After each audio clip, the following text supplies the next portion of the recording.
Hello, hello, welcome. I'm back. We're back in with more Need for Speed Heat. How's everyone doing today? Hopefully everyone's doing well.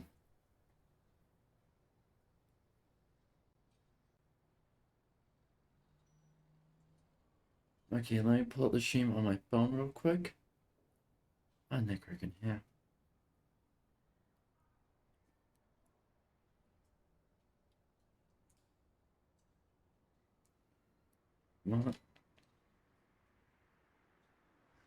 Alright, there we go.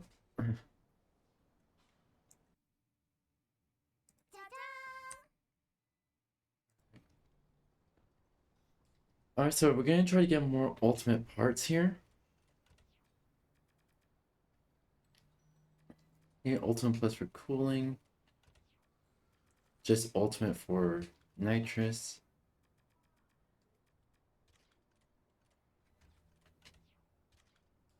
Alright. Let's do this.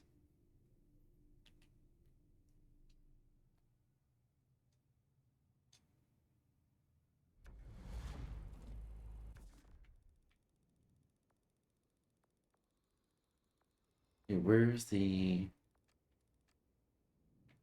Oh, shit.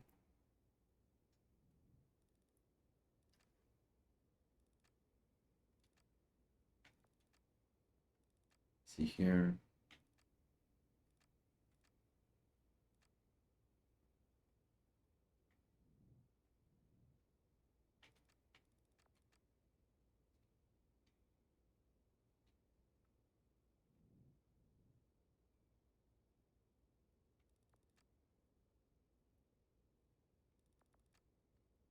$18,000,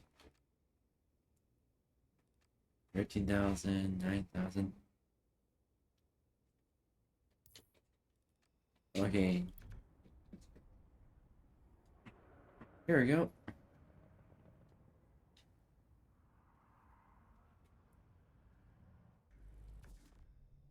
I need to double check here. Adjustment mic. There we go.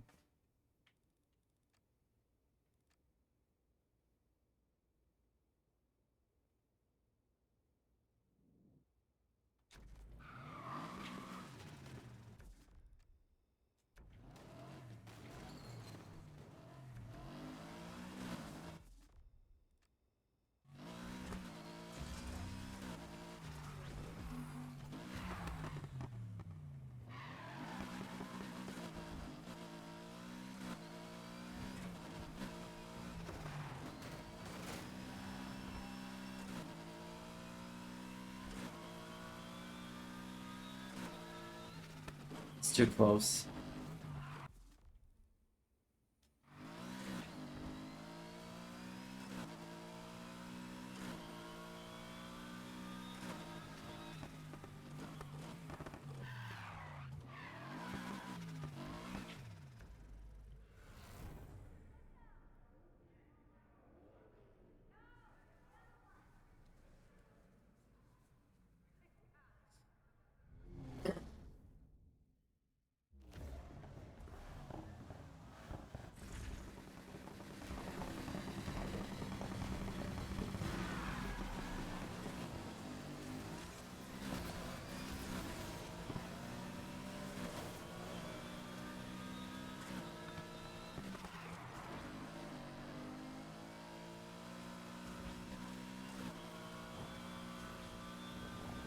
All right.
Ooh.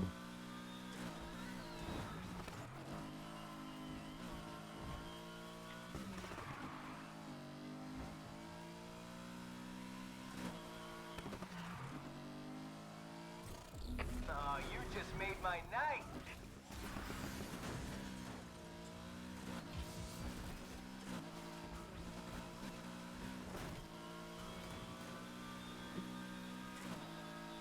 Alright.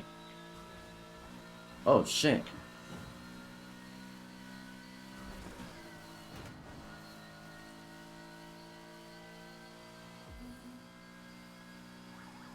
Now, really. Call me in pursuit control. It's on. Some details on the target would be helpful. They're driving a BMW M3. All right, everyone, the hunt is on. Go get them.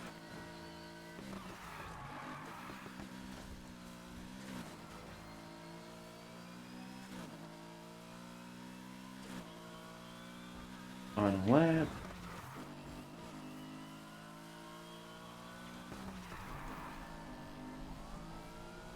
You can't outrun me, asshole. I got eyes on those wheels again.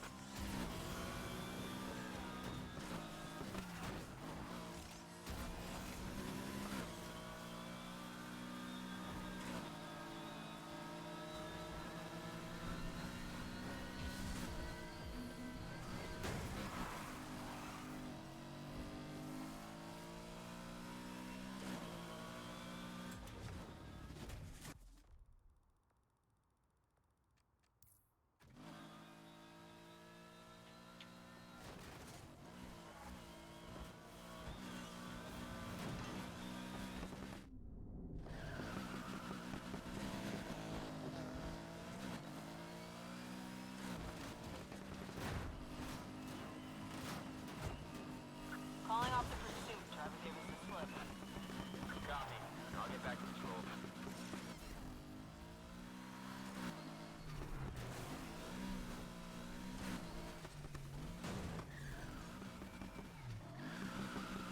Can it not have anything blocking me? God damn it.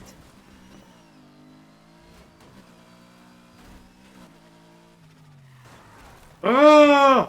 Fuck me!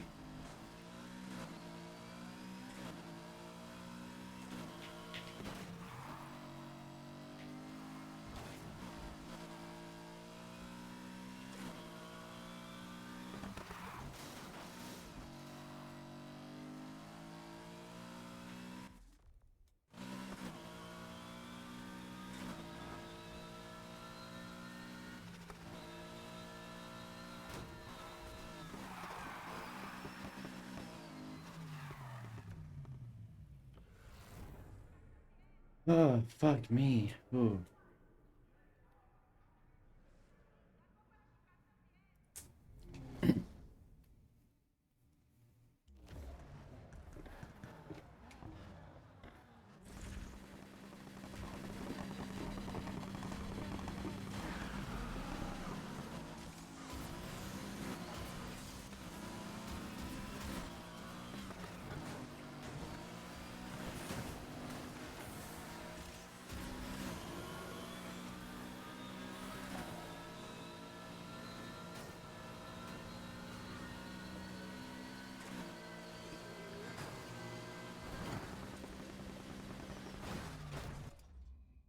Ugh!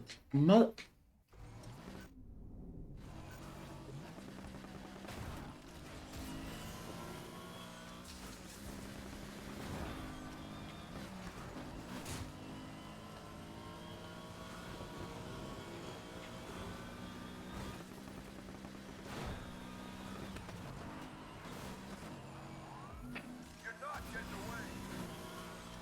I won't pass up another chance to stop this one. Control, I'm in pursuit again. I want everybody back on this driver ASAP. Don't let him get away again.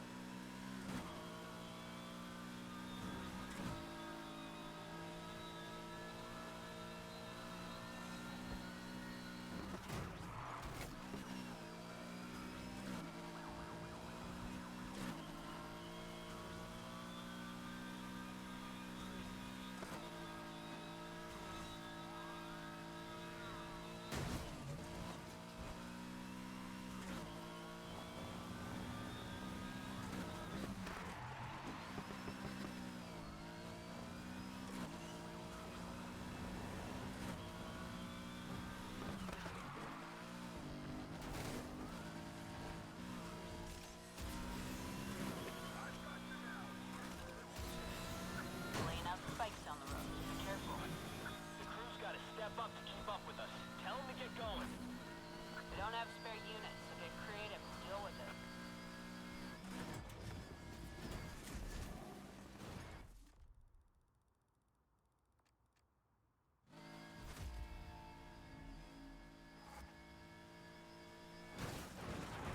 Suspect's no more. Got a visual on the suspect. Fucking hell! Move! Move! God damn it!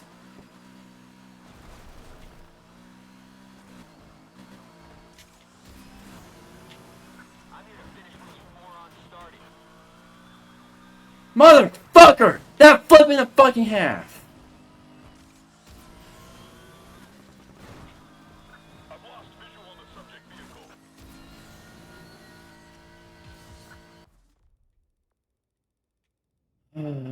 Locations.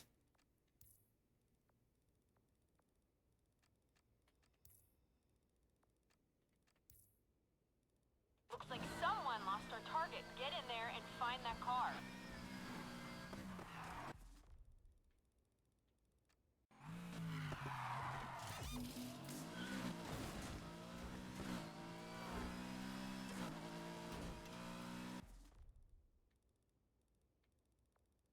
Get to the safe house safely. Man, worst spot. You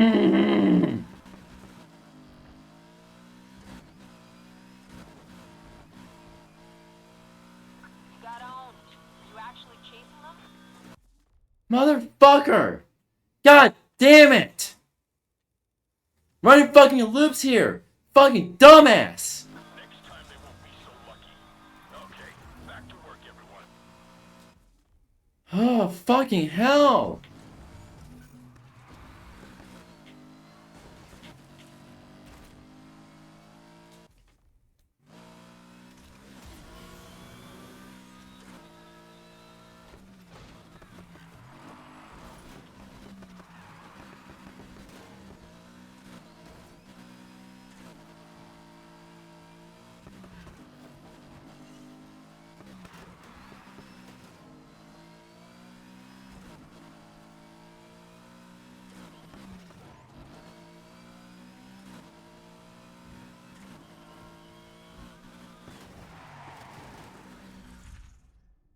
Oh, hey, how are you? Nice work. I'm told you're due for some serious upgrades now. Check out the new parts. Oh, we're slowly upgrading. We're slowly upgrading to ultimate. Man, this is a fucking...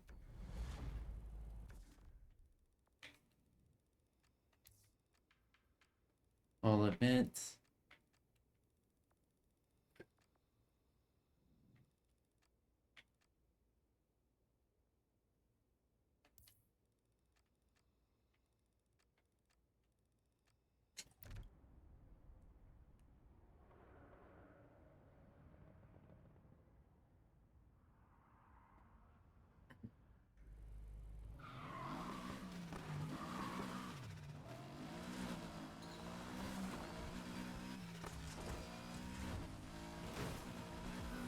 Does heat level 5 grant you 2 parts? I wonder. I don't want to risk it though.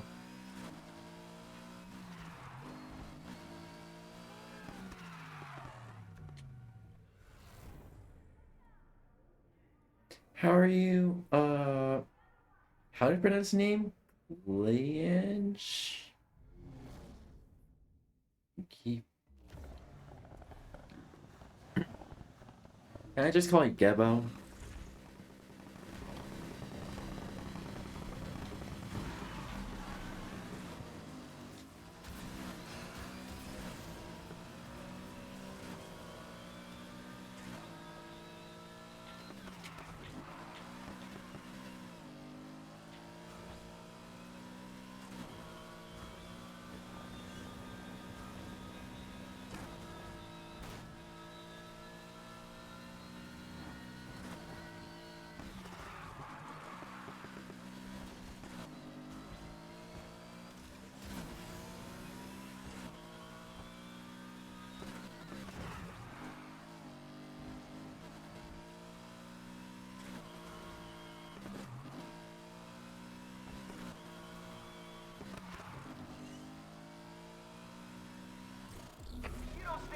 chance against me. Starting pursuit of a BMW M3. Not letting them get away. Listen up. We got a hotshot rolling around in a BMW M3. Let's go.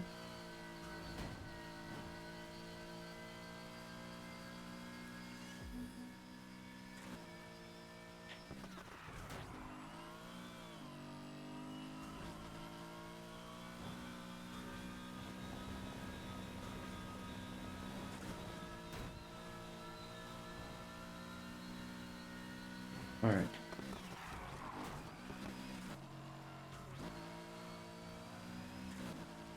Oh. You can't hide from me. Found a fool who can't get enough of us. Let's give them what they want. Good job finding them. Now don't let him creep away again. Oh. Fuck me! I'm a fucking dumbass! Oh, fuck me in the fucking ass. That crack in the half.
Alright, whew. Let's do this.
Cannot hit any fucking cars.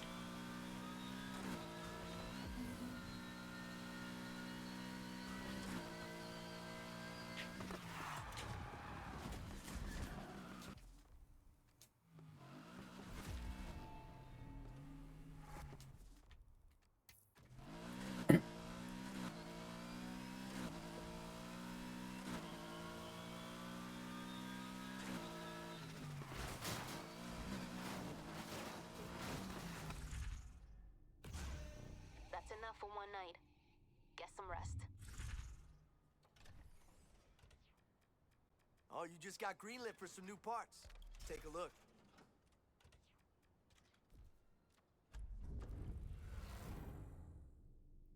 Right. Let's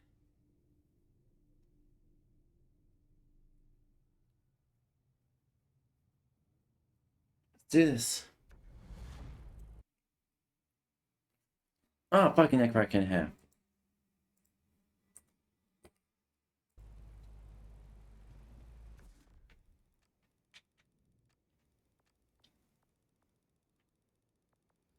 Okay, where's the high heat race this time? 5.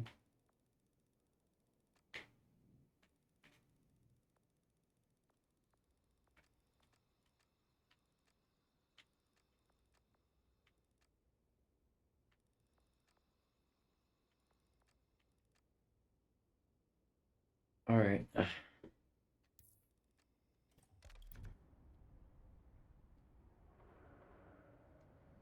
Oh, good. Let me use the restroom real quick. Let me use the restroom real quick.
Alright, I'm back. Thank you. Okay. Alright, now let's get to work. Alright. I wonder, is there any races that end around or near the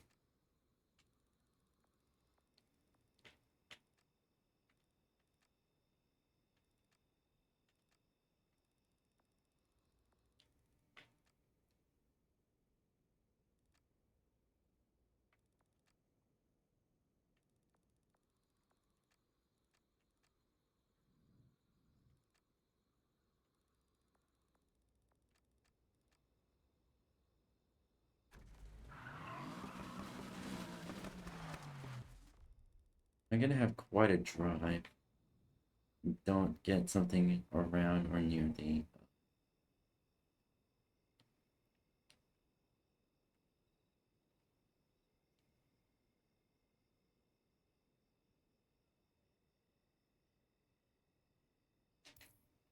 okay, this one I can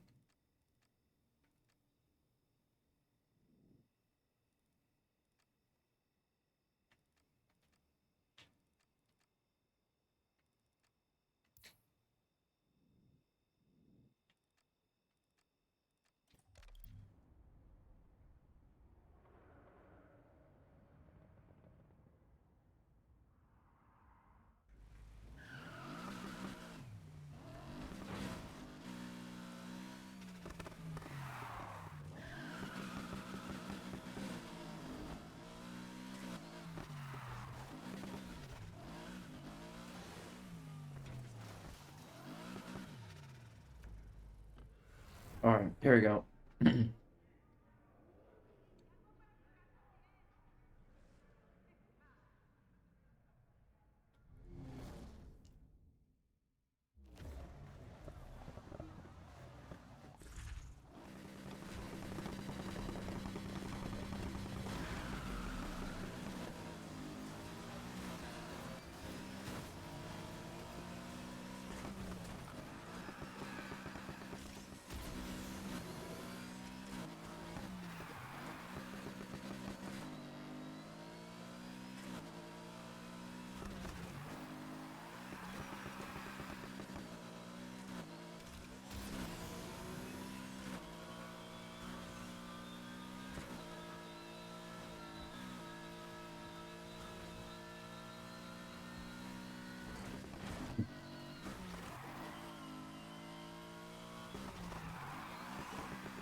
Alright.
Alright.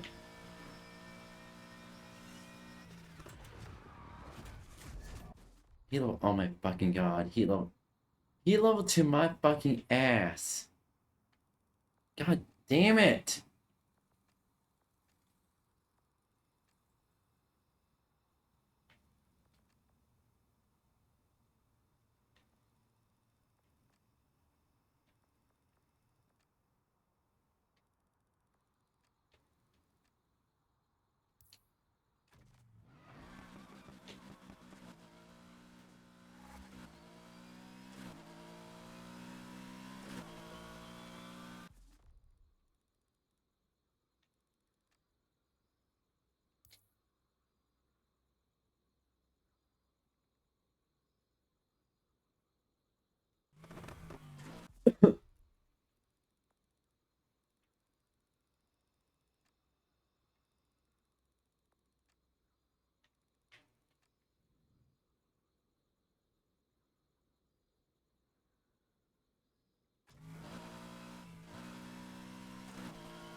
But if I... Okay, I can't.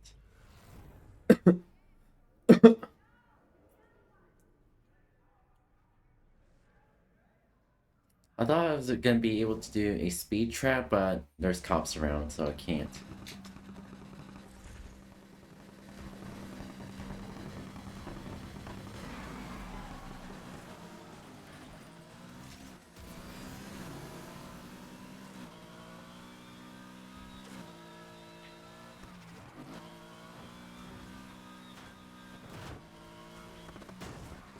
Oh my fucking god, get out of the fucking way!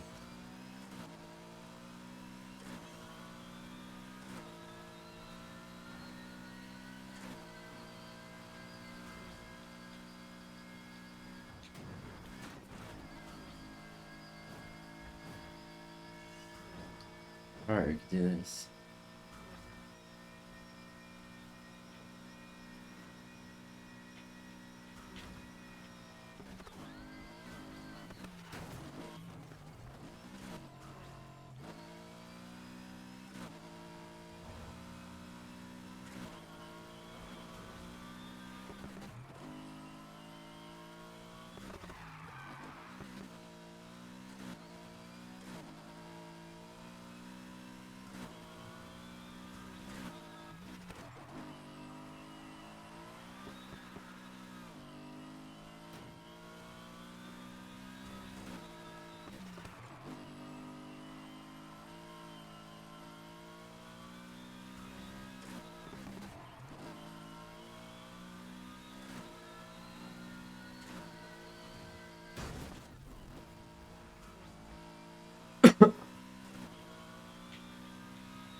Lag.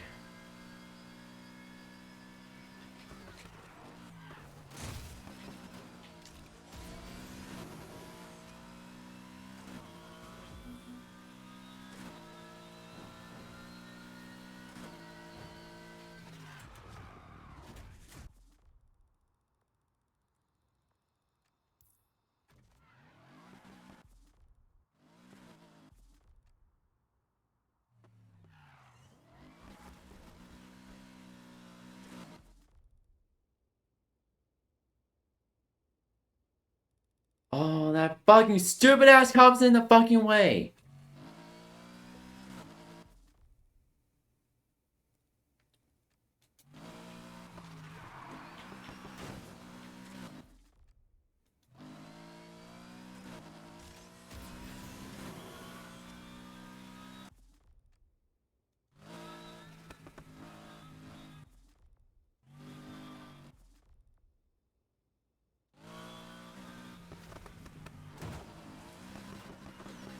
You have to go off-road.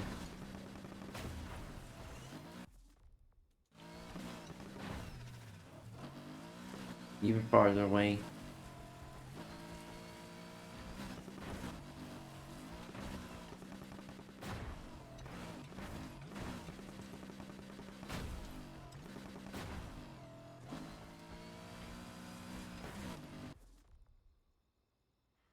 Oh, you're fucking kidding me! Motherfucking stupid ass cop! Oh my fucking god, what the?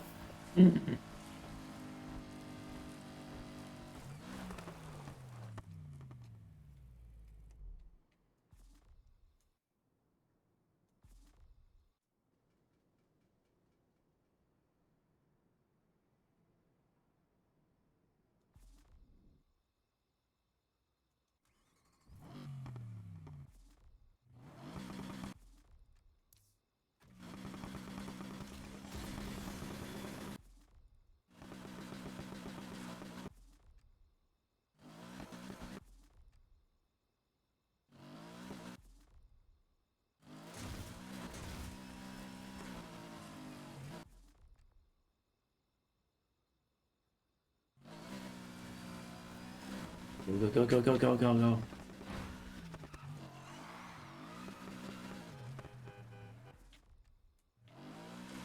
Oh my god, where the fuck is it?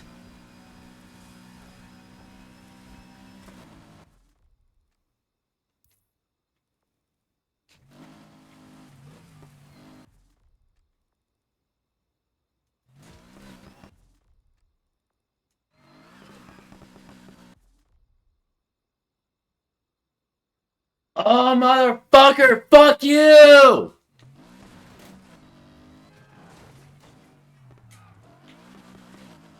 Fucking ass guardrails.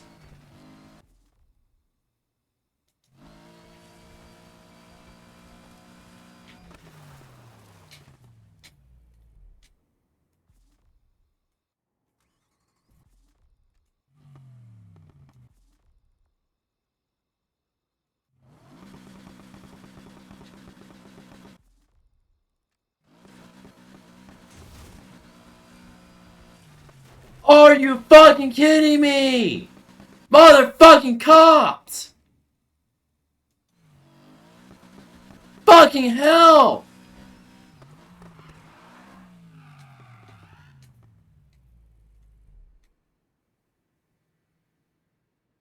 Where is it anyway?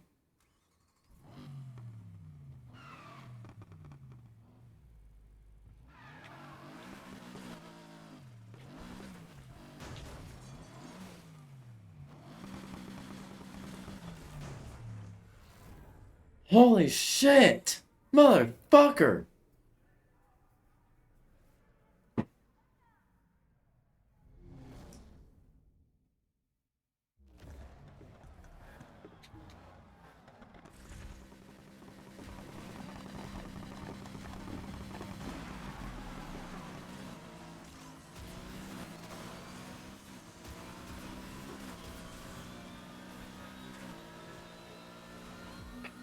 You just made my night. Things are heating up now. I got one of those hot shots over here. Let's get him. Wake up. We've got one of our guys in a pursuit.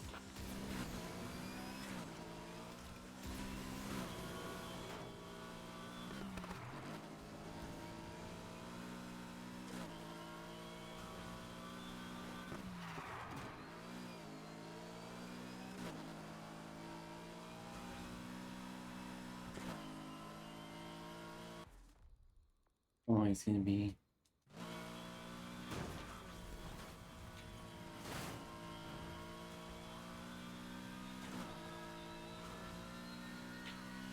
You can't outrun me, asshole.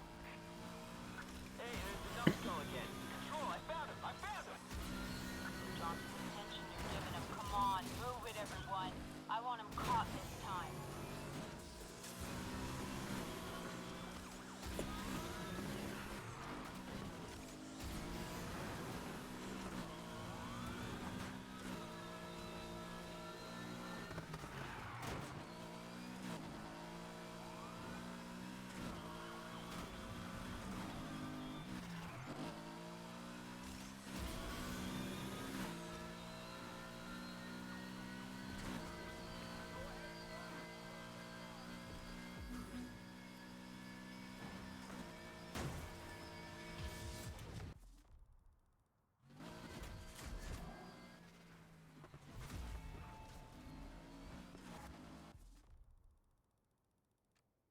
Oh my fucking god!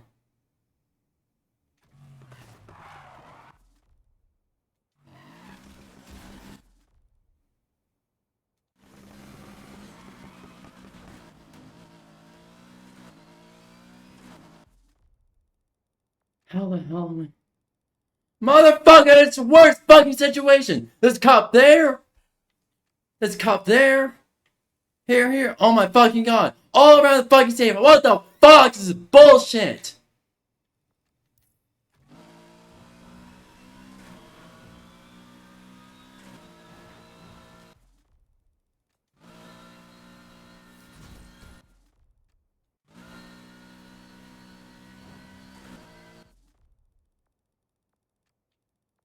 Oh my fucking god. Yeah, I can't even go there.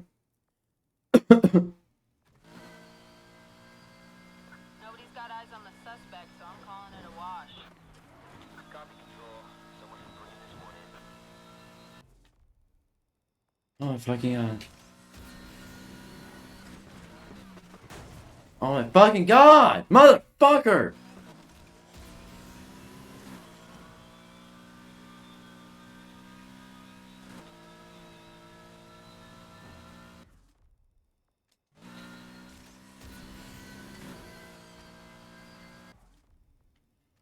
Are you fucking kidding me? Motherfucker! What the fuck you? Fuck you then! Fuck you then, motherfucker!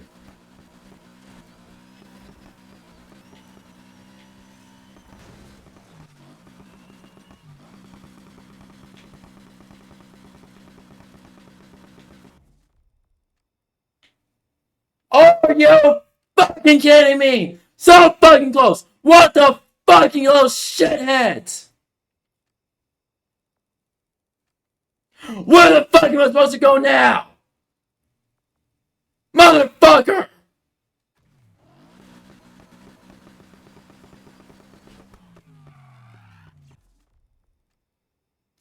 Motherfucking piece of... Fine! Fuck you then!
Sometimes it's easy, sometimes it's tough. You just qualify for some more upgrades. See what you want. Honestly, that's bull fucking shit. Look, oh my fucking god. So, I have to look all of this bull fucking shit in order to get the rest of the fucking motherfucker. Bullshit.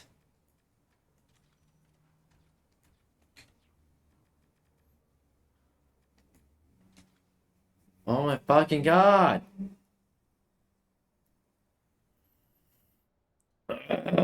Bull fucking shit. Bull fucking shit.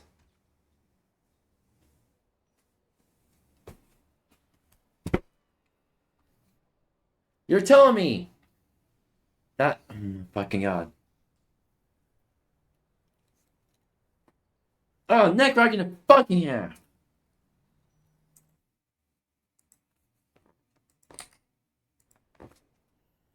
You know what? Fucking hell. Do I even need all the ultimate parts? I kind of want the five tanks of nitrous. But then I have to go through everything fucking else.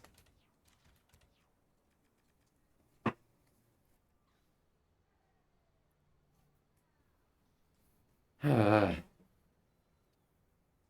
have to go through everything else before I get it.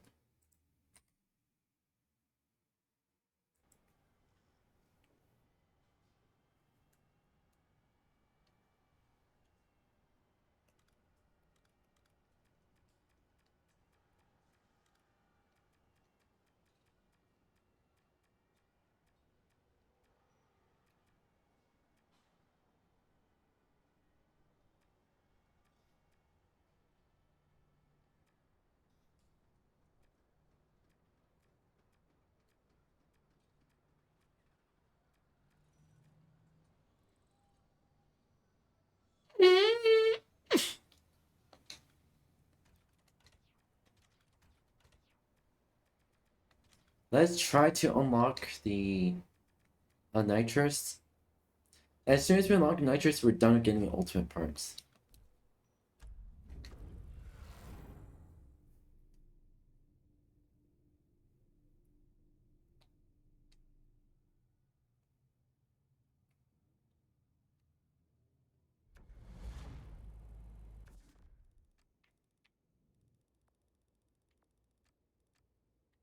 Here's there.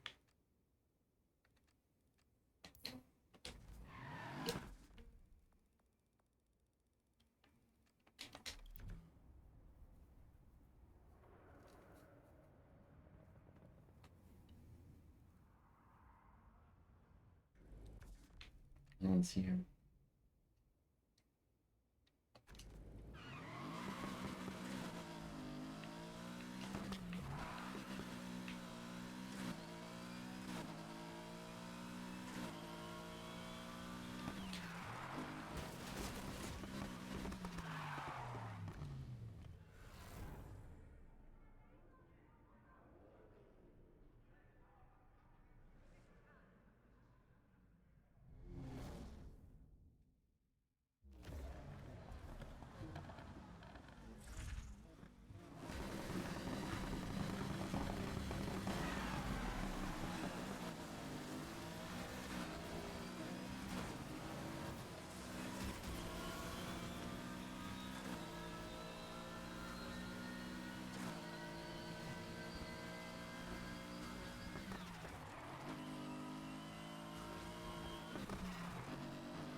Alright, let's do this.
Alright, let's see who's better. Starting pursuit of a BMW M3. Not letting them get away. Listen up. We got a hotshot rolling around in a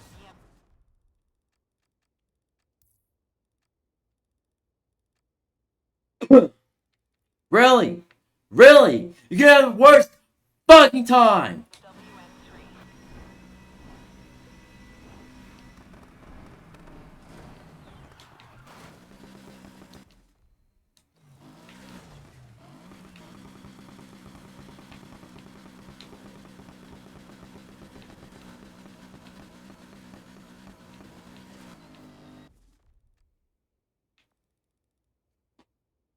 I can't even do the goddamn heat race now!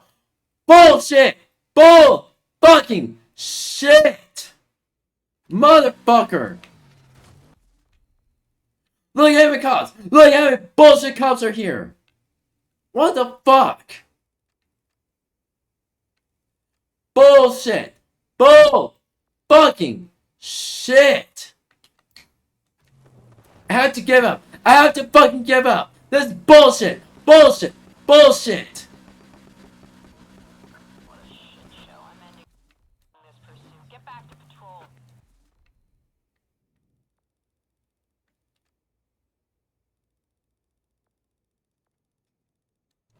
Copy control. Shutting down pursuit of subject vehicle.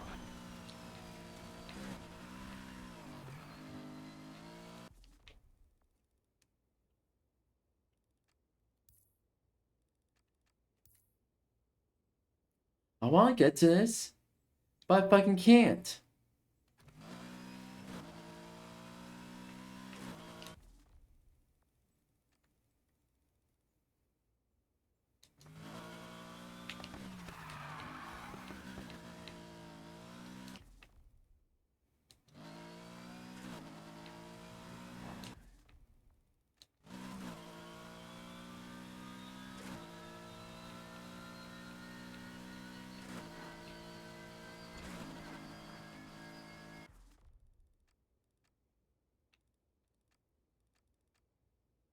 Alright, how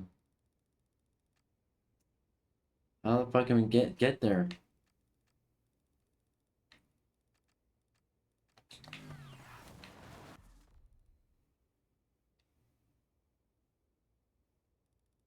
Okay,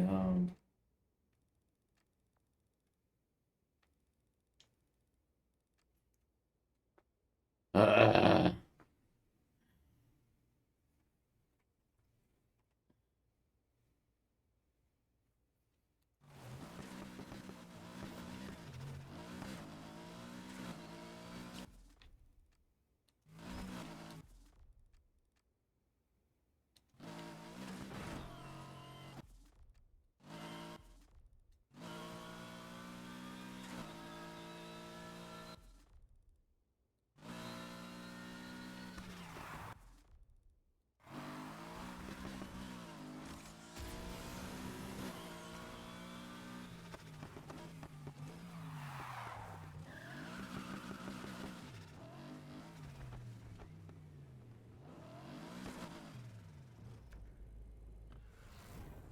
oh fuck, my butt.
Oh, fuck me. You can't outrun me, asshole. Control, I've got a visual on that driver from before. Let's take another crack at stopping him. Previous suspect has been located and we're taking up pursuit again.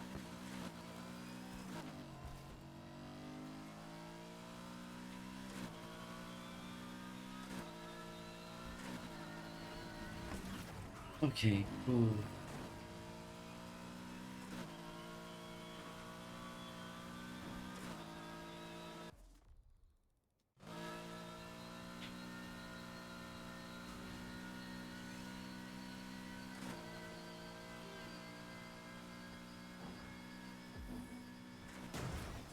Fuck you for that!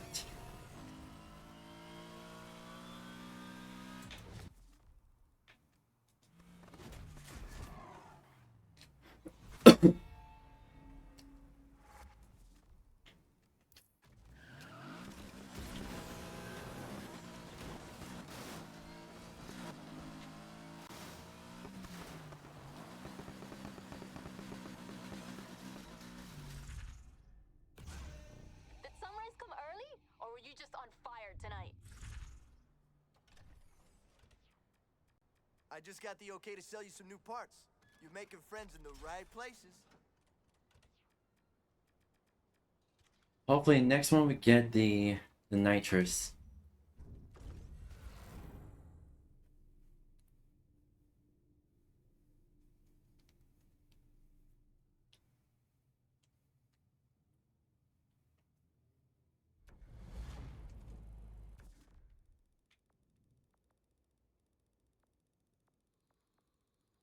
Kilo 3.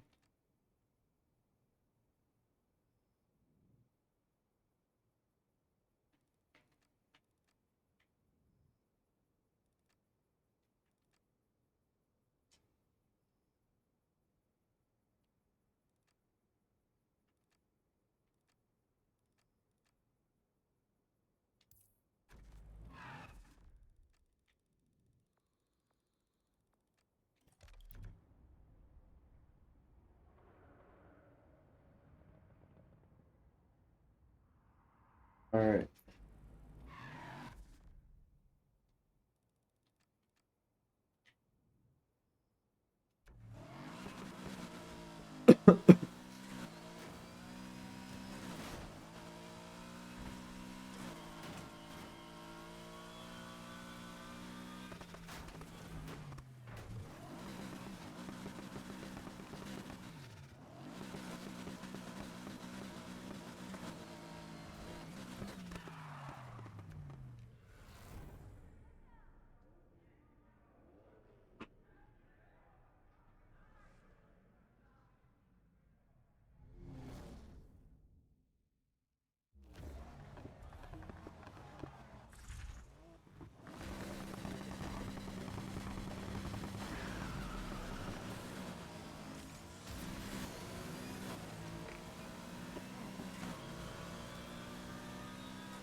Can you not, please?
Okay.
Alright, that's this.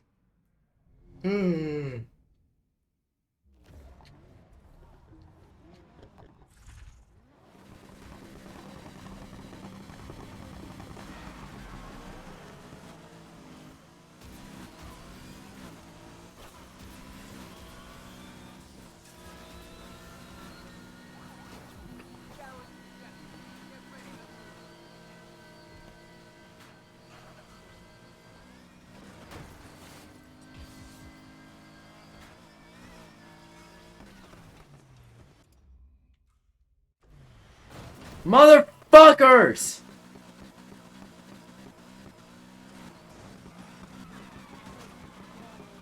That's bullshit!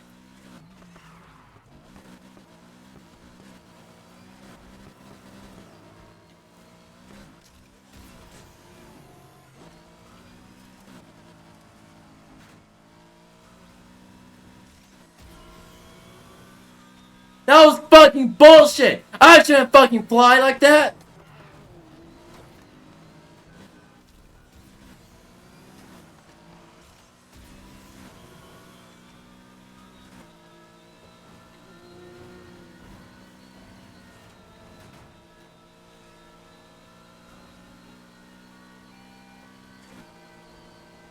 I can sing you all night if I got to.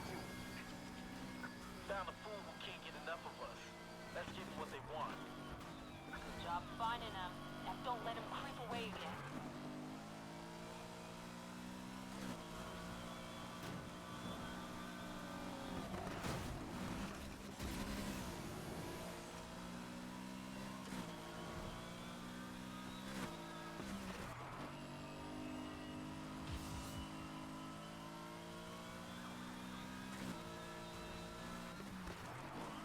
Thought you could evade me?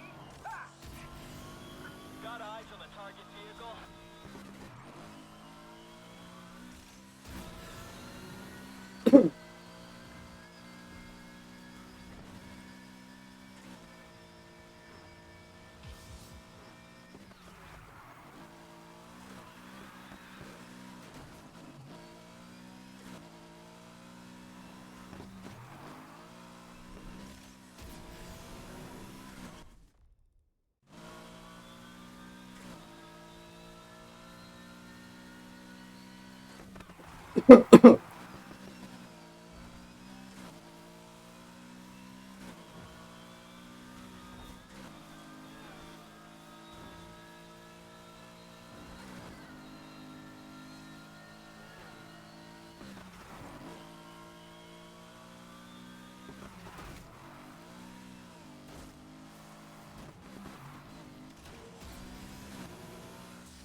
Bullshit!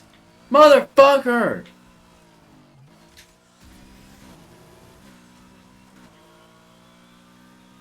Why the fuck do traffic cars act like ramps?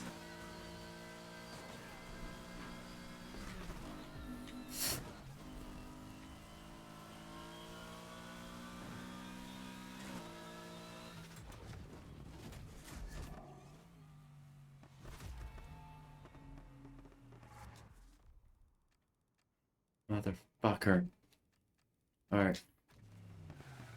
Let's go, go, go, go.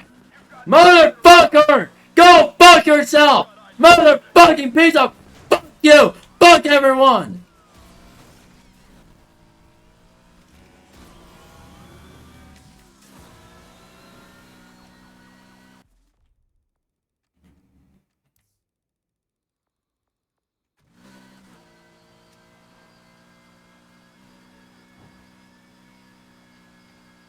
This is bull fucking shit!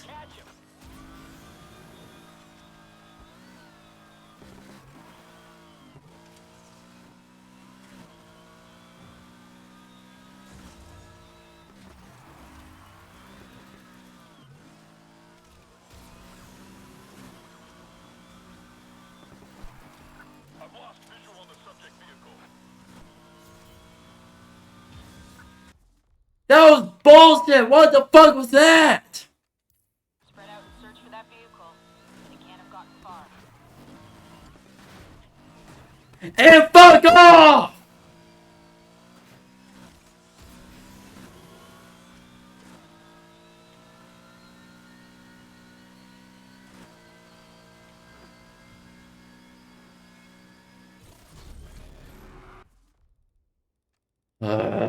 Motherfucker! Where the fuck am I supposed to go? Looks like you lost them. I'm calling it off. Copy control. Suspending pursuit.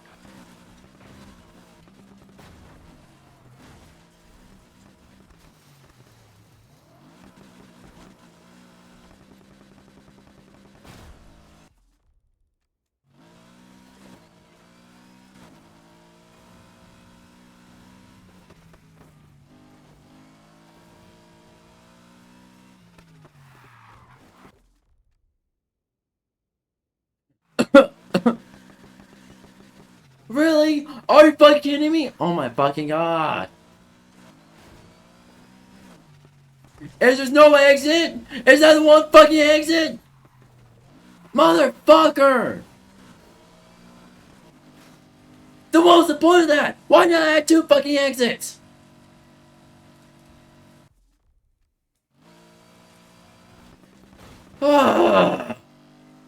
Sometimes these developers are fucking dumbasses! Specifically in architecture.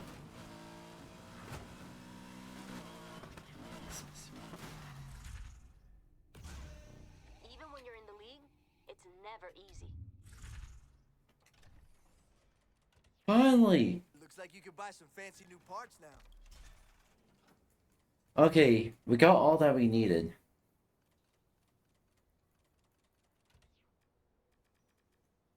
And 3. It could get us to ultimate.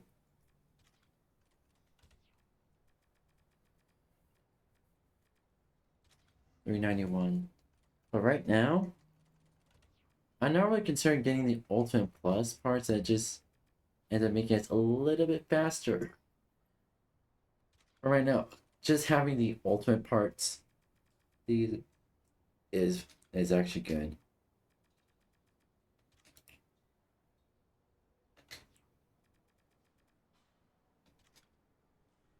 Alright. Let's do a day event and test out our build.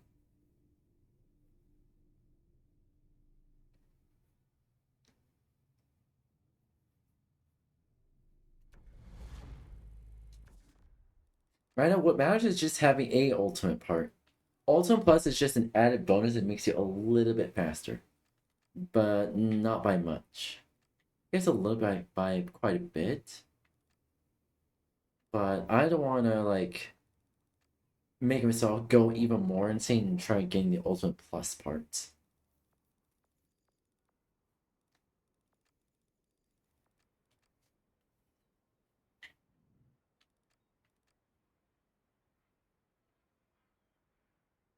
Mm.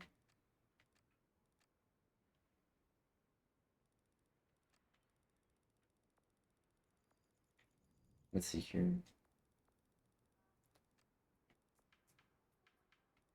Is there a way to replay the missions in Heat?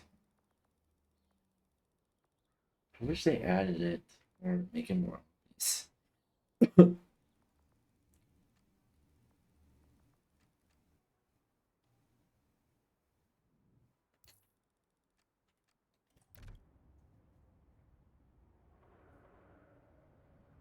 Hello. How are you?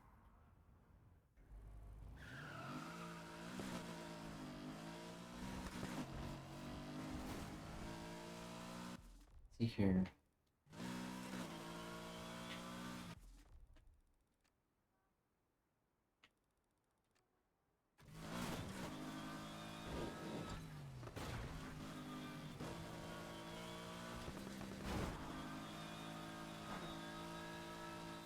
Kind of feels like what felt like drive this car most wanted.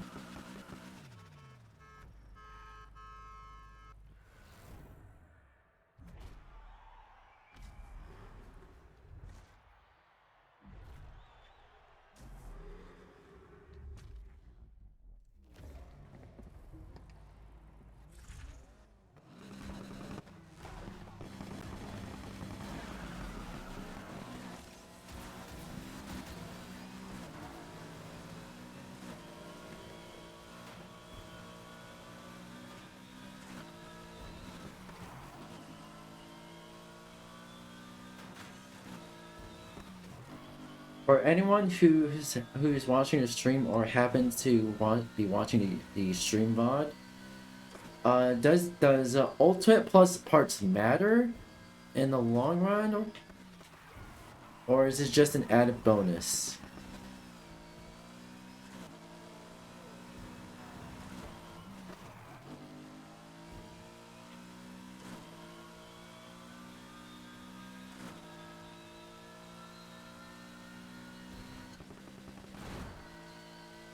Ooh.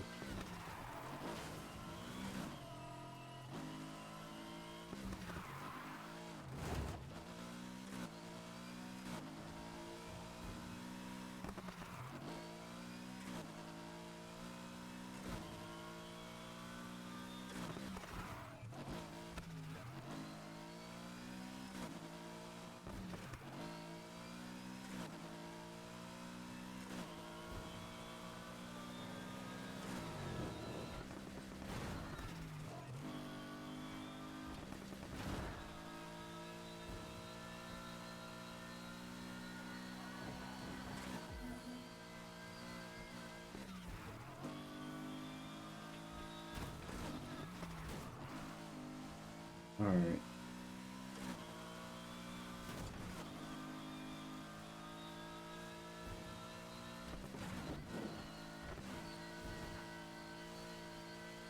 Ooh.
Alright.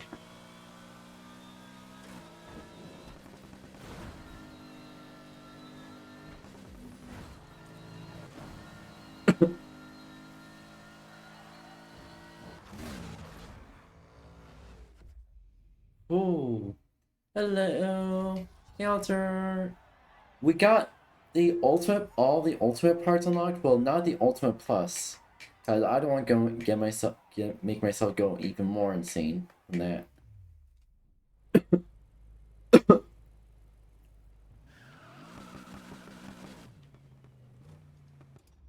I've been trying to see if there is a way to replay the story, but there's no way without actually erasing a save file or making a new account, so I'm not going to do that.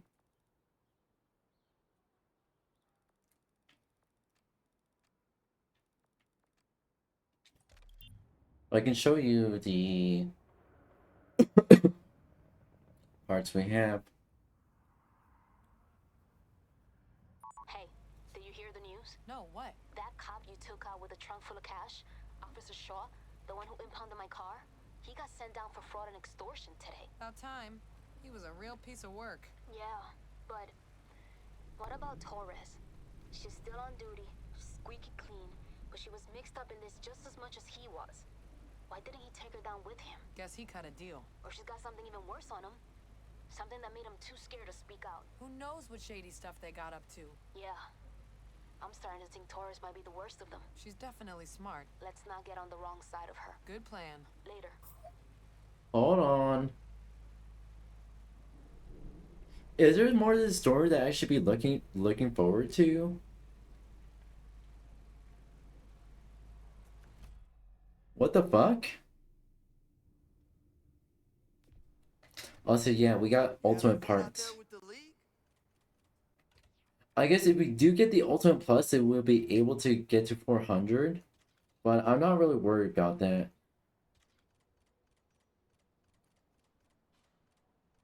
But yeah, at least we got ultimate. And it with the ultimate part, it's just extra dialogue things. Alright. But with the ultimate parts for the GTR, it really oh shit. Alright. It really makes the GTR feel just like how it felt in Most Wanted.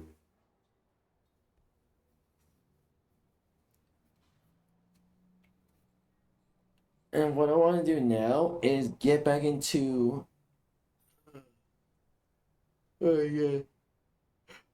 Oh yeah, get back into Lego Harry Potter and Lego Indiana Jones.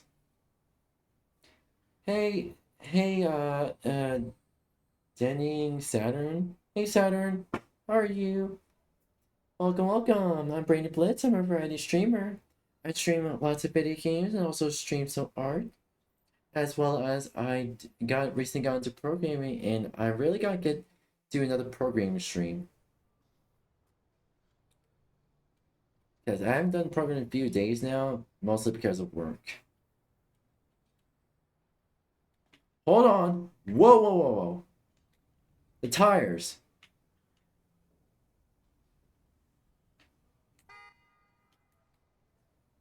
Hold on, what does the tires say? Need for speed. Oh my fucking god. The tires say need for speed. What the fuck?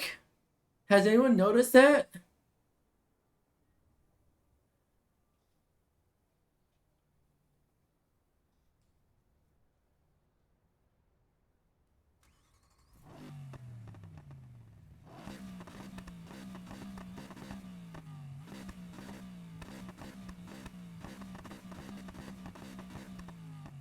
Also, the inside of the car. So that's how they won the Le Mans, the 24 hours of Le Mans. And secondly, how the fuck is the driver not having second or third degree burns? All steering tires say that? Oh. I never noticed.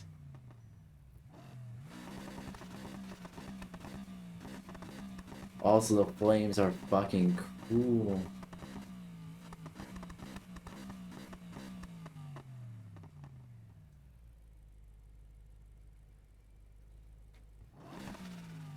Alright. I get too into it. I hate rewards. Huh? What's the unavailable one?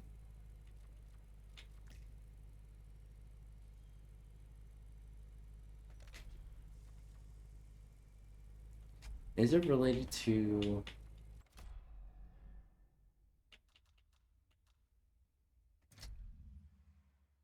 Oh, okay. Oh, that's related to customization. I wonder why. Also, fucking cool.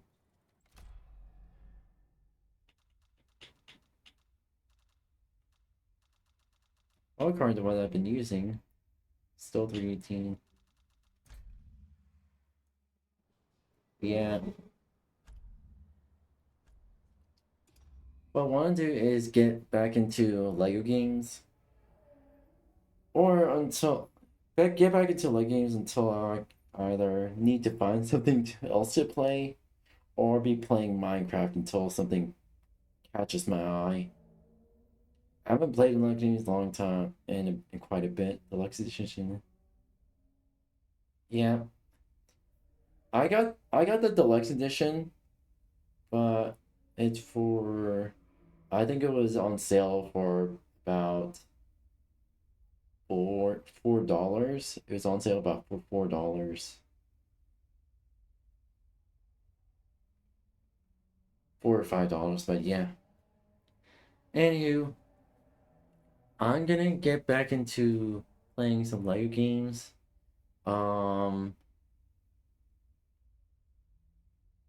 And I'm gonna do Lego Harry Potter and Lego Indiana Jones. Alright? Alright.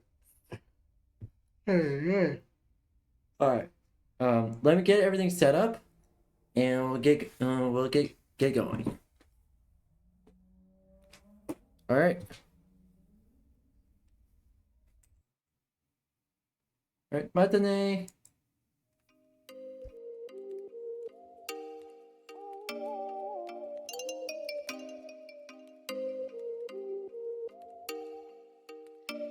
Oh, you make me wanna talk back to you. Say it like that. If I hate you, then find someone new. Baby, but you know I never will. No, so I choke you down just like a pill.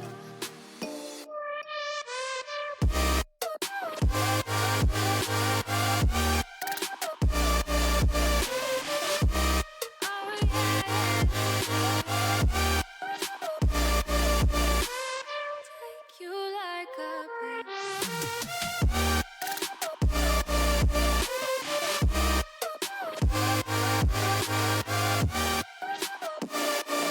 Can my fill you like a pill to get my fill.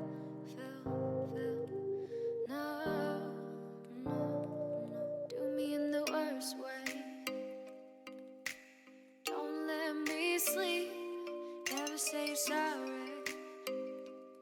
Oh, maybe I'll leave, baby, but you know I never will. No, so I choke you down just like a pill.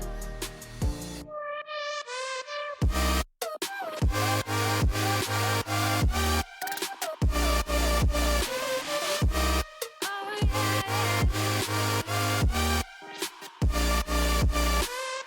Take you like a pill.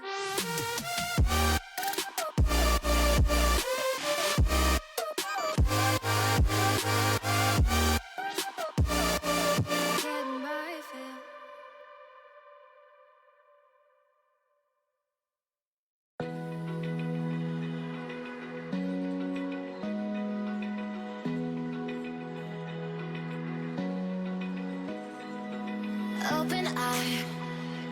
feel the waves cut through me, hypnotized by the sounds I'm breathing in. Hold tight, chemicals collide. Hold tight, hold tight, hold tight. Dripping lights paint the sky. Alright, we're back with Blitzies. Make sure I have my model there, and I completely forgot to unmute the desktop audio.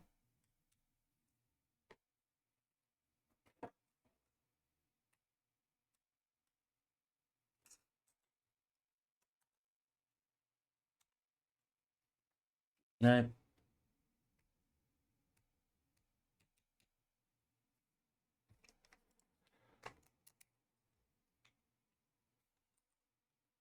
game.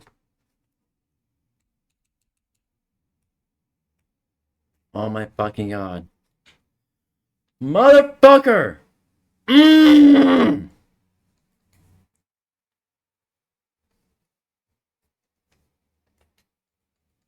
Video settings.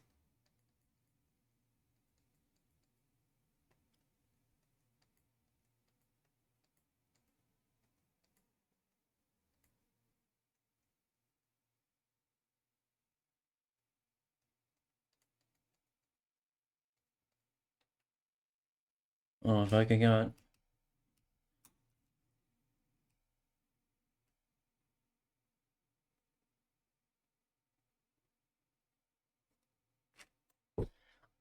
Are you? Motherfucker! Let me exit the fucking game! Why the fuck did? Oh my fucking god. Why did he? Motherfucker! Why can't I exit the fucking game? What the fuck is wrong? Motherfucking piece of fucking shit. What the fuck?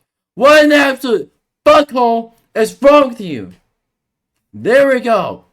Motherfucker.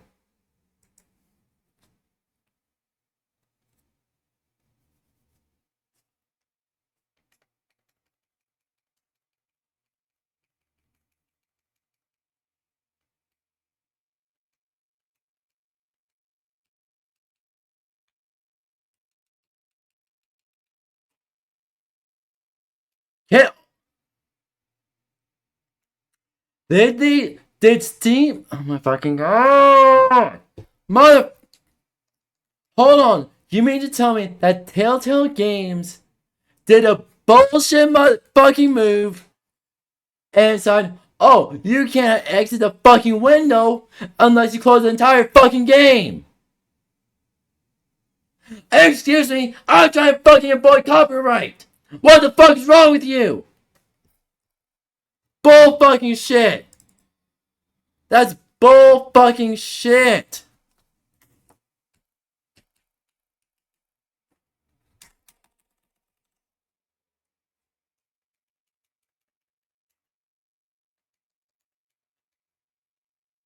Mother fucking bullshit. Bull fucking shit. Fucking hell. What the fuck?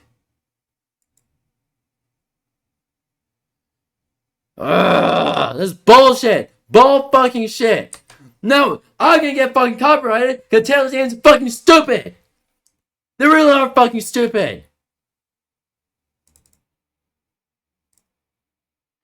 They literally updated the DRM for the old games like this one so we can get so they can copyright, have even more chances to copyright us. I don't fucking get motherfucking piece of shit.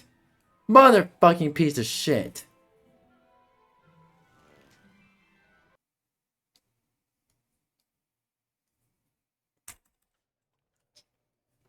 Oh my fucking god. Oh my fucking god.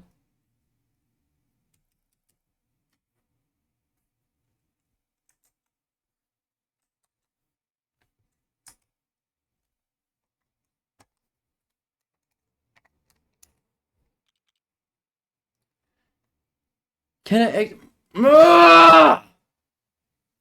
Fucking hell, let me exit the fucking window! God damn it!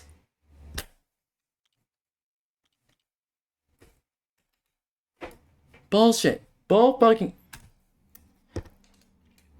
No what? Fuck it. Fuck it. I'm making my tablet the main fucking screen. Cause this is bullshit. Bull fucking shit. Bull fucking shit to 1,000 fucking yards. What the fucking bullshit is this? What the fuck? This is bullshit. This is fucking bullshit. Motherfucker. Fucking ass fucking fuckheads. Telltale Games, go fuck yourself. Motherfucking piece of fucking shit.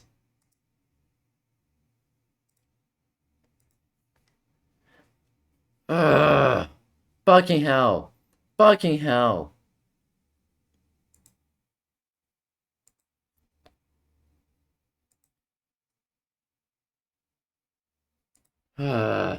Sorry. It just pisses me the fuck off every time a AAA company decides, hey, let's screw over our customers and try to copyright, get every chance to copyright them, get every chance to do cease and desist, and get profit off of screwing over our customers in any way possible. I fucking hate it when they do that. And this is a fucking 20-year-old game. Why? I'm looking through this shit.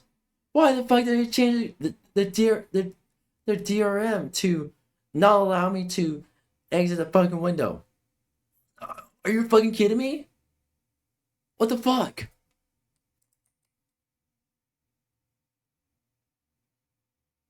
Oh fucking god, I hate it.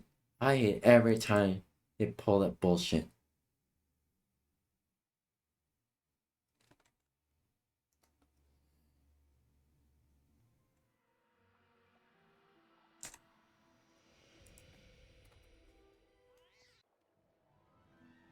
Motherfucker. Motherfucker. No. Oh my fucking no! I can't even, oh my fucking god. I can't even change the fucking window, but they keep showing up on my fucking, What the fuck? What the fuck is this bullshit? Motherfuckers! What are you fucking doing? What the fuck? I'm losing my fucking mind. I'm losing my goddamn mind.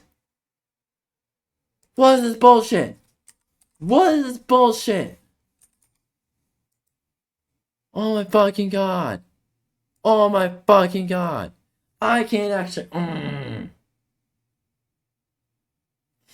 I can't deal with this. I can't fucking deal with this.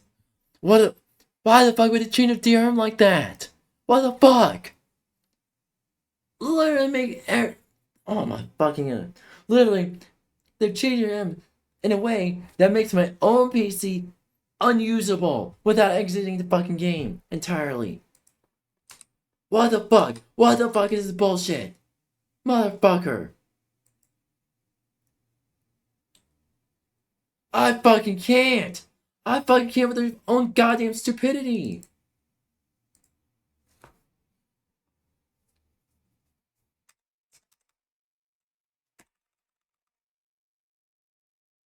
Oh, if I spam the Windows button, I can actually. Oh my fucking god. This is so fucking stupid. So I had to fiddle around with my keyboard so I can exit the fucking game. Bullshit. Ah, oh, fucking neck cracking in here.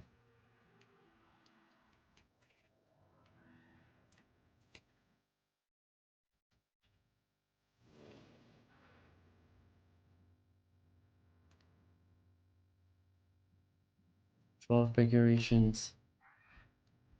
What the fuck?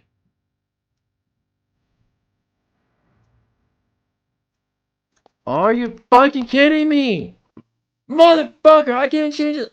Oh my fucking god. They changed the way I cannot change the controls without exiting the fucking game. What the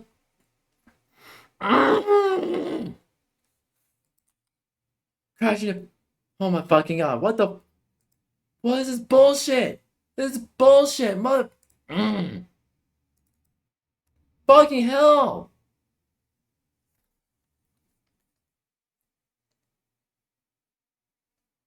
Oh my fucking god. Oh my fucking hell. My fucking god. Who the fuck? Who the? Who the fuck decided that was a fucking good idea? Who the fuck decided that? Oh, let's change the fucking DRM. That's a good fucking idea. What the? Oh my fucking god. Oh my fucking god. I can't. I can't with their bullshit. I can't with their bullshit. Options.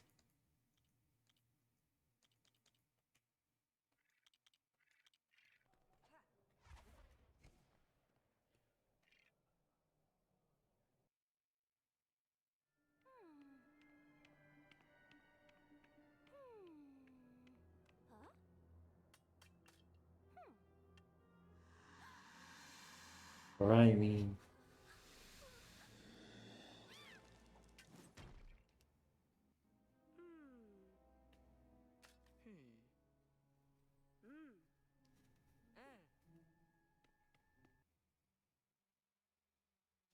Hmm.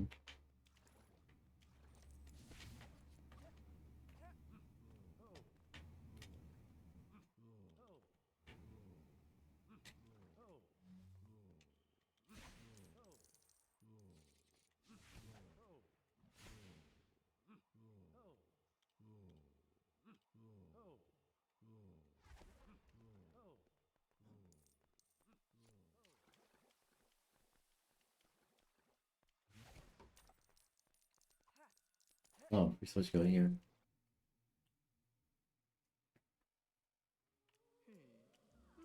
Hmm.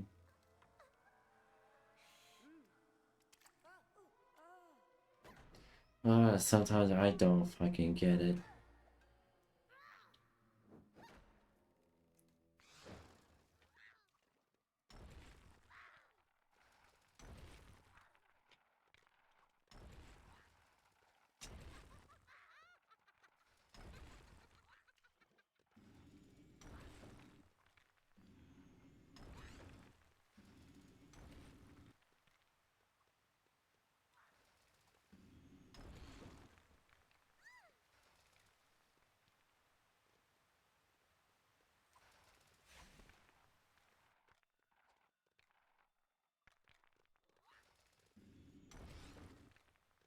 Alright.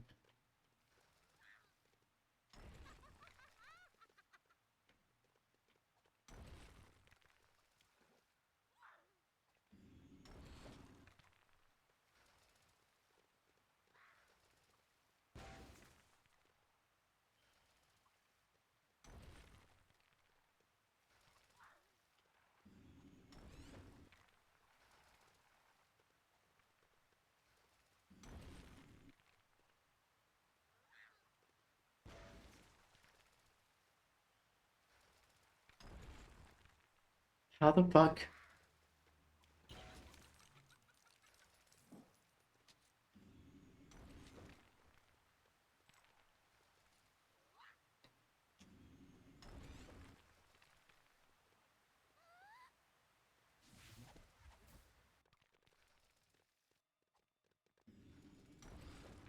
They're doing this all the time.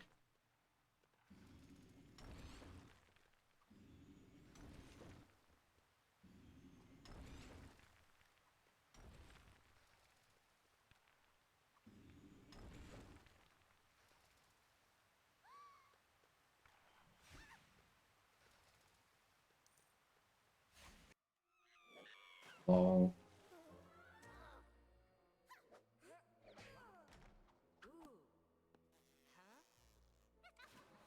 Lol.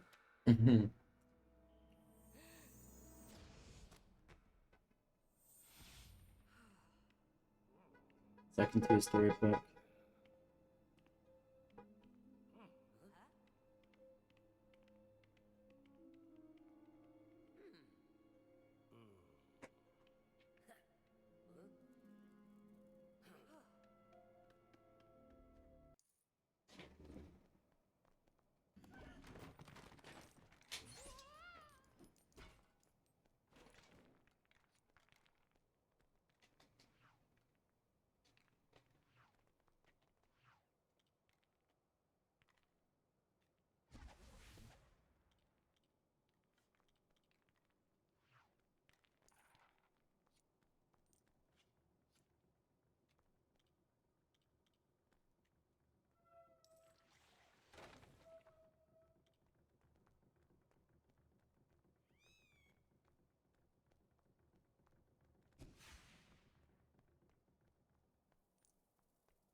Alright, what the fuck are we supposed to do?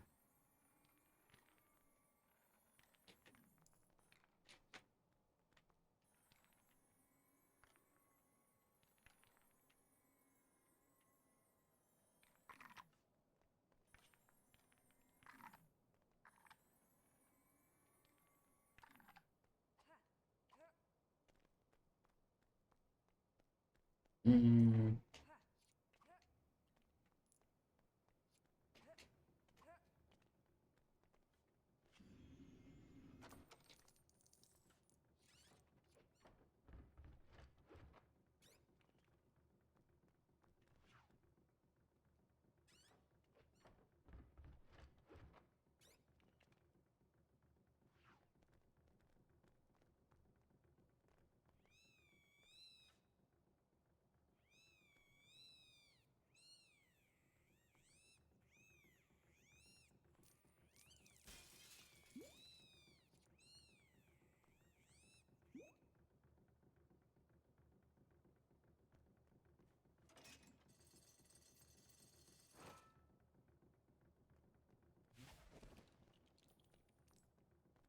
Okay, we need to find the ingredients.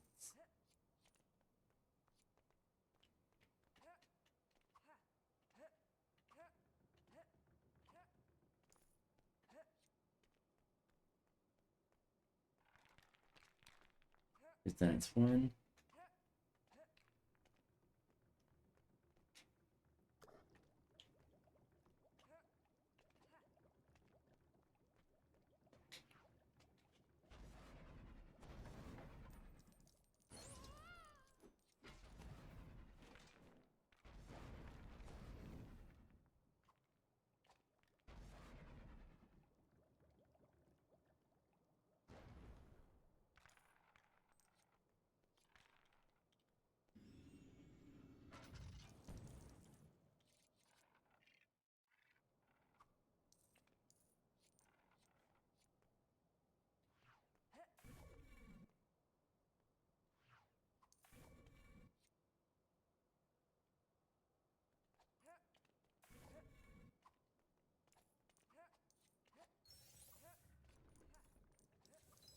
What's going on with my screen?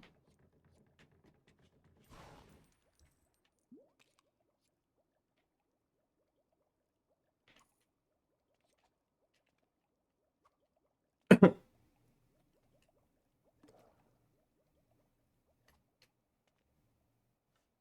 there one up there or?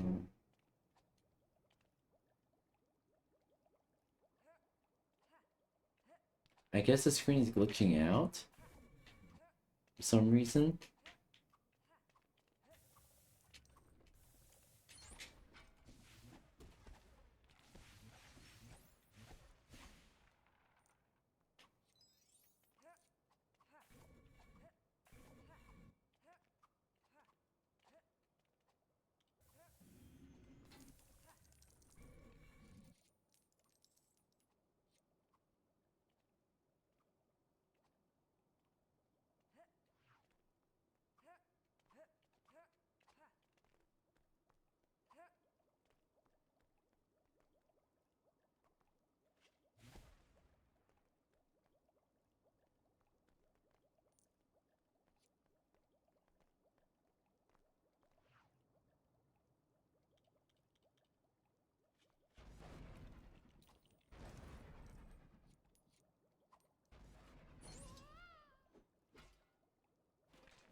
Well, what are we supposed to do?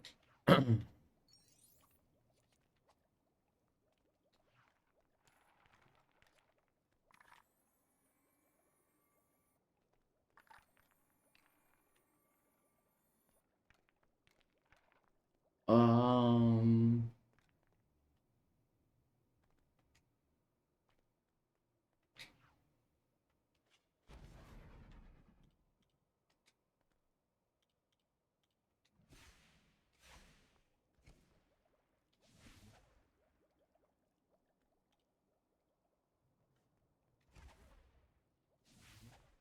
Okay.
supposed to do something over here.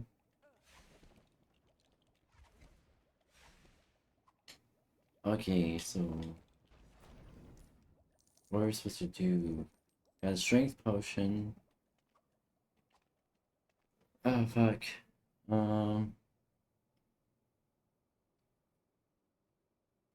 Shit.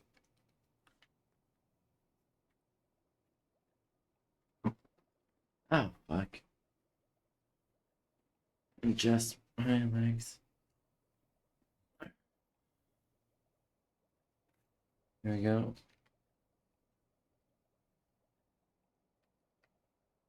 Pause.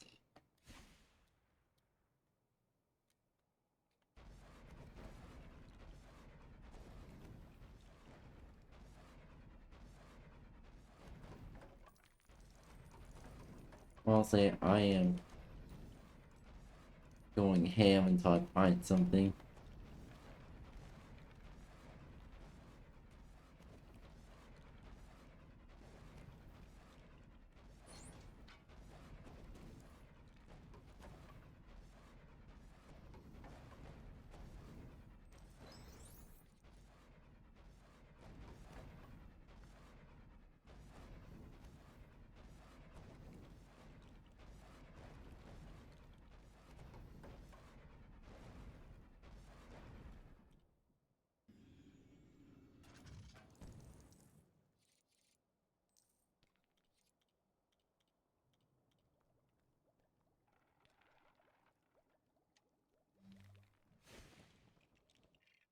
I think we would have more fun playing Indiana Jones because I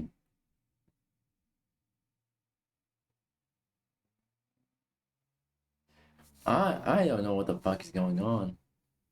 Also, after we do have our own emotes. Fuck. Yeah, I'll probably have more fun playing Indiana Jones.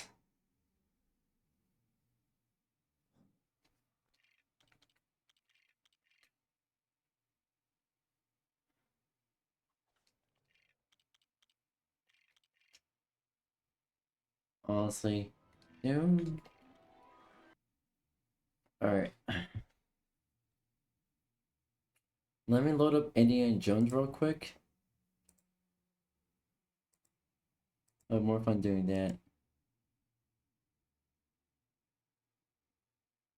Alright, hold on real quick. Let me...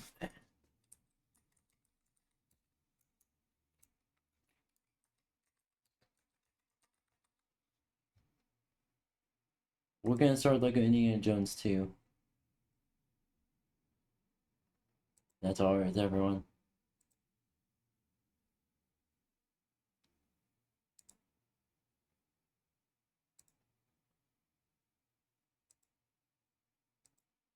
Alright.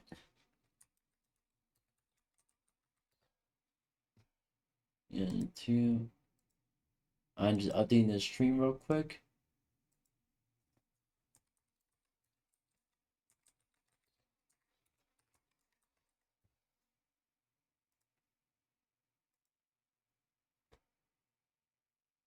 Alright, there we go.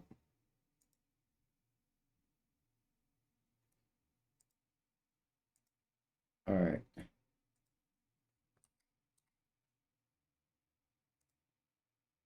Lego Indiana Jones 2. Right.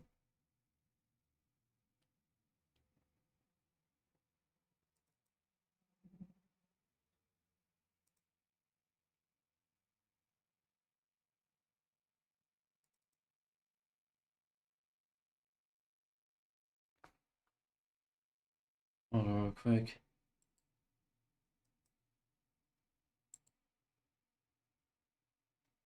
Alright. Oh, what the fuck? Hold on, I may have to... Yeah, I'm gonna have to update the actual... What the fuck is the aspect ratio? Hold on real quick.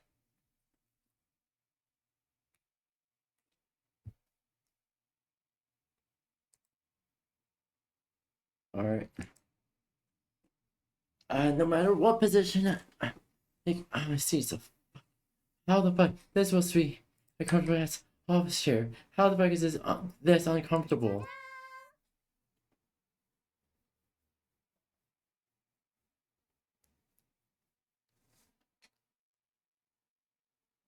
What?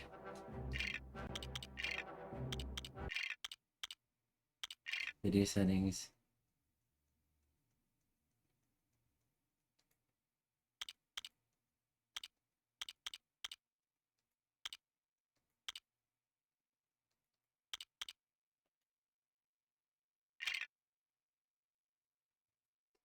Okay, and still hasn't.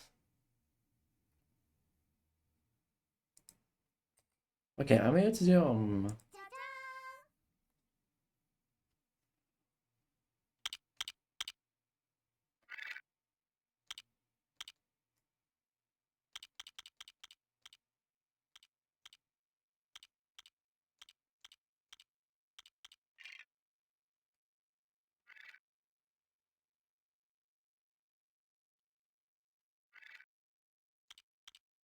Alright, we're gonna do a new game.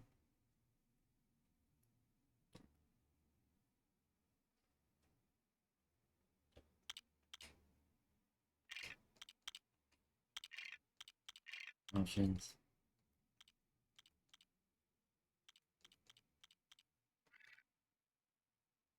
Game.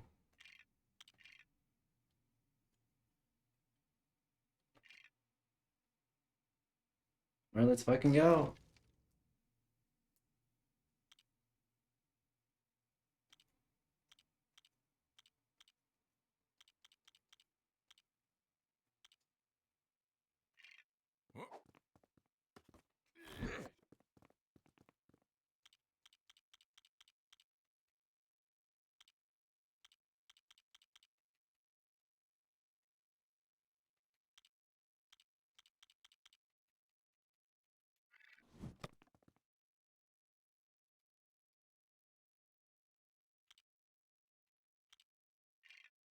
Okay, can we?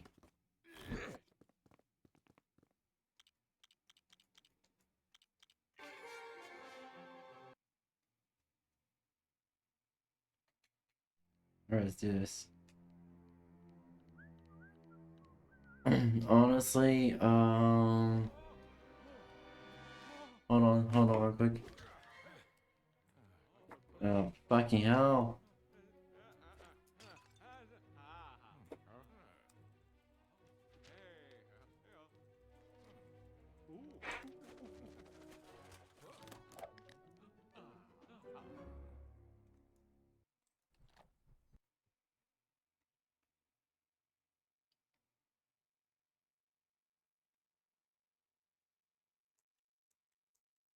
Did I fuck up?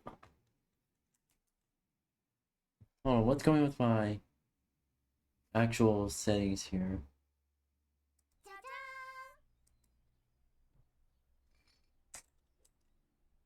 Okay. Okay.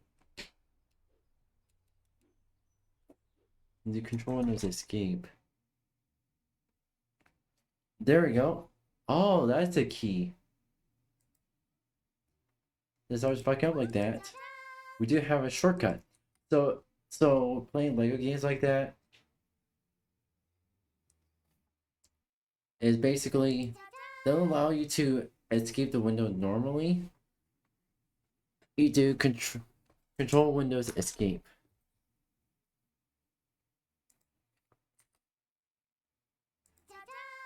So that and control windows escape is the Alt F4 without the Alt F4.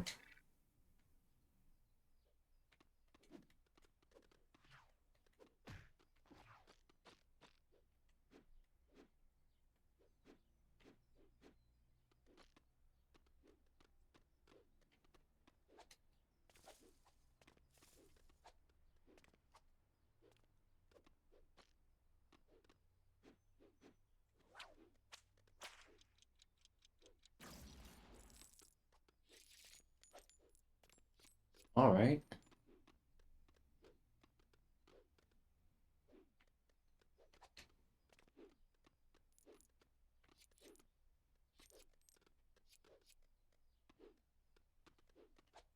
I know, I played the first game. The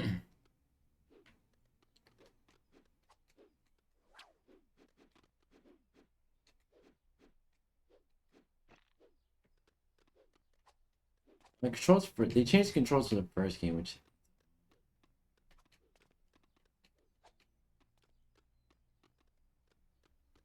let's see here.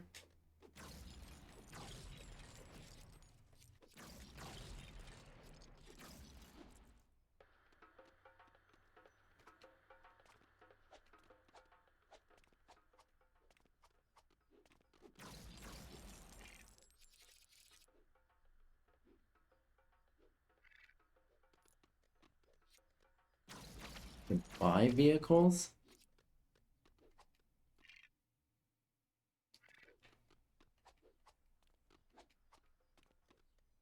Okay.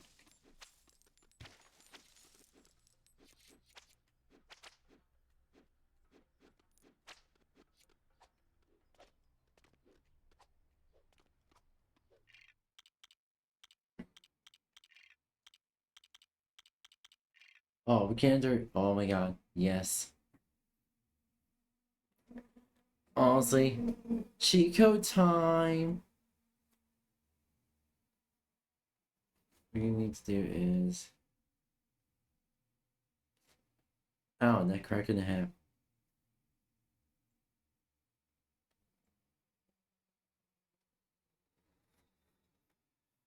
Alright.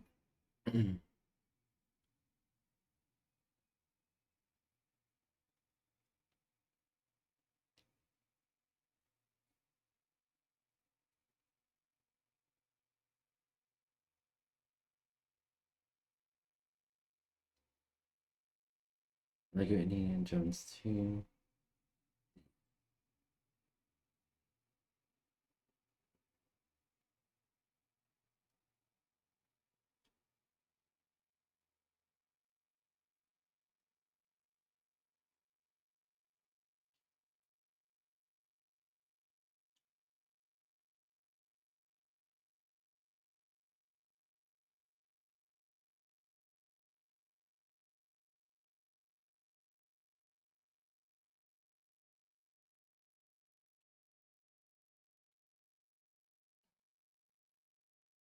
Alright, here we go. Honestly, really, I should have just pulled it up on my PC. Actually, I wish I had another monitor for that. Alright, here we go.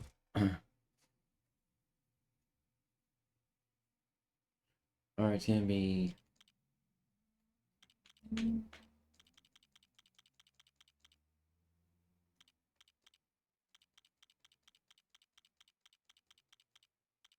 U3 VSC.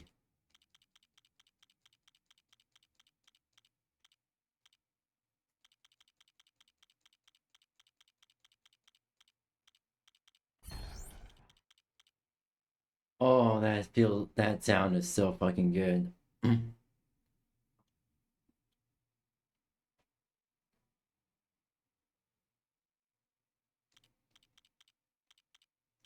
Y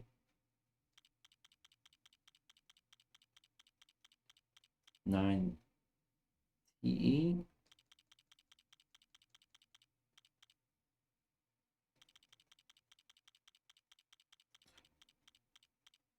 Y9 TE 98.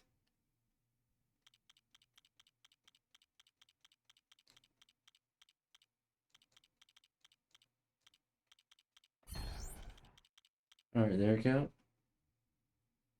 Okay, fast build SNX C2N.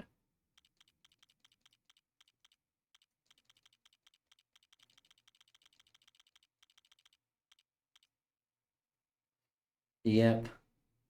Oh, y'all enjoy the emotes.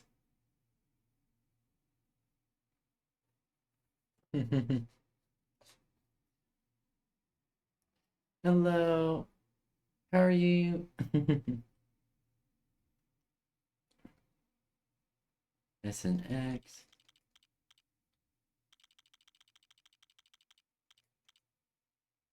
C2F.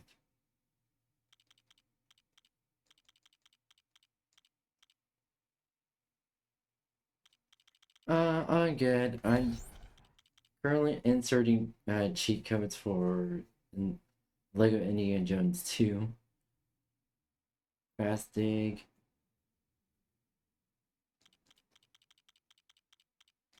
X.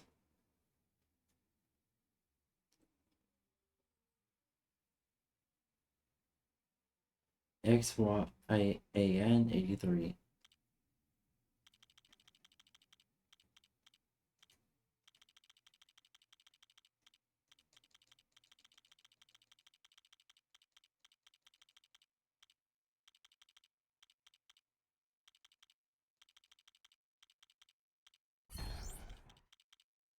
Now time for fast specs 3Z7.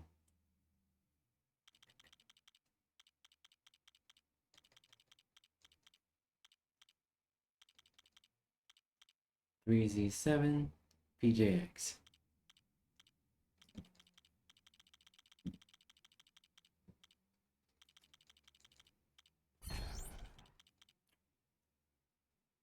Fearless UX and ZF.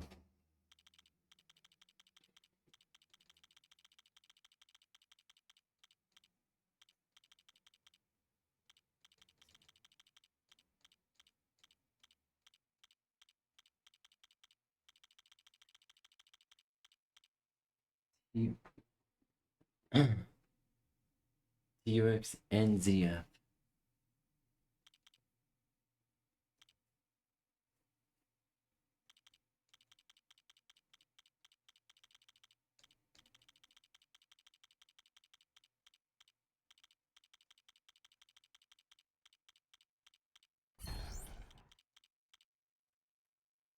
Ice rank TY9 P4U.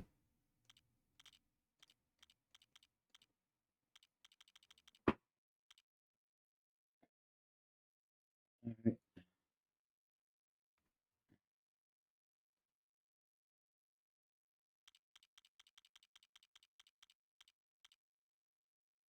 Okay. Ice rank TY9 P4U.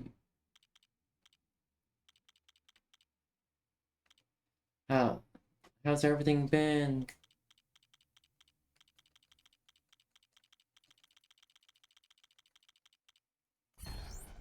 Ice rank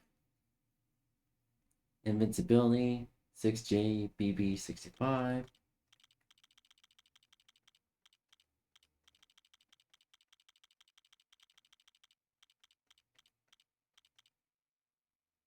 Six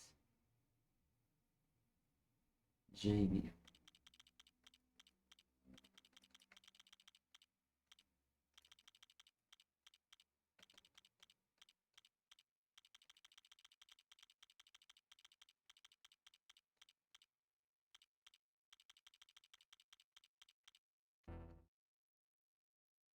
Huh? 6JBB65.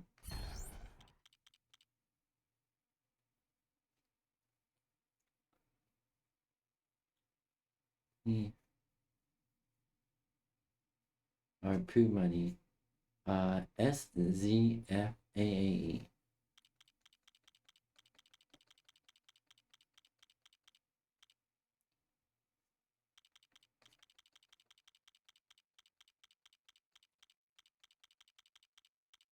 Do you ever, like, when you ever start a new save, you immediately go and put in the cheats?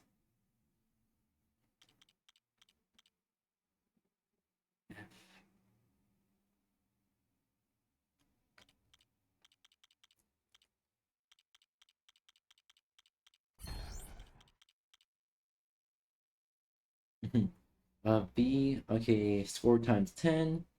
B7J YBU.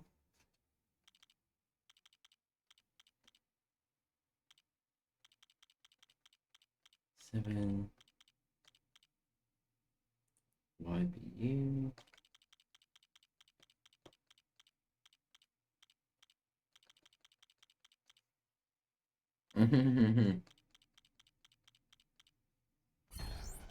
Real funny. Score times 2. 𝑈38𝘖𝙬𝙬.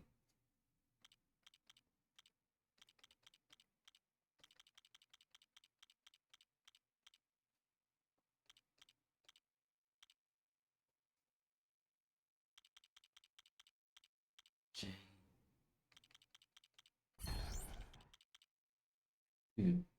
Score times 3. 𝑃𝑒HHPZ.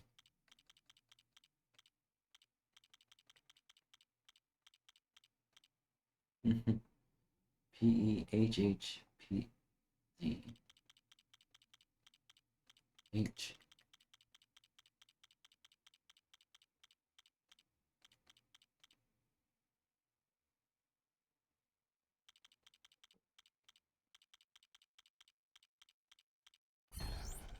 Score times 3.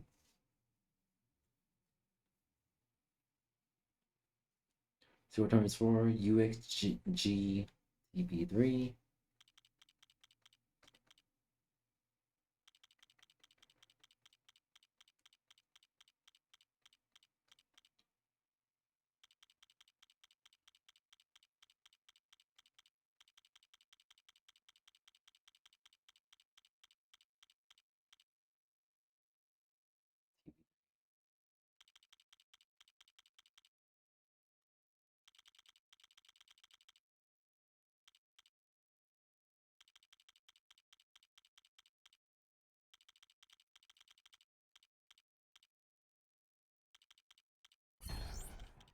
Score times 4.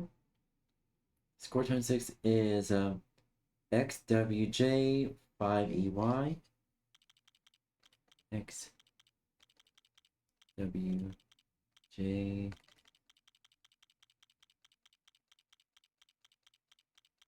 Seriously, when I was a kid playing video Lego games, I always immediately go for the cheat codes first and then play the game. E.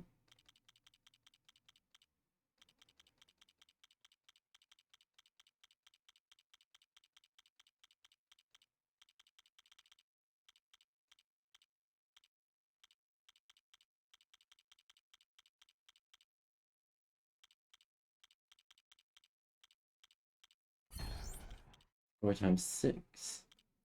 Score times 8 is SS. No, it's S5UZCP. Oh, come. I just read the cheat code and I realized what the. Oh my god, that code in particular aged like fucking milk. That's literally a fucking in particular kind of code. 5.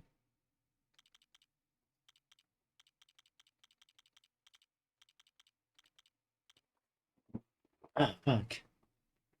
Alright.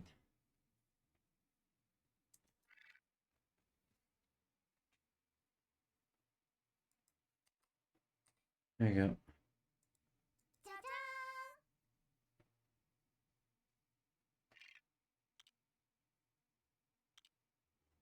SS. S5.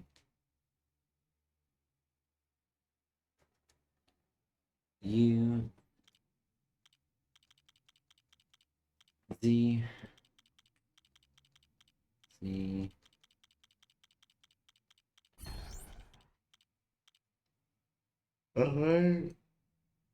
Silhouettes. FQGPYH.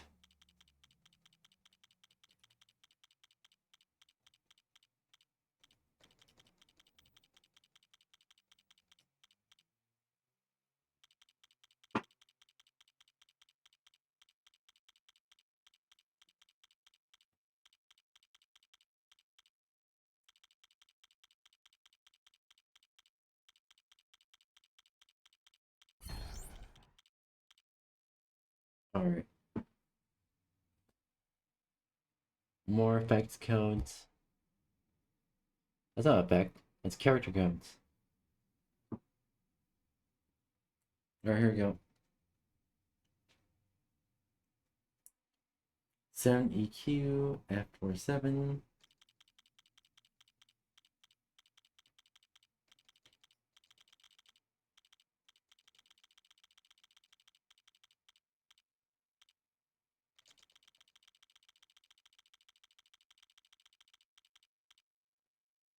EQ, F47.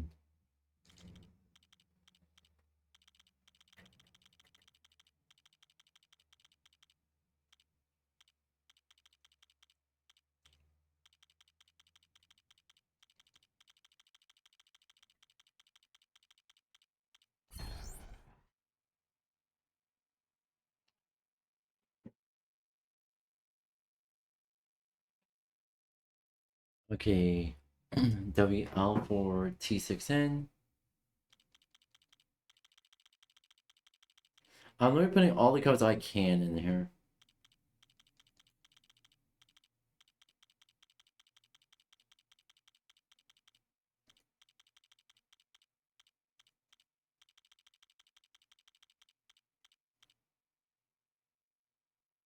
For T6N.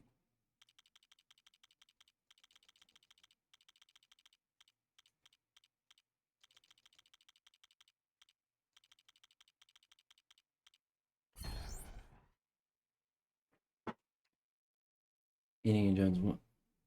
Oh, okay.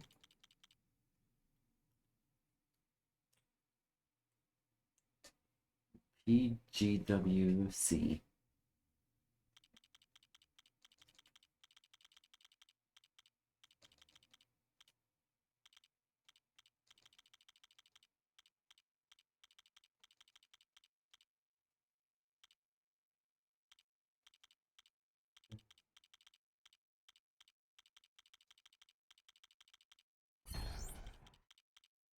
And then FGL KY5.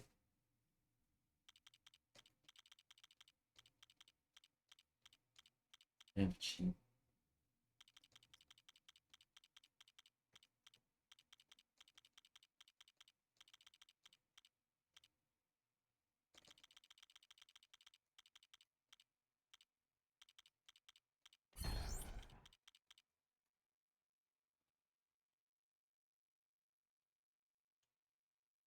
And then DZFY9S.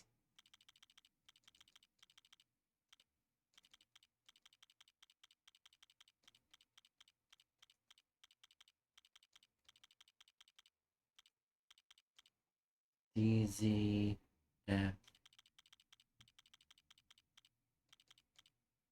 And DZFY9S.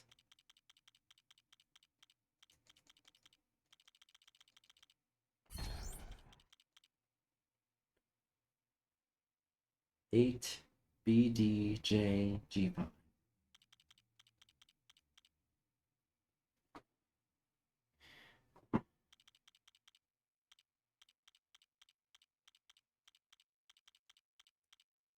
Eight BD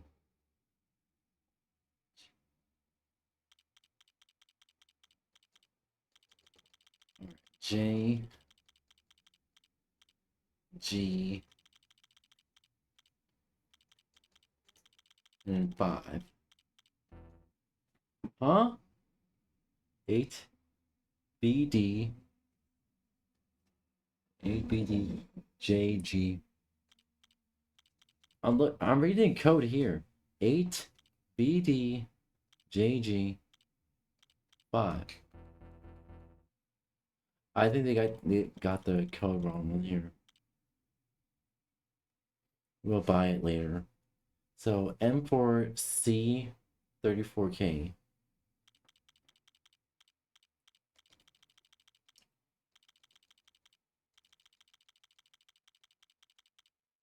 M4C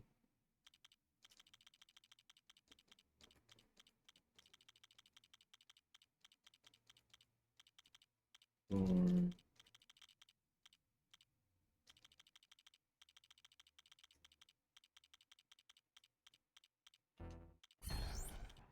Ninja in the Desert. 2W8QR3.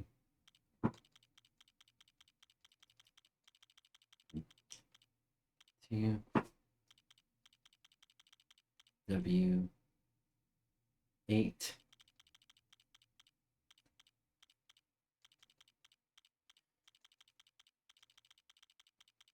Q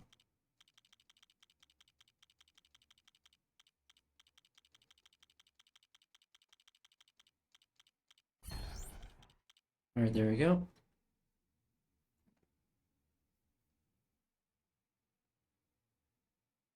Alright, QUNZUT.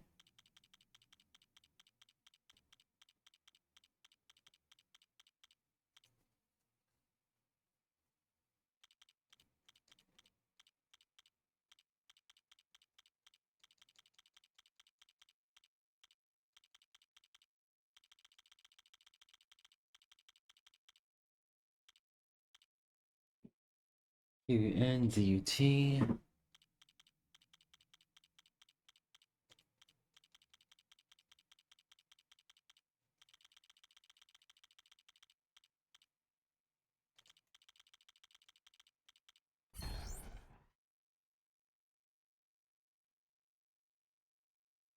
Alright. J2XS97.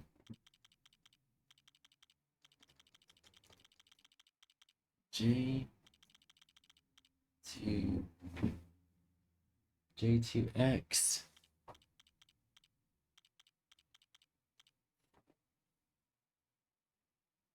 S97.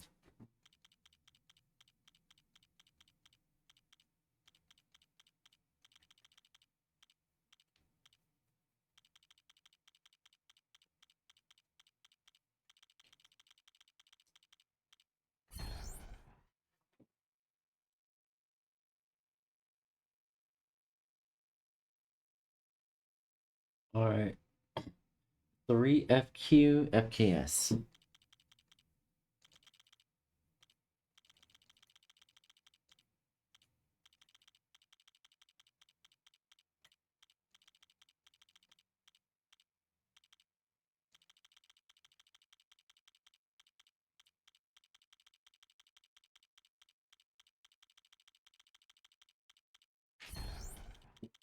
Alright. 7AWXJ3.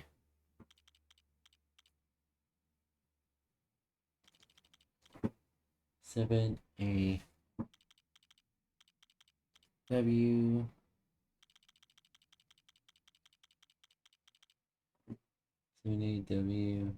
X3J.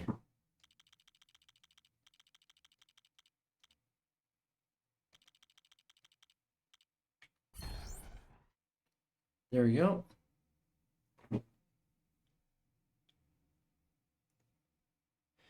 P for P, C, D, Y.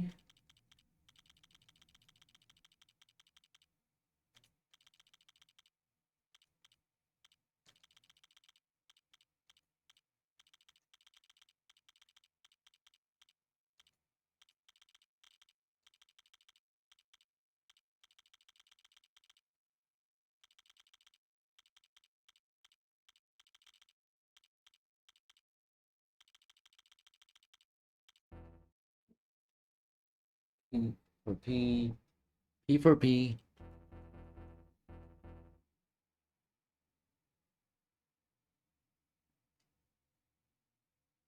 I think they got some of these codes wrong. U7SMVK.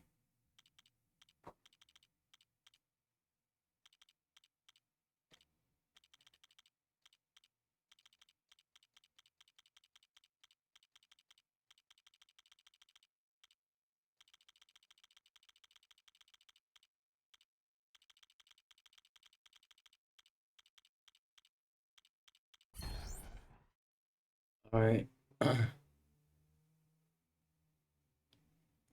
QPWDMM.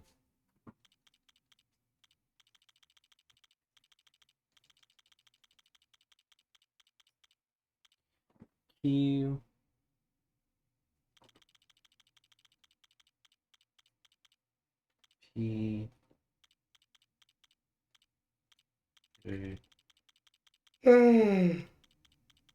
Alright. PWD. MM.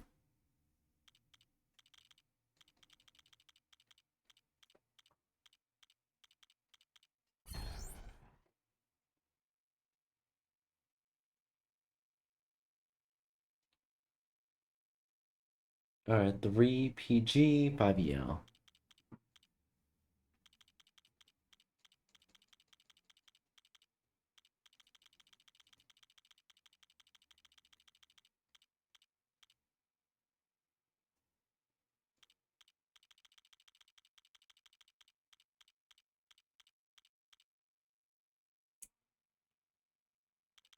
Alright. 5.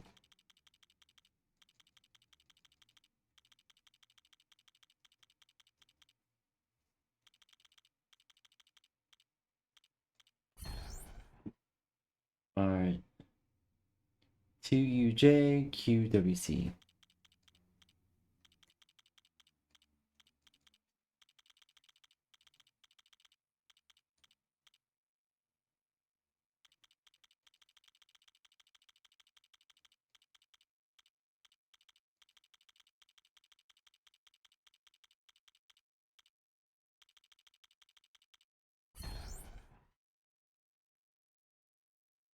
�82RMC2.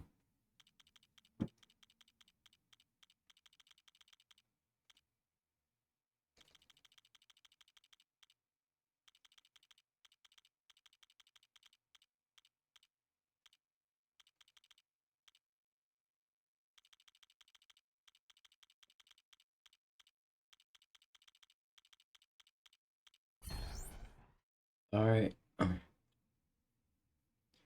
2JK562.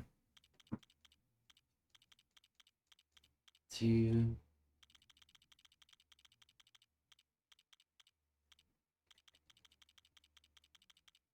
K. Oh, you can talk to me if you want. 2JK.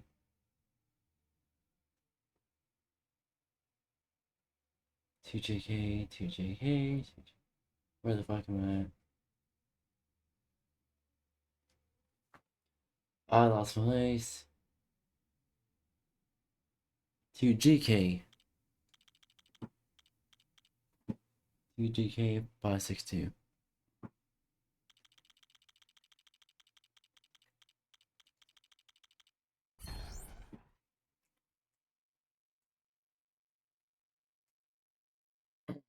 Or C5AKH. Or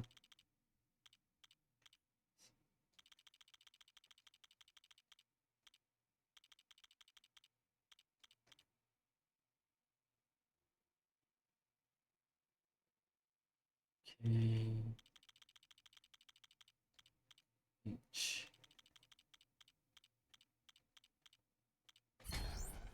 Alright, there we go. FTL 48S.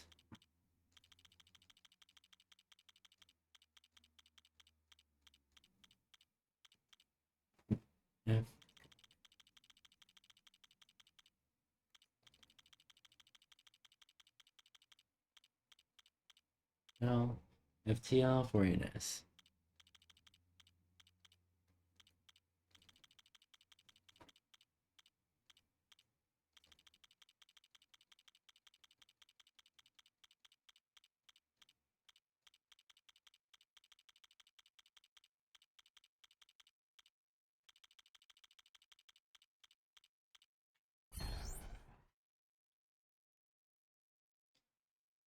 Alright.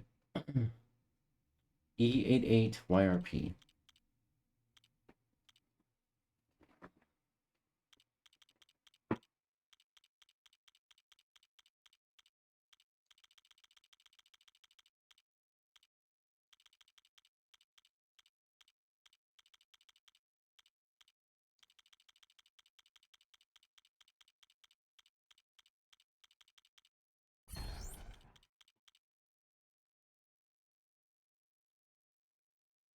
94 𝘼𝙬𝙬.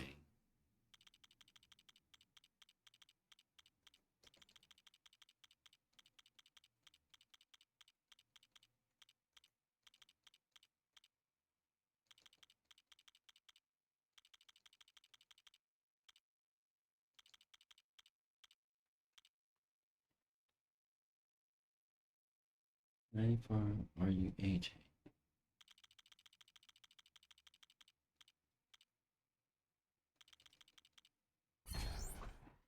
All right.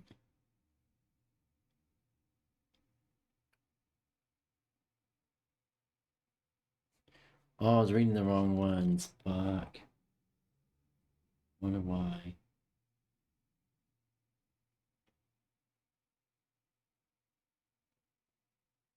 QN.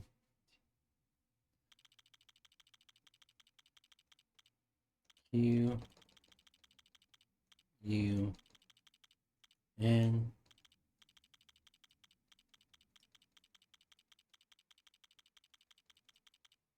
C.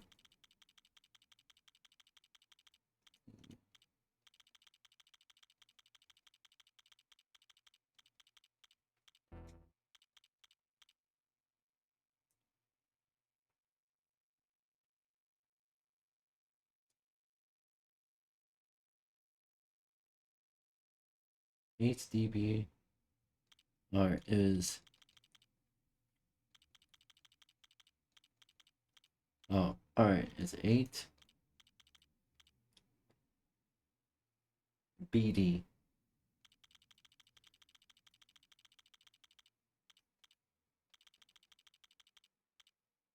8 BD JG5.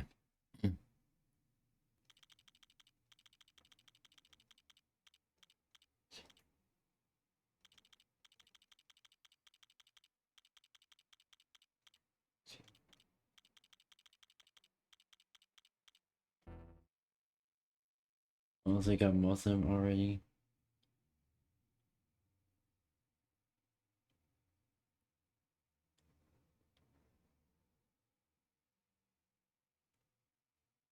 Alright, there we go. Alright.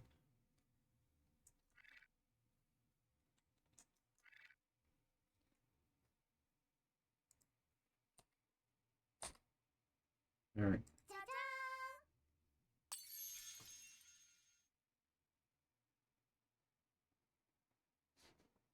Alright.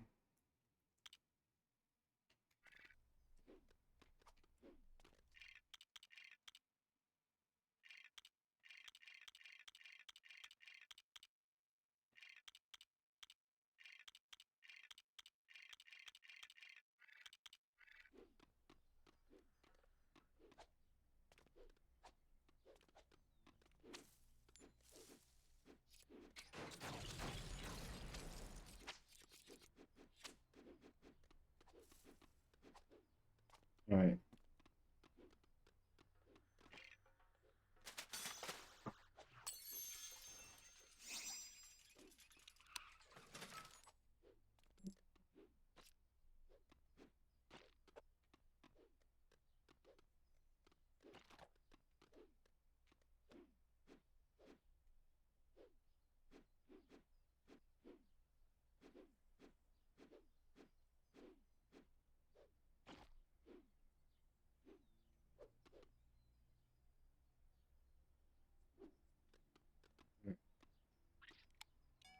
It's a little bit different.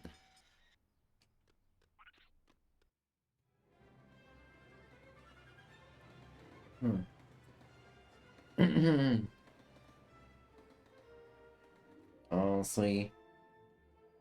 No, I'd rather just deal with the copyright.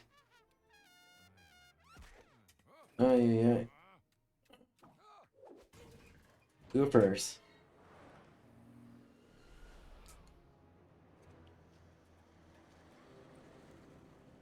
Oh, no.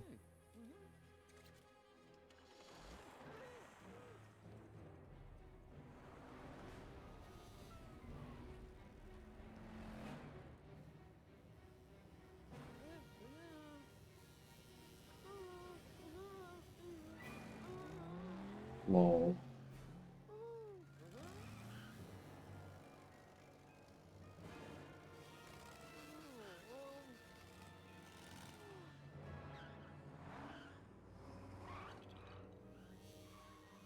That was funny.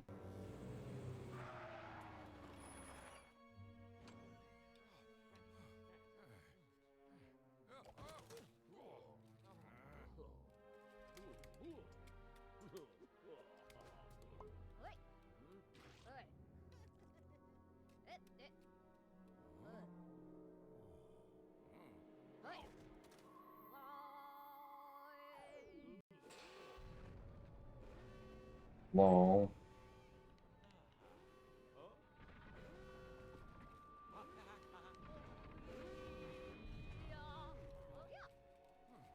Lol.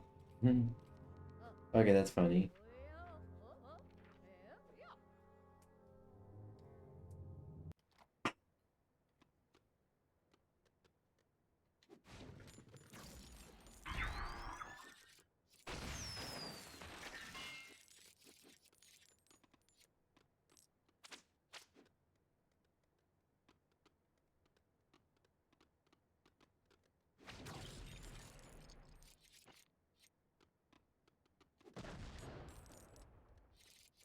Alright, here you go.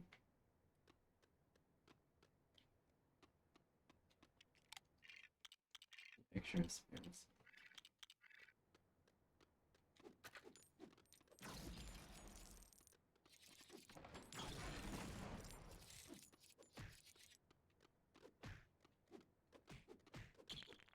Oh.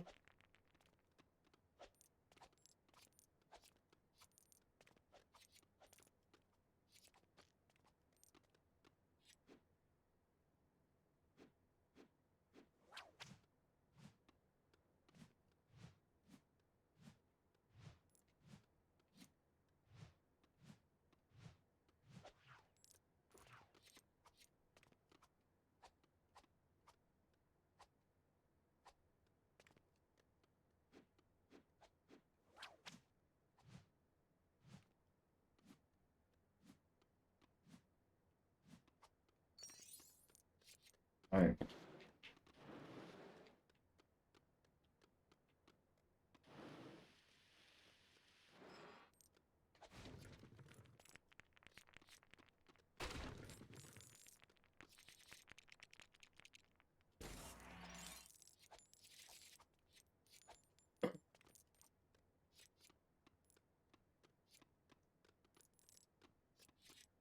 Alright. Here.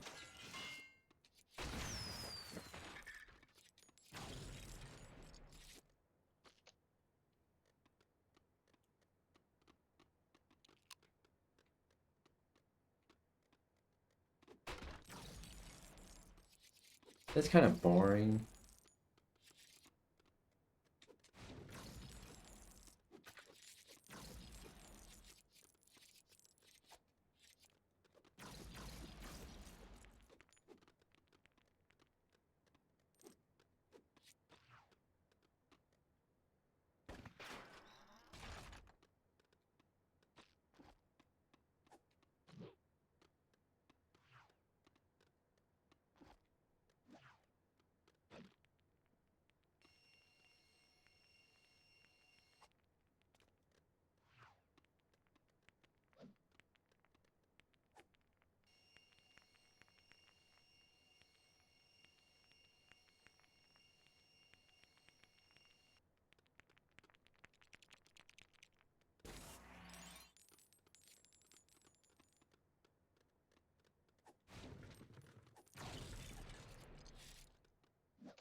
I think jumping to make it go faster.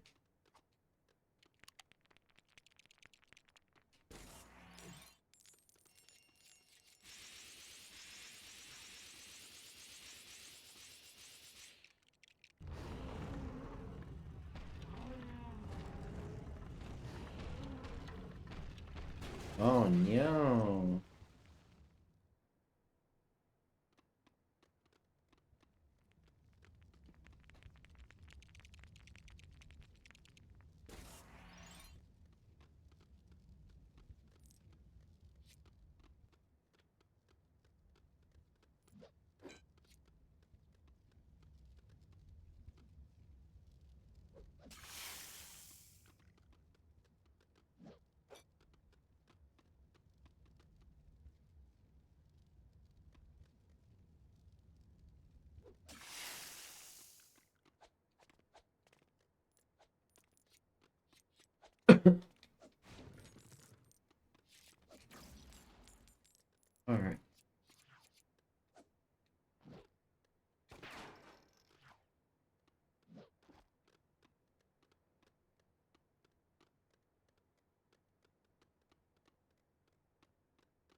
Do we swap weapons every few seconds or there?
Alright, let's see here. What else can we do?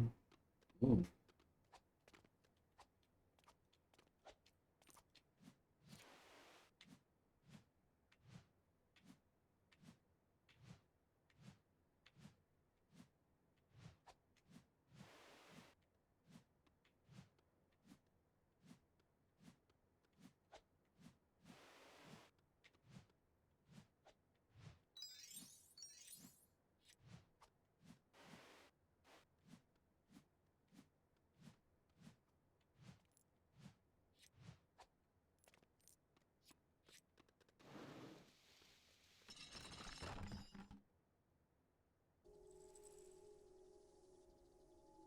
Oh.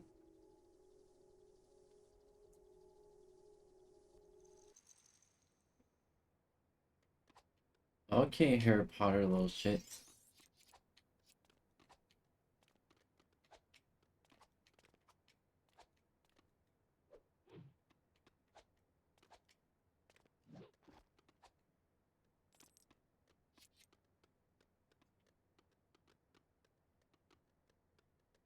Okay. What's supposed to do here?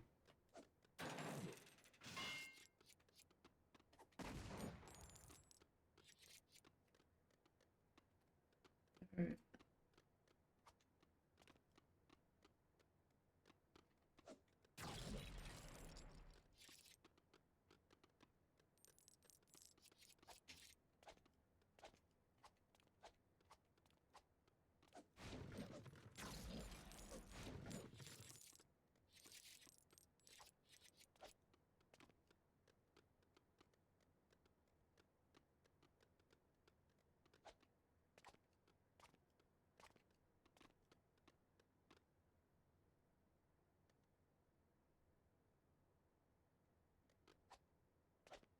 Or spirit and what?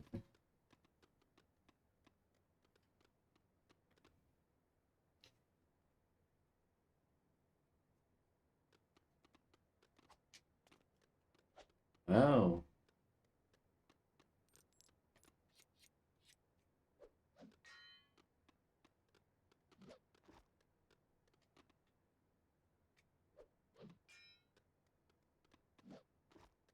Okay.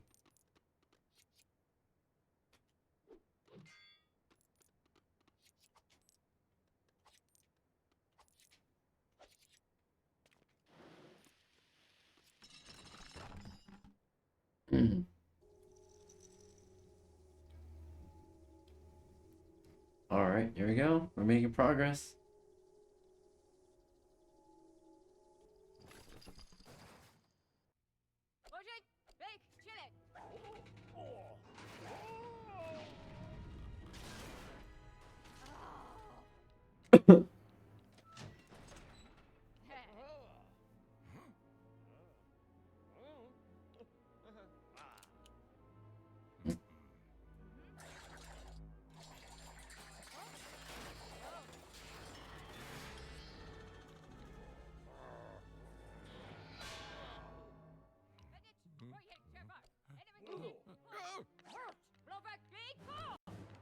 Well,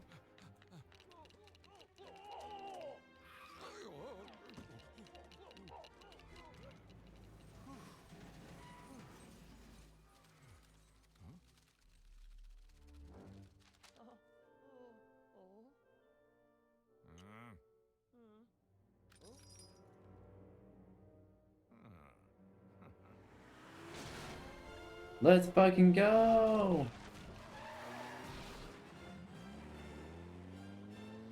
Han Solo?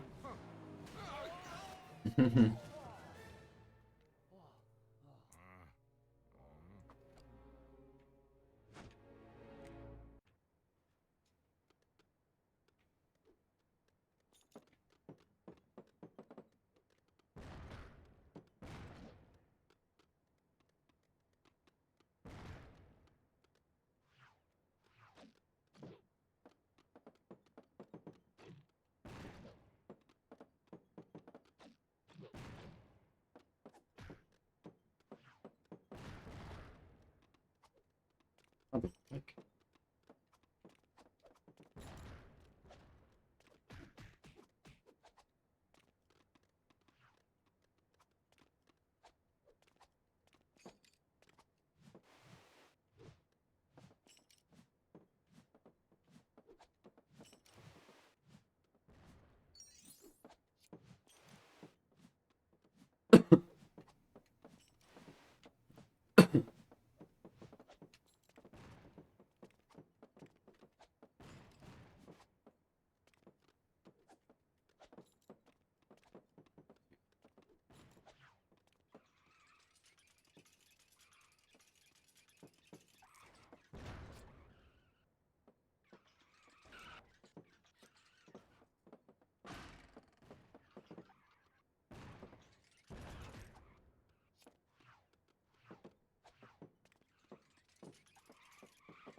Come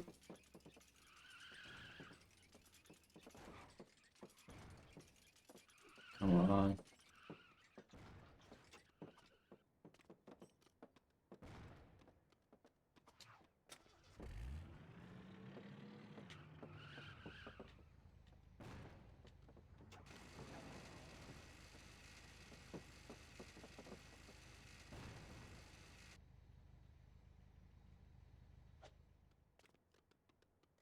Alright.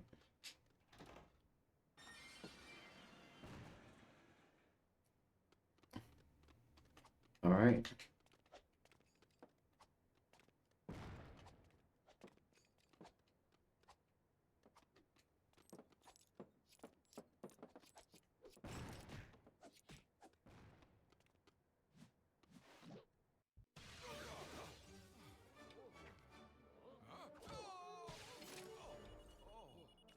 Who first?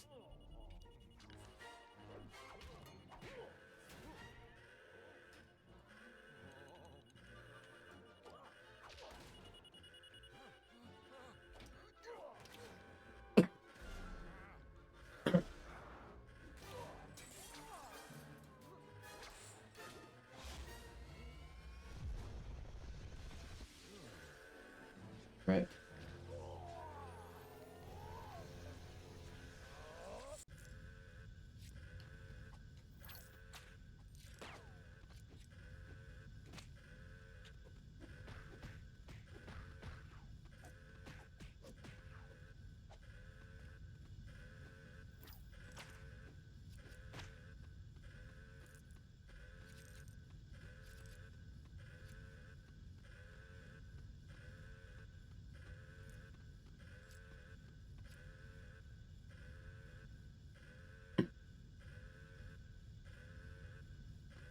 I thought it damaged him.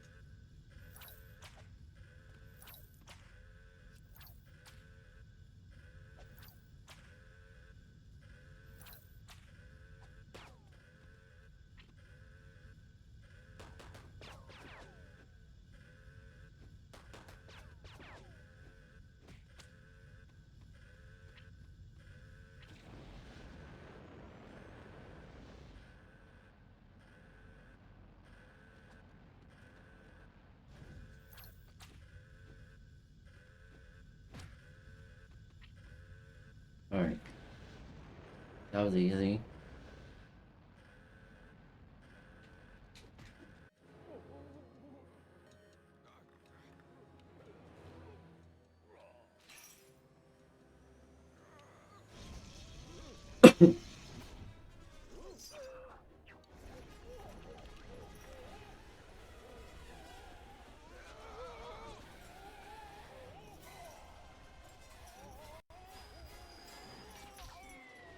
Rip.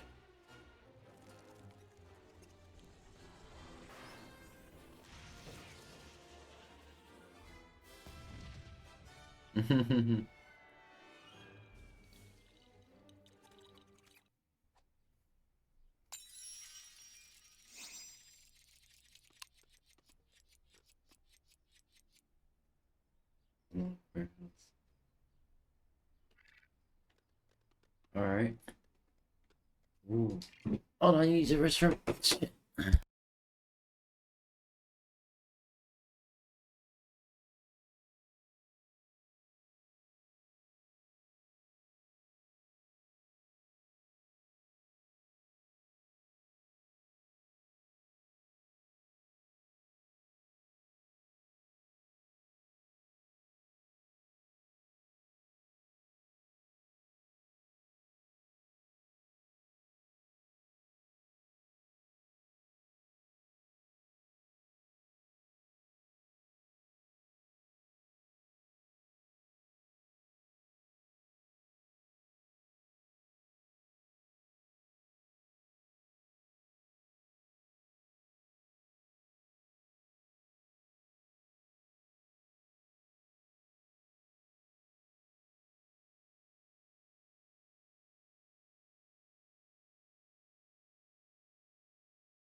I'm back with Blitzy. Sorry, I forgot to unmute my mic. I forgot to unmute my mic. But yeah, that was cute.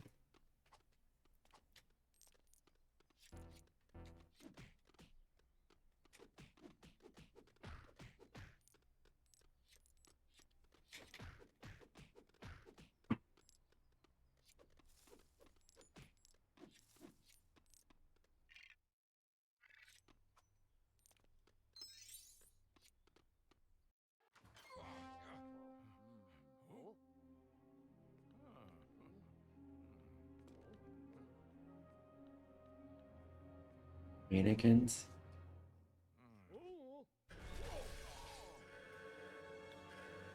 Oh no.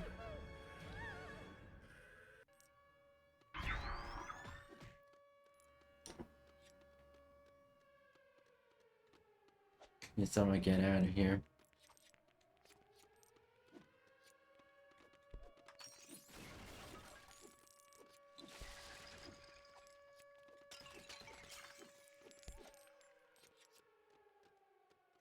Alright.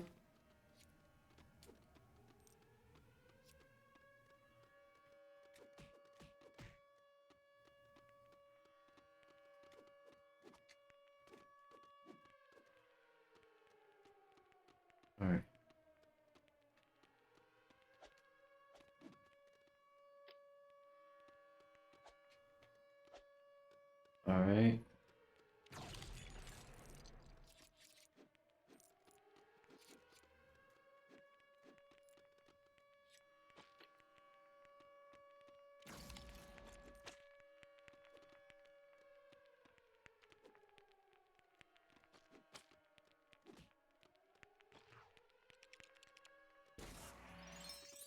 Alright.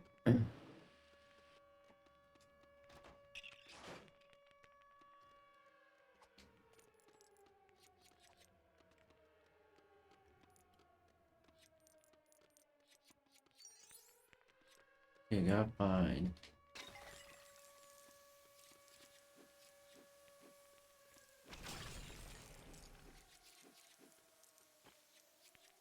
But ears.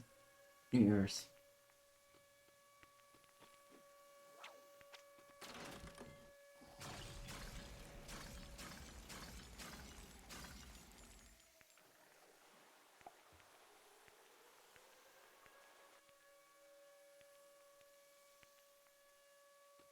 There we go.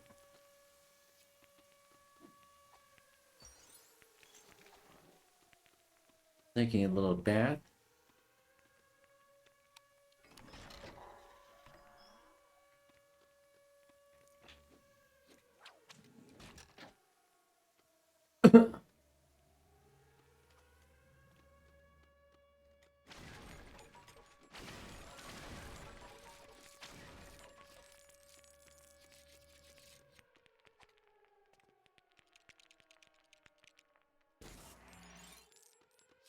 Okay.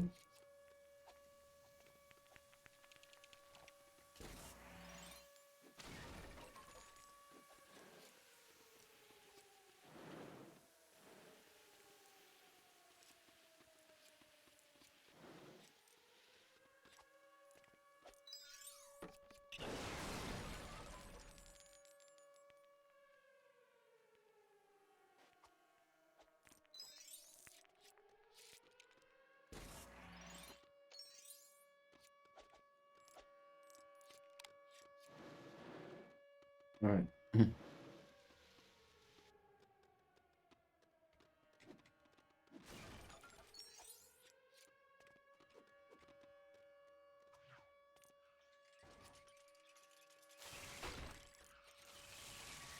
Alright.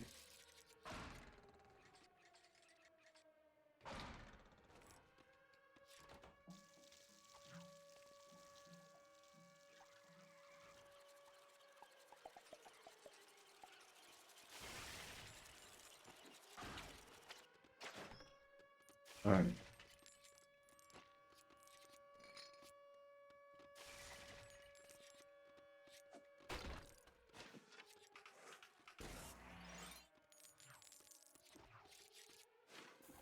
Alright.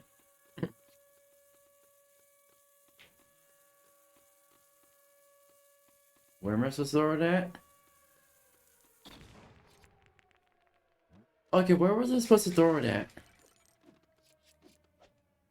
Oh, okay.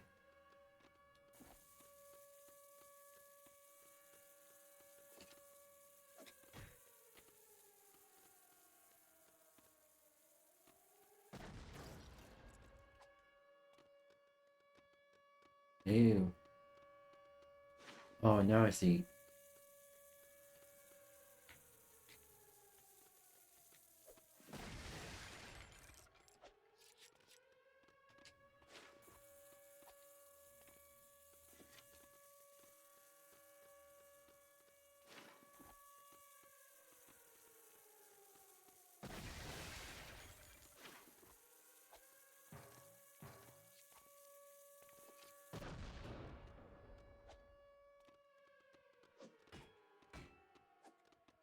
Oh, now I see now.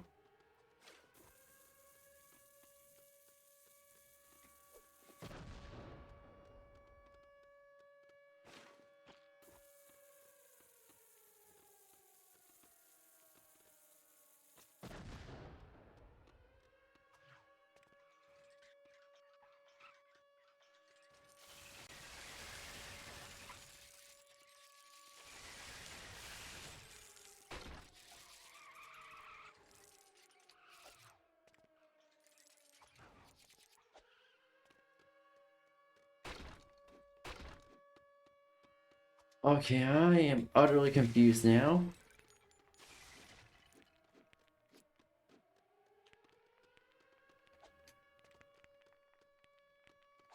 Huh?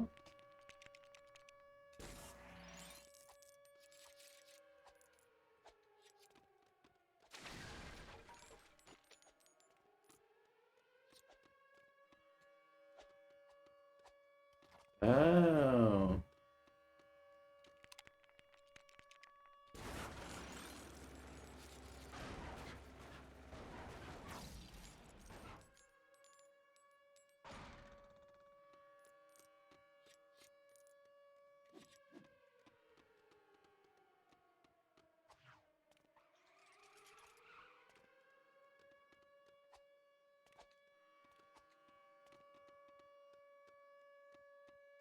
Okay,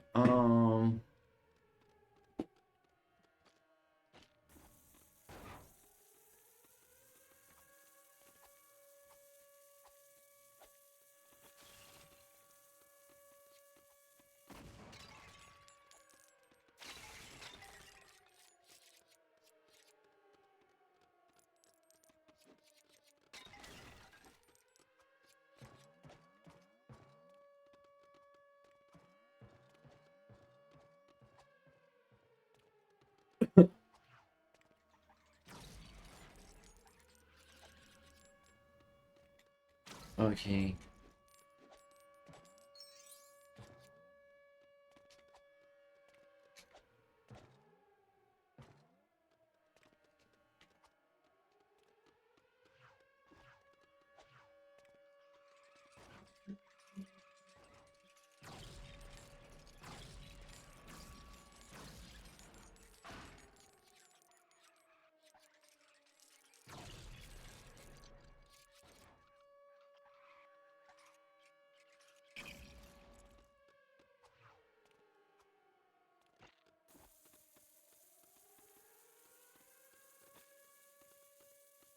Travis.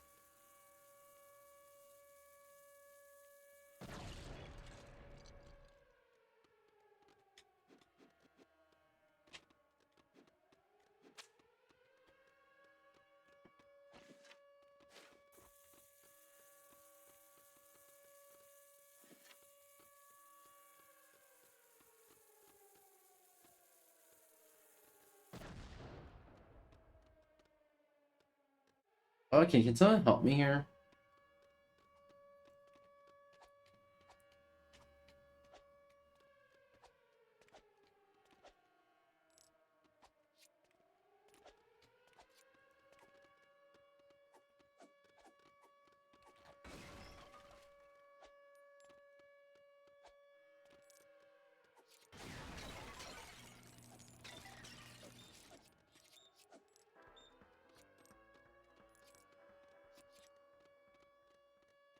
Oh, now I know.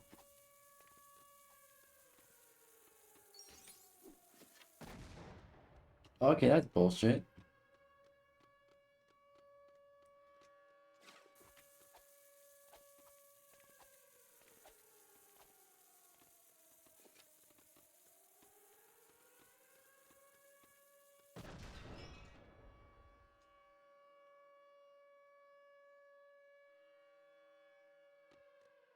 Okay.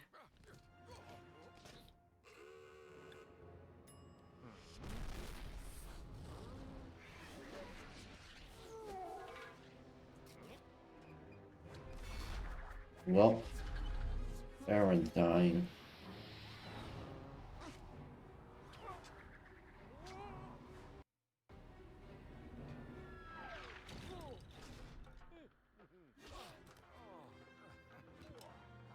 Lol.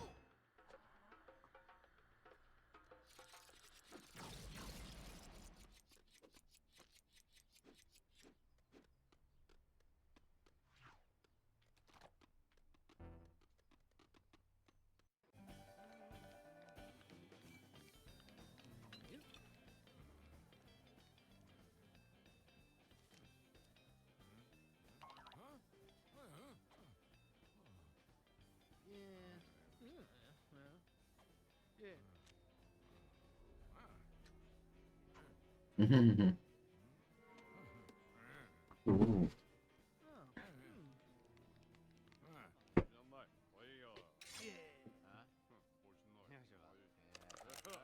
Oh shit.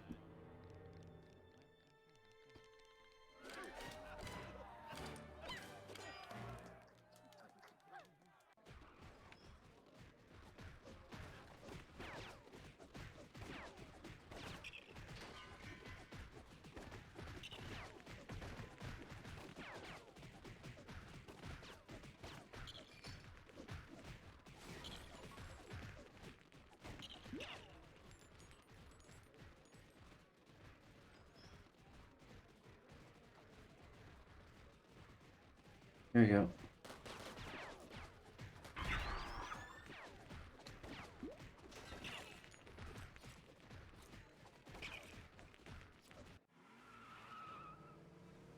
Well,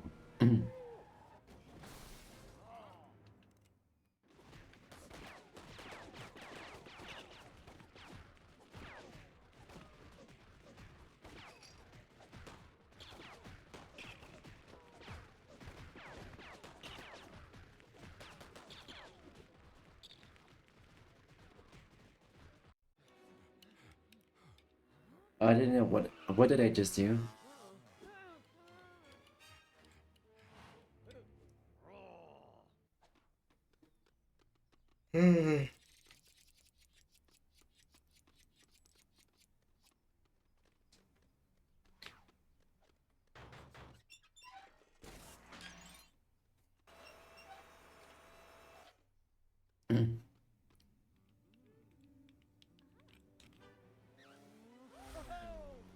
What was the point of that scene?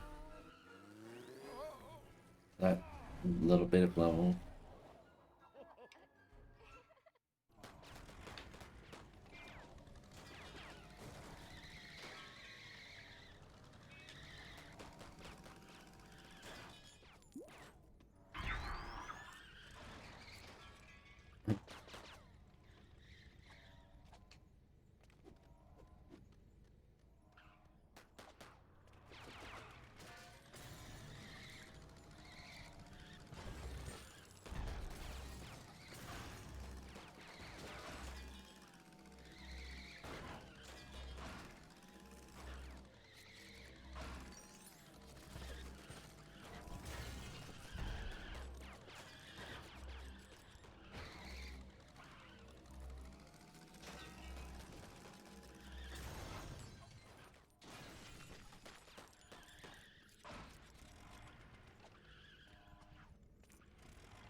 Oh.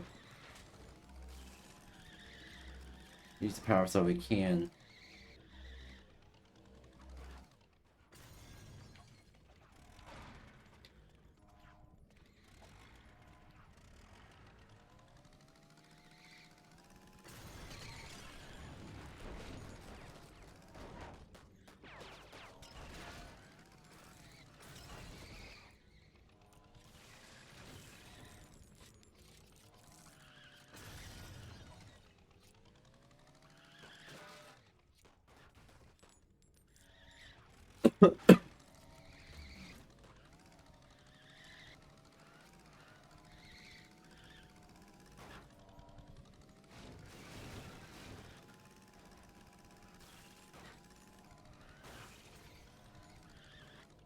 Kind of difficult to control these.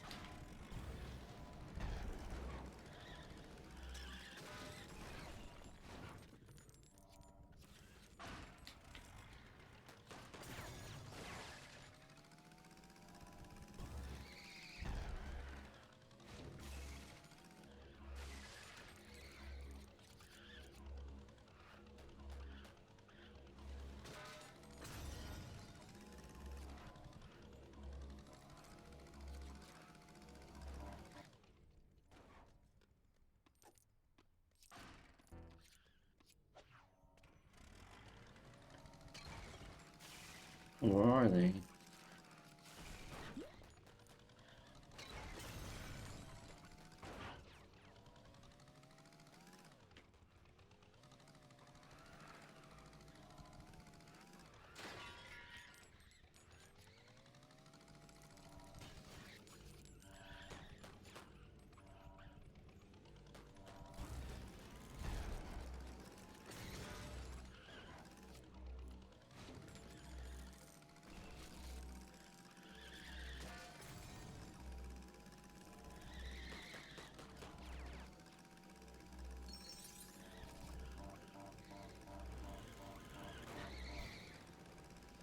Oh, they have a limited time.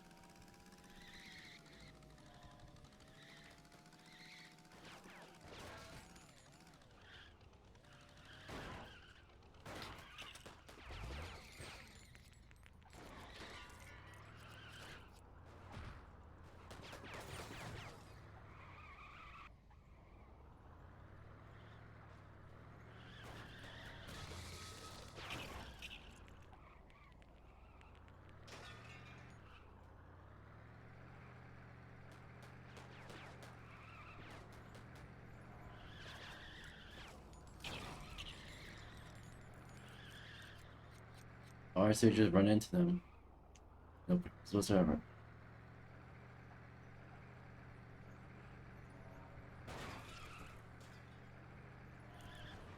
No, it would have been interesting if you need to use at least one of the power-ups.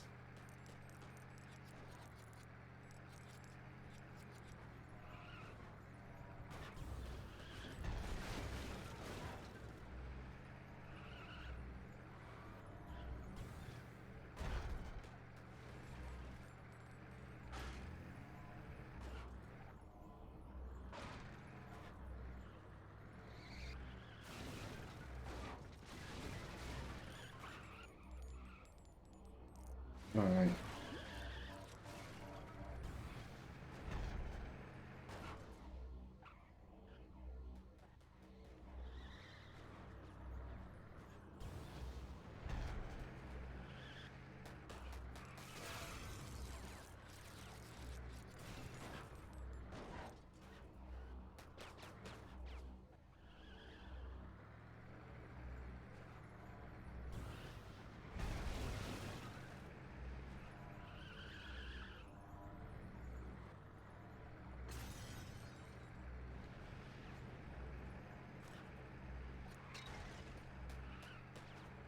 Come on.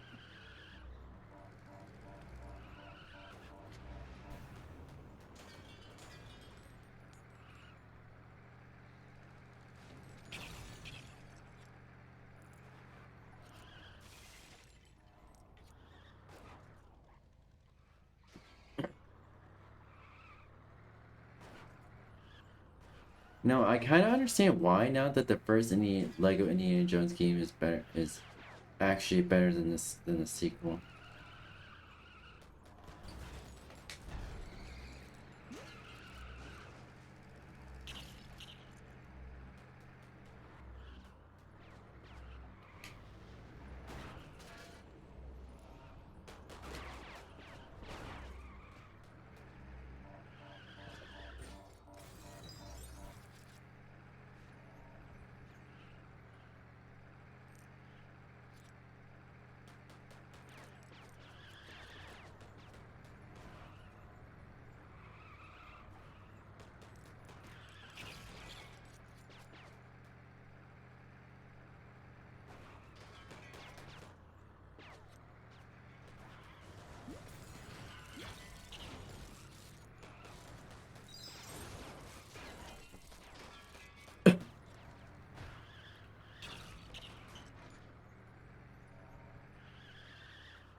I didn't know you can. Oh my fucking god.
Alright.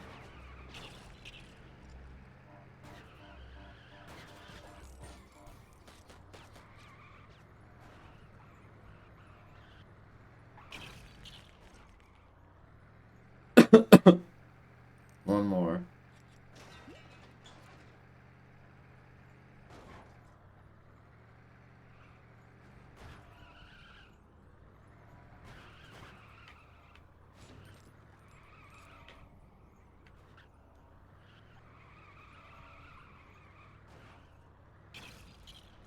There we go.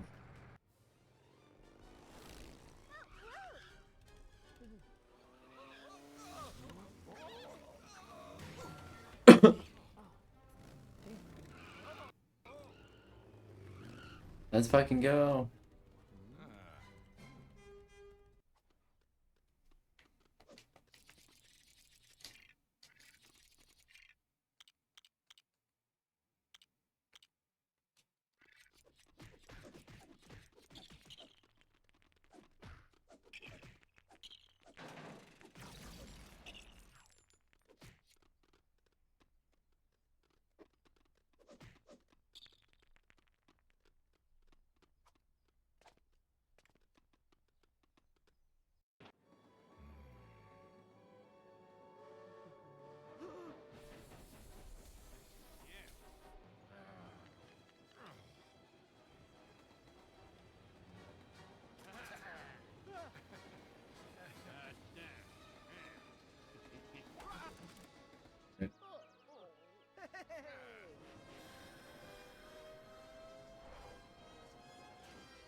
Alright.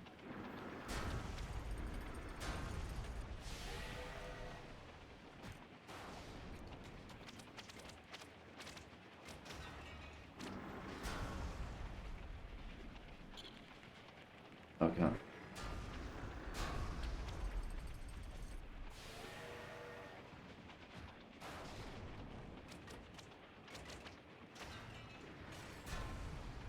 Alright, let's do this.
Okay, what am I supposed to do?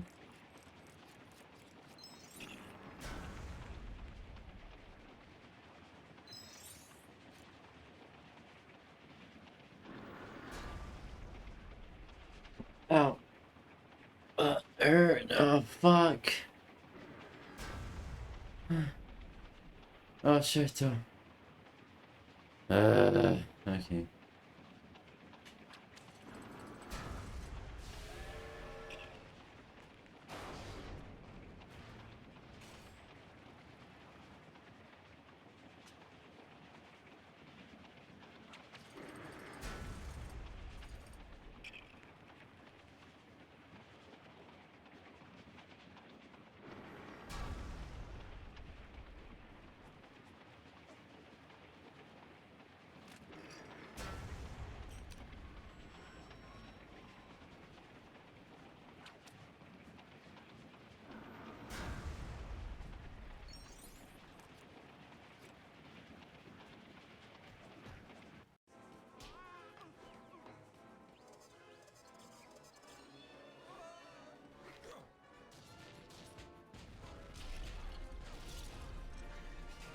Oh, wow.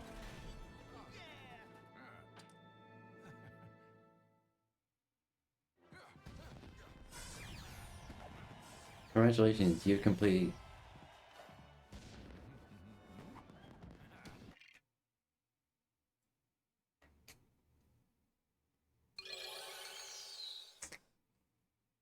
Huh?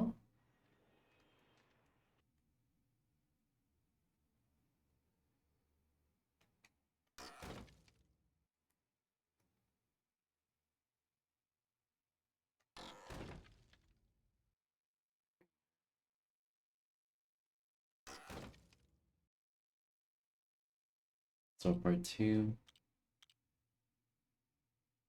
Creative. Oh, shit. Lost Ark.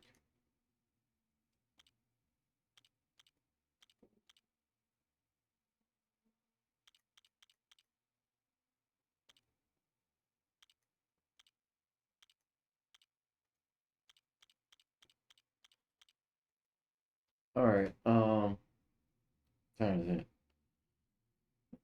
Ooh, okay.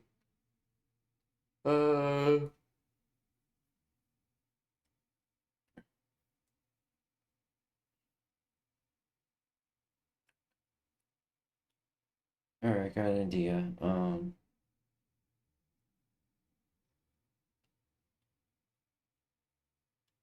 Shit. Alright. So, what I want to do, since... Okay.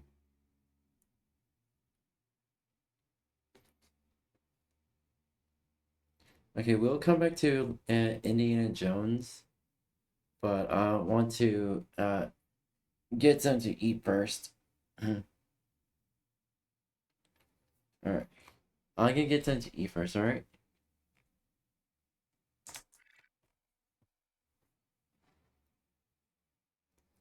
Alright.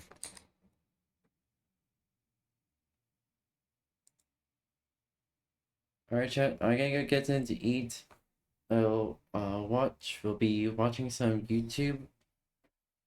And then after eat, we'll get back into Lego Indiana Jones. Alright? Alright, chat. Alright, I'm gonna make something to eat real quick. We'll watch YouTube for like an hour. And we'll get back into Lego Indiana Jones. Alright?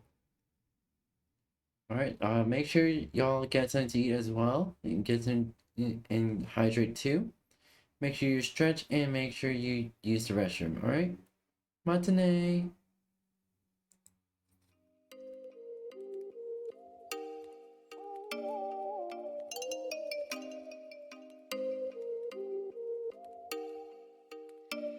Oh, you make me wanna talk back to you. Say it like that. If I hate you, then find someone new. Baby, but you know I never will. No, so I choke you down just like a pill.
Feel the waves cut through me, hypnotized by the sounds I'm breathing in. Hold tight, chemicals collide.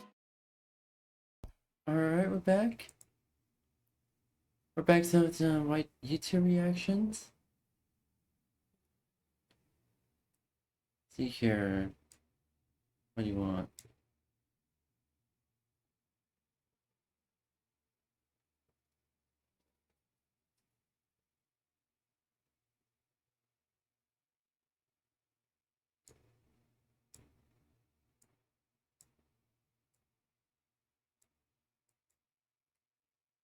Here we go.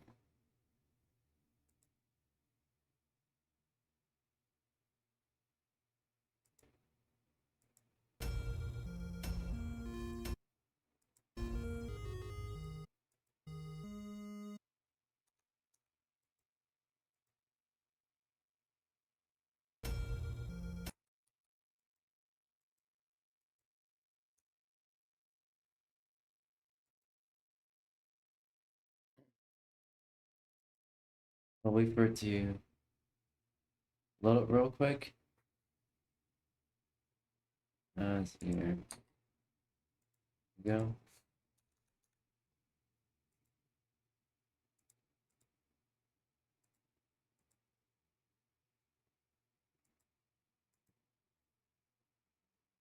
Alright.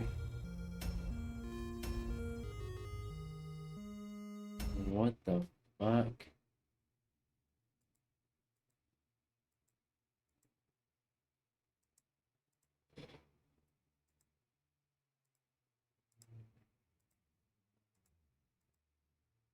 It's because all, oh my fucking god. It goes all these tabs.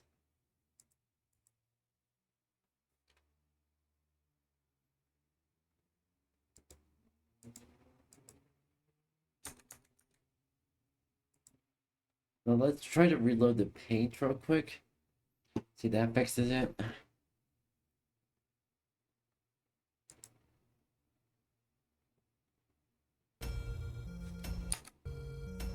Mate, why did you get it wrong right out of the gate?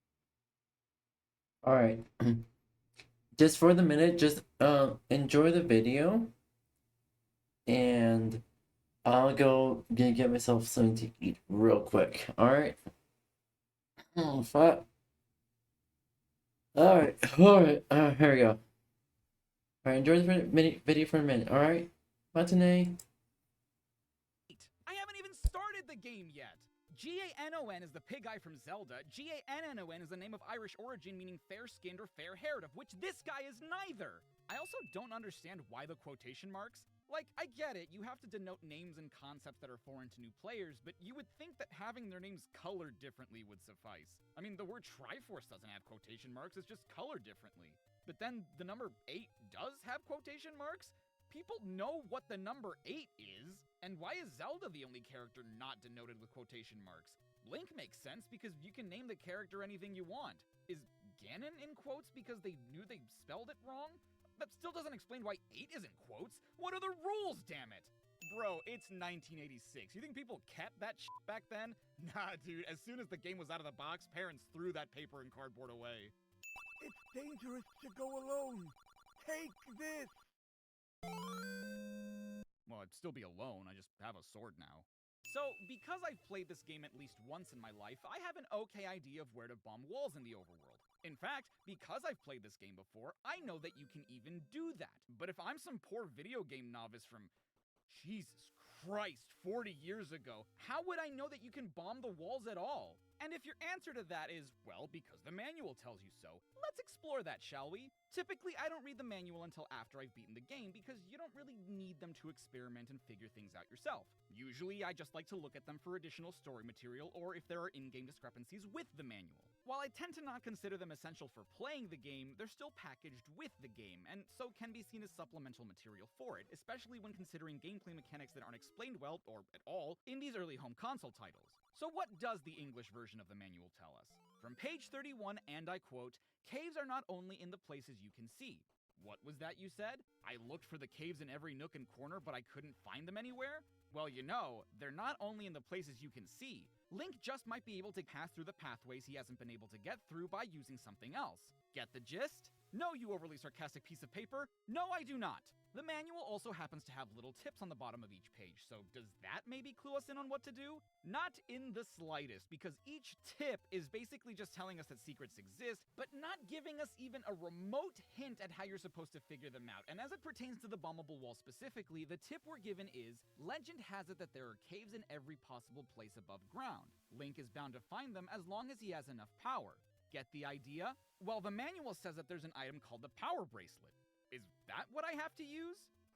Technically, yes, you do use the power bracelet to open hidden underground passages, but I don't think that's what this tip is talking about, because it mentions caves specifically, and in other instances in the manual, it tells us that caves are locations found in walls all over Hyrule. Anything other than that is simply labeled an entrance. Taking that into account, the power bracelet can't possibly be what helps us find caves, because its entry in the manual says that it helps Link lift rocks, which isn't how you access the caves. And to top it off, if we look at the entry for the bombs, we can see that it's the only item with a subsection that tells us that at the beginning of the game, we can't carry more than 8 bombs, so to use them sparingly, which, if anything, would discourage you from exploring and trying to bomb every possible place above ground. I've had people tell me that a lot of the secrets in this game are solved through trial and error, but I just don't agree with that. We'll get into it way more during the dungeons, but when I think of something being solved through trial and error, usually you'll have a multitude of limited options at your disposal. Your objective is clear, but how to achieve it is what you have to figure out.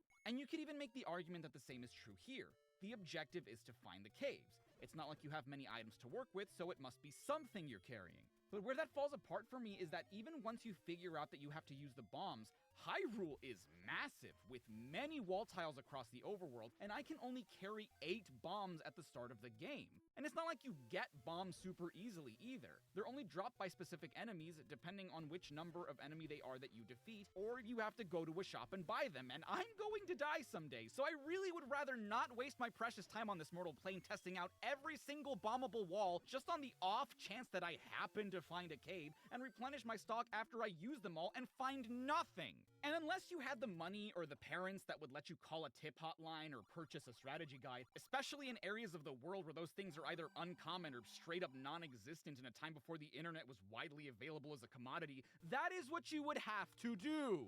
And it doesn't help that there are certain caves that you're penalized for finding. In the internet age, it's easier to avoid these locations, but if all you have is trial and error, you're either about to find a shop you don't have the money for, get some rupees, or lose some rupees. And if these locations were a bit more obvious, or if I'm it's more back. the finite resource, it's whatever. You take the gamble, and if you lose, you lose. But if I've spent hours trying to find a cave that's meant to help me progress through the game, only to find something that punishes me for finding it, I think I'd just throw my NES in the dumpster and swear off video games forever.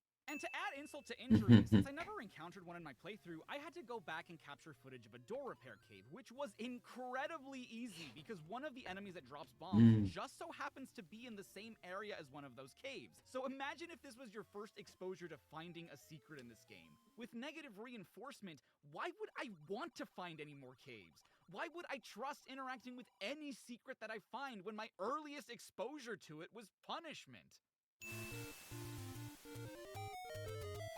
I'm sorry. What? How are you supposed to know this is here? As far as I know, nobody tells you that you can just walk through walls. But don't worry, we'll talk more about that later. It's pretty well known that in the first game, a lot of the NPC dialogue is either awkward, cryptic, useless, or a combination of all three, mostly due to the limited character space for them. This one, about obtaining the white sword, is particularly heinous because he says, master using it and you can have this, which is clearly referring to the sword he has, so one would assume he means for us to master the sword we currently have. The thing is, he gives us the white sword for having a total of 5 or more hearts, which are increased by finding heart containers. One of the ways to do so is by defeating dungeon bosses, which would make sense. Completing dungeons and getting Triforce pieces is a good way to show that we have mastery over our sword. But you can also find heart containers in caves in the overworld, which you don't really need to use your sword much for. As well, what constitutes mastery of our sword? Beyond these words, we're never told how to prove our worth. Because it's not dependent on Triforce pieces, which, like I said, means that it's not dependent on beating dungeons. And even if either of those were the case, how many do I need to beat before I can have the sword? Am I expected to keep trekking back here just to see if I earned it or not? One of the items you can get pretty early on is the blue candle, which has a primary function of lighting up dark rooms in the dungeons. In fact, if you read the manual, I wouldn't blame you for thinking that that's all the candle does. No one tells you otherwise, but they do have a separate use, which is burning down trees to reveal secrets in the overworld. And again, like the bombs in the caves, you would have to try every single tree in order to even find these secrets. However, unlike the bombs, which are an expendable resource, the blue candle has unlimited uses. The only downside is that you can only use the blue candle once per screen, meaning that if a screen has multiple different trees, you would have to try and burn it down, see that it didn't work, leave the screen, come back, and try a different one. Boy, this is really expensive. My brother in Hylia, you set the prices! So, in the very first dungeon, if you leave as soon as you enter and then come back, the door to the north just gets unlocked without having to use a key. Something very common, which, again, no one tells you, not even the manual, is that there are blocks you can push to reveal hidden passageways or open shutter doors. Admittedly, this first instance isn't too bad because it's a lone block where you can't really do much else, but later dungeons have blocks arranged in such a way that I have no idea why you would A, be expected to push a block in the first place, and B, know which block to push when you have so many options. Trial and error, sure, but I can't say that I find pushing random blocks until I find the right one to be particularly good or fun game design. Eastmost Peninsula is the secret. Cool. What the f*** are you talking about? I'm not supposed to be able to do this. The compass in this game reveals a location of the Triforce fragment, which we can use as a reference point to know where to go to beat the dungeon, which is nice in theory. In later dungeons, though, knowing where the Triforce piece is doesn't mean much when we don't even know how to make our way to it, especially when you have to go down passageways that lead to opposite ends of the map and rooms that are connected through passages that aren't doors. But we'll get to that. In fact, as an addendum, the compass only really becomes useful when you have the respective dungeon's map, and even then, not by much, because we actually have two maps. The one you can see up top revealing the shape of the dungeon, and the map on the subscreen, which only updates as you enter new rooms. While the main screen map can give you an idea of where certain rooms are located, like I said earlier, that doesn't mean you'll know exactly how to get there until you get there. And the subscreen map isn't much more helpful because it only reveals how the rooms are connected once you go through the door that connects to the next room. Dodongo dislikes smoke. This hint is meant to clue you in on how to defeat the boss of this dungeon, whose name you would only know through the manual, and overall it's not a terrible hint, but the issue I take with it is that while it's clear that I have to use the bombs, it isn't clear that I have to place the bombs specifically in front of the Dodongos in order for them to do any damage. The manual does tell us that it bounces off attacks with its thick hide, but the only time we would even see smoke is when the bombs explode outside of Dodongos. Ugh, the dark nuts. These bastards can only be damaged by hitting them from behind, which can be finicky on its own, but their walking patterns only make that more difficult. They'll mostly do their own thing, but the second Which is you kinda try to shit. get behind them, they decide to turn around because you're in their proximity, but only sometimes. So sometimes you'll land a hit, and other times he'll walk right into you.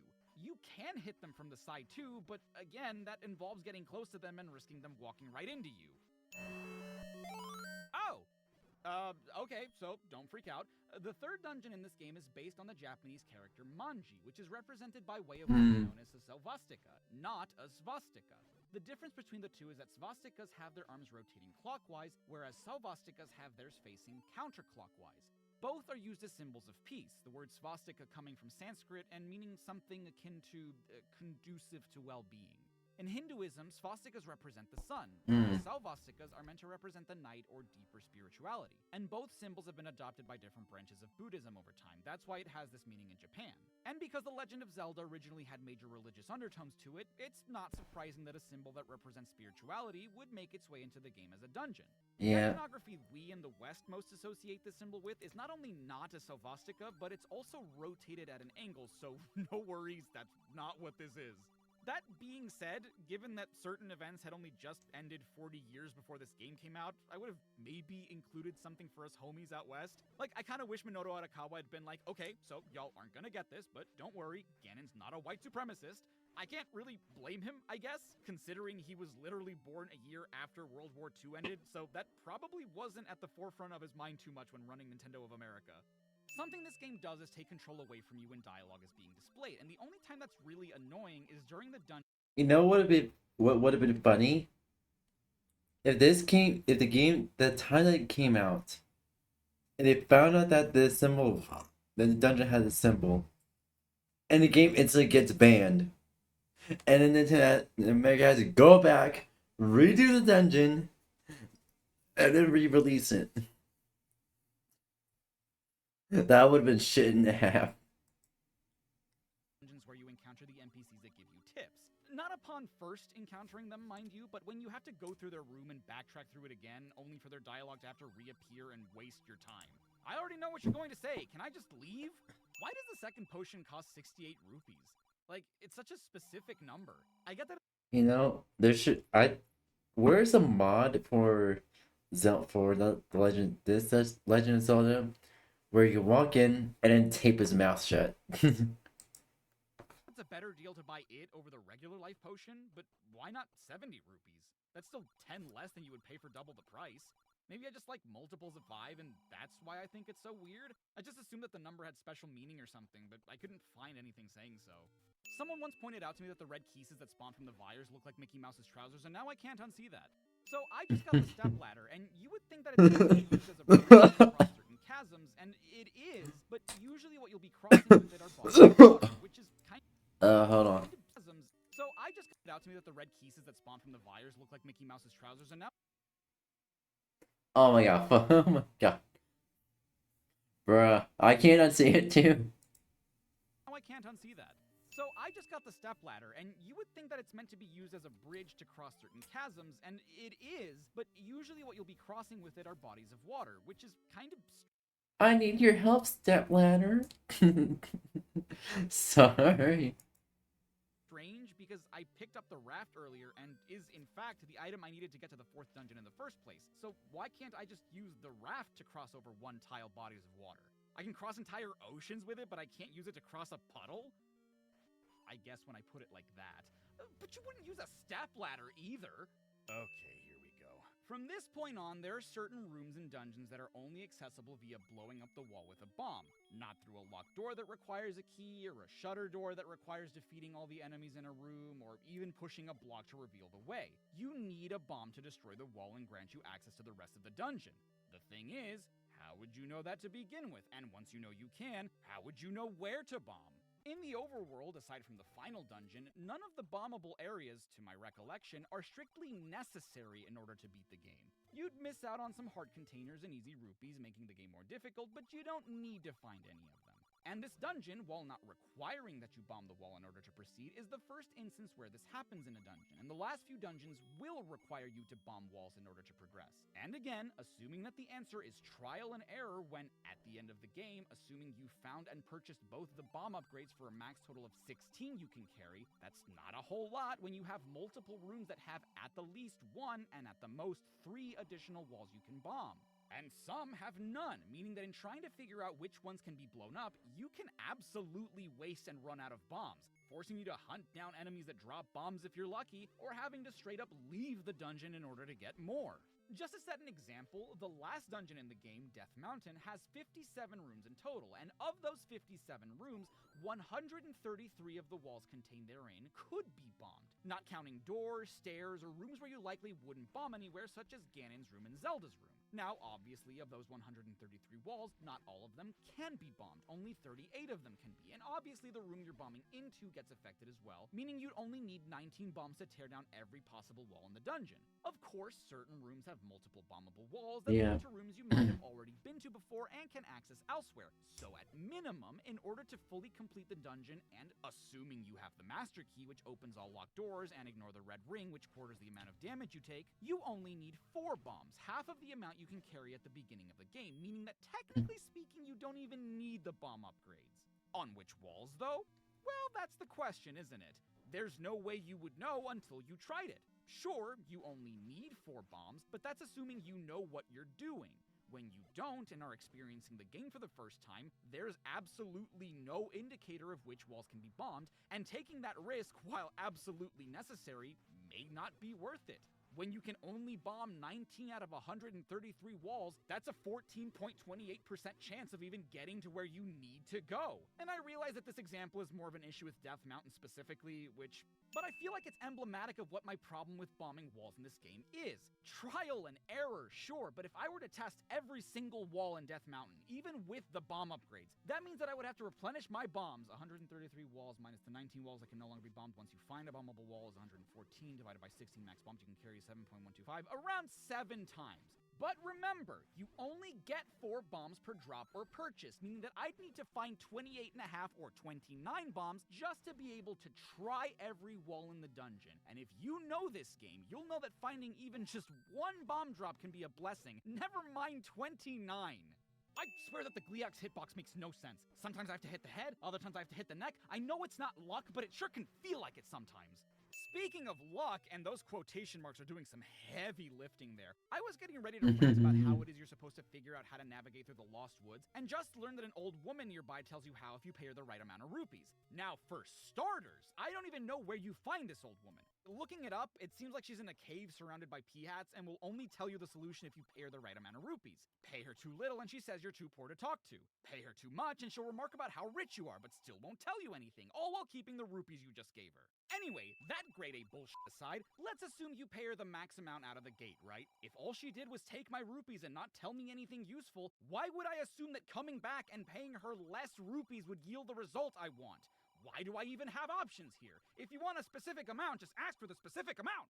Finding the old man in the graveyard is also something I wasn't sure about how you would know, but I reasoned that since no 𝙂𝙚 appear when touching this particular tombstone, there must be a secret here. But there actually is an old woman who tells you about him, and oh, look at that! Free advice! Anyway, not the point. This old man gives you the magical sword, the strongest one in the game, but much like the one that gives you the white sword, again, you're never told that you need at least 12 heart containers to wield it. Even if, at this point, you've clocked that you need the hearts to get the sword, how are you meant to know how many you need?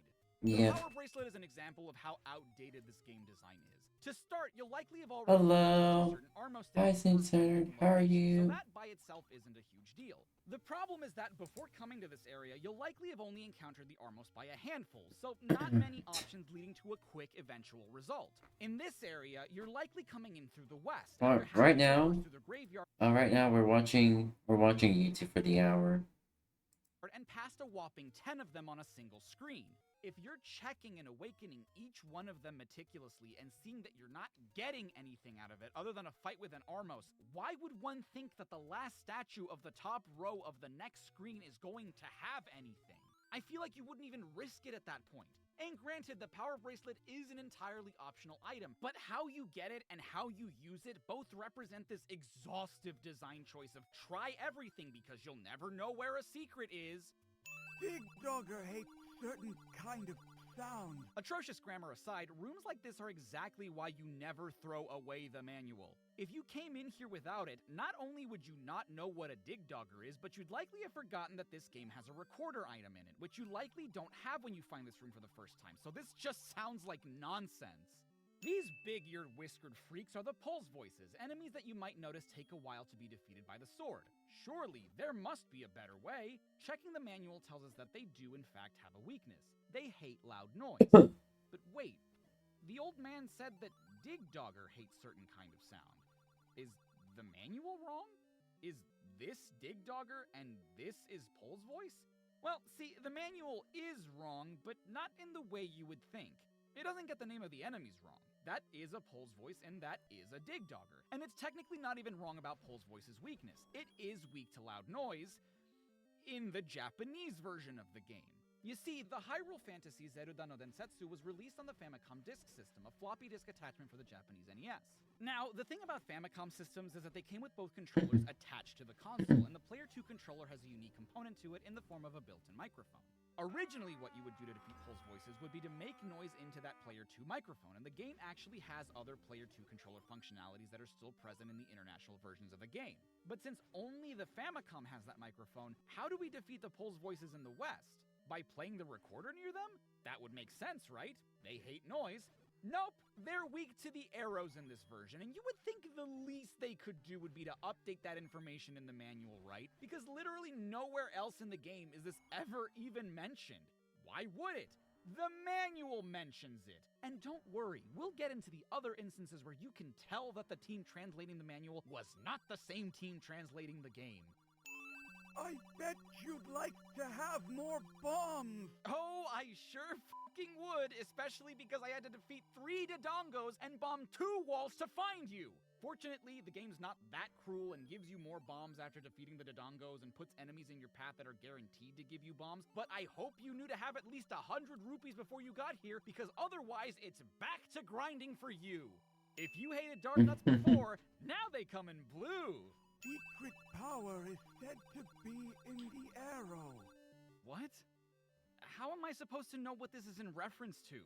Okay, so someone maybe does tell you about the Pole's voice weakness, but how are you supposed to know that that's what he's talking about? Because the room we came from had them?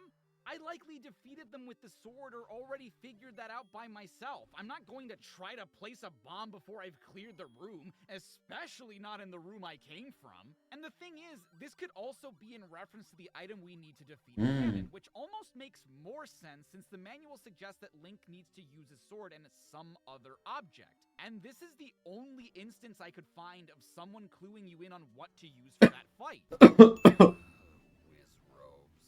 Much easier to defeat than Dark Nuts, but can be way more annoying depending on the layout of the room. It gets real bad. I haven't really talked about it because it doesn't happen in this playthrough, but those funnel cake looking things, the likes, have this annoying as shit ability to eat your magical shield, meaning you no longer can block most of the things thrown at you, and the only way to get it back is to buy another one in the overworld. It's not the worst thing that could happen to you, but it's still pretty goddamn frustrating to have to save up for and go buy another one, because they're actually pretty useful. There are secrets where fairies don't live. Okay, that's most places, you cryptic asshat! I don't see any around here! Is there a secret here? At this point in the game, when your inventory is full and you've collected all the base forms of the things you can get, is when it really sinks in how annoying it is that you can't navigate up and down in the subscreen. If I want to use the item underneath where my cursor is, I need to manually scroll left or right until it's selected. Oh, yeah, I haven't even talked about how stupid this shit is too, by the way. The overworld map is completely blank, and I'm just a flashing speck on it. And yeah, it's nice to know where the limits of the world are, but this far into the game, I kinda wish I could see what I haven't explored yet, which, as it stands, I would have no way of knowing. The shortcut you can unlock with the power bracelet is fantastic, and I really understand that beggars can't be choosers, but I really wish I could see which path takes you where instead of having me memorize the order, which changes depending on the area you enter from. So, in case you're unfamiliar, this is what that old man was talking about earlier, the whole secrets where fairies don't live thing. It looks like a fairy fountain, but there's no fairy here, so there must be a secret. Sure, okay, I guess. But what do I do? Do I bomb the walls? Do I burn down the trees? Is it something to do with the moblin up there? No, you have to play the recorder here. The problem with this is that if you were to play the recorder anywhere else on the overworld, it would summon a whirlwind that would take you to the previous dungeon you cleared if you're facing left or down, or loops around the dungeons you've cleared in sequential order if you're facing right or up. And aside from one of those footnote tips in the manual, no one clues you in on the fact that this is what you have to do. And wait, the whistle? Why is it called the whistle in the manual, but the recorder in-game? There's an item in this game called food that no one really explains in the game. I wouldn't blame you for thinking that it's similar to the life potion in that if you use it, you get hearts back. But if you were to check the manual to see what it does, it's called the enemy bait in the manual? Why didn't they just call it that in the game? You wouldn't need to have anyone explain it if you just called it that! Anyway, if we check the item's description, it says Link can use this bait to lure the enemy and bump them off as they come to eat it. But watch out, this doesn't work for some of the enemy. Doesn't work for some of the enemy. Not my point. Point being, the item can be useful in luring certain enemies away from you if you so choose, but it does have a mandatory purpose in-game that no one explains. You need to use it to get past certain Gorias in the dungeons, and the only clue you have is text above them that reads grumble grumble, which I'm guessing is to indicate that their stomach is rumbling because of hunger. And fair enough, but the word grumble is more commonly associated with the act of muttering something under your breath, which is how I originally interpreted this, so my first instinct wasn't to give him something to eat. This room. So I haven't talked about either of these enemies I yet. hate Most that enemies room. On their own, they're not that bad, but this room has a combination of bubbles and wall masters. The Wall Masters are terrible, grabby hands that send you all the way back to the beginning of a dungeon if they catch you, but are pretty easy to avoid and defeat. The Bubbles, on the other hand, can't be defeated, and while they don't deal any damage to you, the big threat they pose is that when they hit you, you're unable to use your sword for a bit, on top of dealing some knockback, leaving you vulnerable to other enemies. Considering the layout of this room, it's really easy for a bubble to knock you into a Wall Master that you can't attack, placing you way back at the beginning. Mind you, you don't have to redo everything you've unlocked in the dungeon, but it's still annoying to have to make it all the way back to this room. You can still hit the Wall Masters with your wand since it's a second Okay. level, but no one really tells you that. Level 8 is found by burning down this one single tree in this forest, and the only hint you get for this is an old man saying, "The secret is in the tree at the dead end," which, if you've played this game, you know means it could be many trees. Also, if you're coming in from the east, I'd hardly call this tree a dead end, considering it's just tucked in one tile from the right. The item I just picked up is the Book of Magic, which allows our wand to have fire properties, meaning that if we use its power in a dark room, on top of dealing damage to any enemy we hit, it will also light up the room. Mind you, you can technically do the dungeons in any order you want, provided you have the necessary items to complete it, but if you're going in the intended order like I am, you'll have just gotten the red candle in level 7, which is an upgrade to the blue candle, allowing you to use it as many times as you want per screen. Both the Red Candle and the Book of Magic are, by all accounts, optional items, but the Book of Magic is just an overall more useful upgrade, which by itself is fine. It's the fact that we just got the Red Candle only for it to be immediately replaced functionally in the very next dungeon that I think is silly. I mean, you can get the blue candle before you even enter a dungeon, and it doesn't get upgraded until near the end of the game, right before you get an item that makes the upgrade redundant? I hate this damn room, from the number of blue dark nuts to the fact that you have projectiles flying at you from every angle. Dying in any dungeon resets the regular enemies, so you would have to clear this room again, but with only the 3 hearts you respawn with, really putting the pressure on. I never really thought about it, but I think it's really clever to have the rupees act as your arrow count in the game, if only because it was probably easier to do so than to make the item have its own counter back then. But that just makes me wonder, in-universe, why are you spending money to shoot arrows? Are your rupees part of the arrows? Are you same-day delivering arrows into your inventory? Spectacle Rock is an entrance to death. Okay, I'm sorry. What the f does that mean, man? I don't know what the hell Spectacle Rock is, and no one, not even the manual, has an answer to that. Thanks for telling me where an entrance is when I have no idea what the location you're talking about is or looks like. 10th enemy has the bomb. What? The bomb? What are you talking about? So, what would you immediately assume he means when you read this? That every 10 enemies you defeat will grant you a bomb, right? You're given no more information than that. Well, apparently what he means, something that took people almost 30 years to figure out, is that if you defeat 9 enemies without taking a hit and defeat a 10th one with a bomb, that 10th enemy will drop more bombs for you. But only if they're an enemy that drops items to begin with. And that's part of a larger programming system where if any given enemy type is a certain number of defeated enemy without taking a hit, they'll always drop a specific item. The blue Octoroks, for example, are meant to drop bombs if they're the first, 6th, or 8th consecutive enemy you defeat without taking a hit. And if you defeat 16 enemies in a row without taking damage, you're guaranteed to get a fairy. And let me be perfectly honest, it's a lot more complex than how I'm describing it, containing certain exceptions due to programming indices, drop RNG and whatnot. It's a pretty cool system, and would be very useful to strategize around, if only it were explained better than this. Oh, this is Spectacle Rock? Yeah, I guess those look like glasses, sure. Let's go to the next one. Let's get right into it.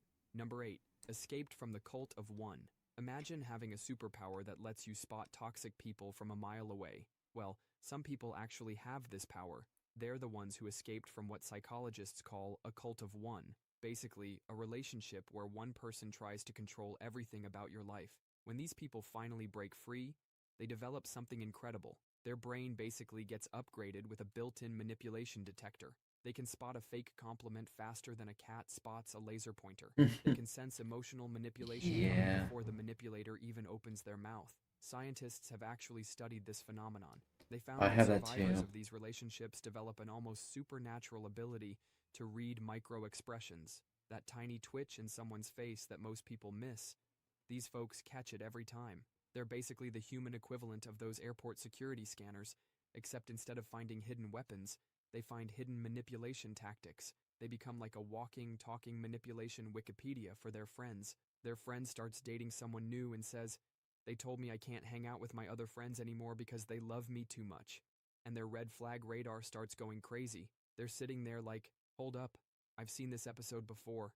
And trust me, the season finale sucks." It's like they've got a PhD in spotting BS, but instead of student debt, they paid with emotional trauma. Yeah, literally get a you can literally get a PhD in psychology by just being traumatized. Number 7. The Poacher Turned Gamekeeper. Imagine having a built-in radar for danger, like a superhero's sixth sense. That's exactly what happens when someone with a shady past decides to use their powers for good. These folks used to be the ones pulling off scams, dodging cops, and living life on the wrong side of the law. Now they're using those same skills to spot trouble from a mile away. It's like having a former bank robber design your security system. They've got this weird superpower where they can spot a scam just by noticing tiny details that most people would miss. Like how that security guard is wearing boots that no real guard would wear, or how that police officer is standing just a little bit wrong. Where normal people see a friendly handshake, they're seeing 17 different signs that someone's trying to pull a fast one. Some of them even team up with the same type of people who used to chase them down. A former art thief working with museum security, or that former scammer who now runs a YouTube channel exposing every new con trick in the book. Number 6. The Champion of Misfits. Picture this. You're that kid in school who never quite fit in, but that feeling of being different is like getting a superpower in disguise. You start noticing other kids sitting alone at lunch. You see the new students struggling to make friends, and something clicks in your brain. You realize you've got special eyes that spot lonely people like a superhero spots trouble. It's like having a built-in radar that goes off whenever someone needs a friend. You become like those Japanese pottery masters who fix broken bowls with gold. The cracks don't disappear, they become the most beautiful part. You turn your dark past into a flashlight, and you use it to help other people find their way out of the dark. Number 5. The Cycle Breaker. Imagine being the only person in your family who goes to therapy. Everyone else thinks you're crazy for airing dirty laundry to strangers, but you're not crazy. You're what psychologists call a cycle breaker. Think of it like being the first person in your family to If therapy wasn't too goddamn expensive, then maybe I would get therapy, but no. That's for thousands of fucking dollars. Holy shit. realize the house is on fire. While everyone else is sitting in the living room pretending everything's fine, you're the one running for the fire extinguisher. Being a cycle breaker comes with some pretty interesting superpowers. First off, you develop this almost superhuman ability to spot toxic behavior from a mile away. It's like having emotional spider sense. You also become really good at building what therapists call a chosen family. Think of it like being the casting director of your own life movie. Instead of being stuck with whatever characters you were born into, you get to handpick your supporting cast. Cycle breakers often become their own parents. Not in a weird multiple personality way, but in the sense that they learn to give themselves the love and support they never got as kids. And scientists have found that cycle breakers actually develop different brain patterns than their family members. Number 4. The con artist turned candor master. Imagine being so good at lying that you could convince anyone of anything. That was life for these special con artists. But living in a world of lies isn't the freedom you'd think it is. Every new lie is another bar in your prison, and you're the one building it. They had so many fake identities, they'd forgotten who they really were. Then something incredible happens. They hit rock bottom and realize there's only one way out. They have to become the exact opposite of what they were. These former con artists transform into what you might call truth fanatics. They become human lie detectors because they know every trick in the book. They can spot a fake smile from a mile away because they used to practice those in the mirror. These people become obsessed with honesty, not just normal honesty, but radical honesty. They're allergic to even the smallest white lie because they know where that road leads. Their word becomes their superpower. When a reformed con artist tells you something, you can bet your life on it being true, because they know better than anyone the price of a lie. Their past, which should be their greatest shame, becomes their greatest strength. Number 3. The Ground Zero Architect. Imagine having everything stripped away from you. Your money, your relationships, your reputation, all gone. Most people would curl up into a ball and give up. But there's this weird thing that happens when you hit absolute rock bottom. You discover this strange kind of freedom. When you've lost everything, what's left to be afraid of? It's like being a video game character who's already used up all their lives. Suddenly, You can try the craziest moves because what's the worst that could happen? You're already at zero, and that's when something fascinating happens. You become what I call a ground zero architect. Your fear of failure is gone. Your need for approval vanished. Your attachment to the way things should be is gone. And that's when you start getting creative in ways that would have seemed insane before. It's like being a chef who's lost all their fancy ingredients and has to make something amazing with just salt and potatoes. That's when real innovation happens. Those people who invented amazing things during their darkest times were ground zero architects. They didn't just rebuild their old lives. They created something entirely new. Hitting rock bottom isn't the end of your story. It's just the tutorial level for your comeback arc. Number 2. The Phoenix who mastered reality. Imagine waking up one day and actually being excited about watching paint dry. This is about people who turned their battle with addiction into a superpower. When you're deep in addiction, your brain only lights up for one thing. Everything else might as well be in black and white. But when these people finally break free, it's like they got upgraded to seeing in HD. Suddenly, they're noticing things that most people walk right past. The way morning dew sparkles on grass becomes better than any artificial high. The sound of birds chirping hits different when you're actually present to hear it. It's like they developed this weird superpower where ordinary stuff becomes extraordinary.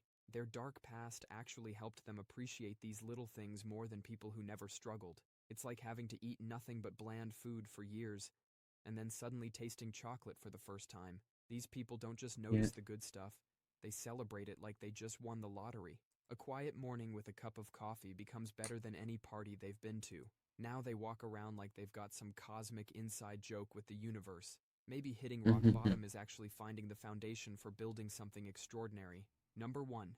The unflinching veteran of chaos. Ever notice how some people just don't flinch when everything's falling apart? While everyone else is running around like headless chickens, they're just standing there, calm as a cucumber. These are the people who've danced with danger so many times they've learned all its moves. Their past is basically an extreme boot camp for life. They've done things that would make most people's hearts stop. All that crazy stuff actually rewired their brains. It's like they've built up an immunity to panic. Scientists have actually studied this phenomenon in extreme athletes and military veterans. These people's brains literally process fear differently than the average person. It's like they've developed an emotional shock absorber. If you've literally stared death in the face and said, "Not today, buddy," your boss yelling about a missed deadline just doesn't hit the same. These are the people you want around when everything goes wrong. While everyone else is losing their minds over a problem, they're already 3 steps into solving it. They're like human lighthouses in a storm, helping others navigate through their own chaos. Sometimes dancing with chaos is just practice for becoming someone else's calm in the storm. That's all for today. I'll be making similar videos in the future. Let's read the comments.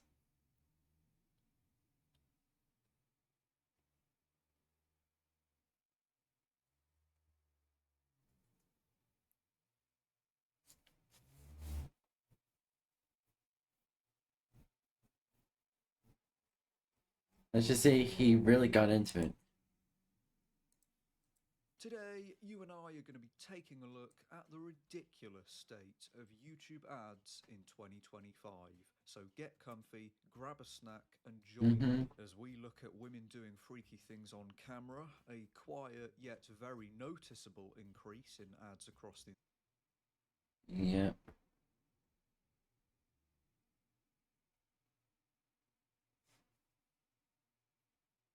entire platform, and YouTube continuing to wage war on ad blockers. And if you think all that sounds bad, it somehow gets worse, because if you open the YouTube app on your phone in the year 2025, it is possible that you will see an ad.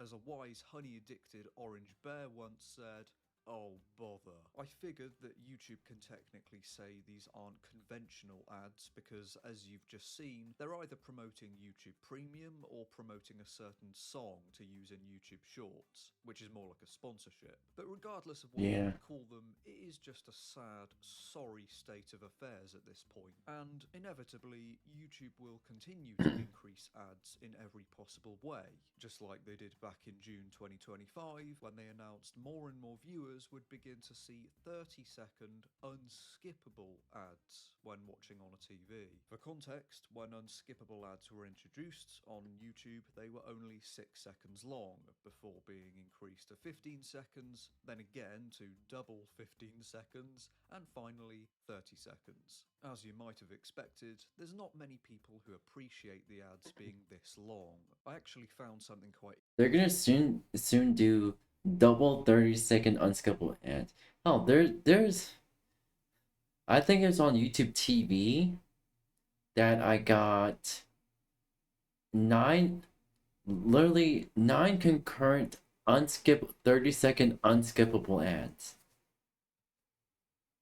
Yeah. Nah, that's not flying anymore.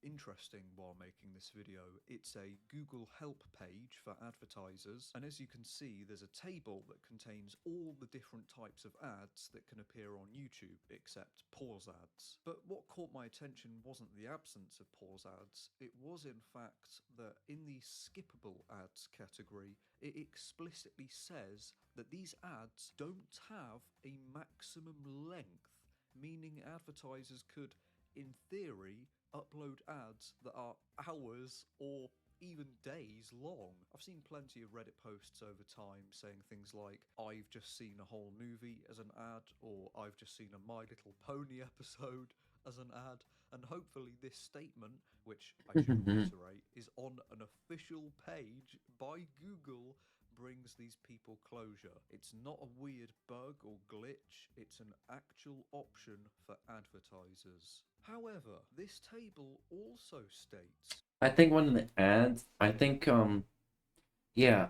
of the ads I saw back in around 2013-ish was basically the Lego Movie as an ad. The entire Lego Movie uncut as an ad.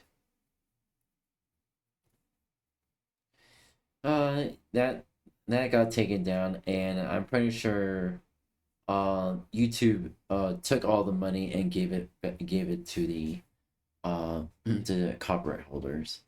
That the maximum length for unskippable ads is only 15 seconds. And I've also seen loads of Reddit posts by people saying they've seen super long adverts that they can't skip.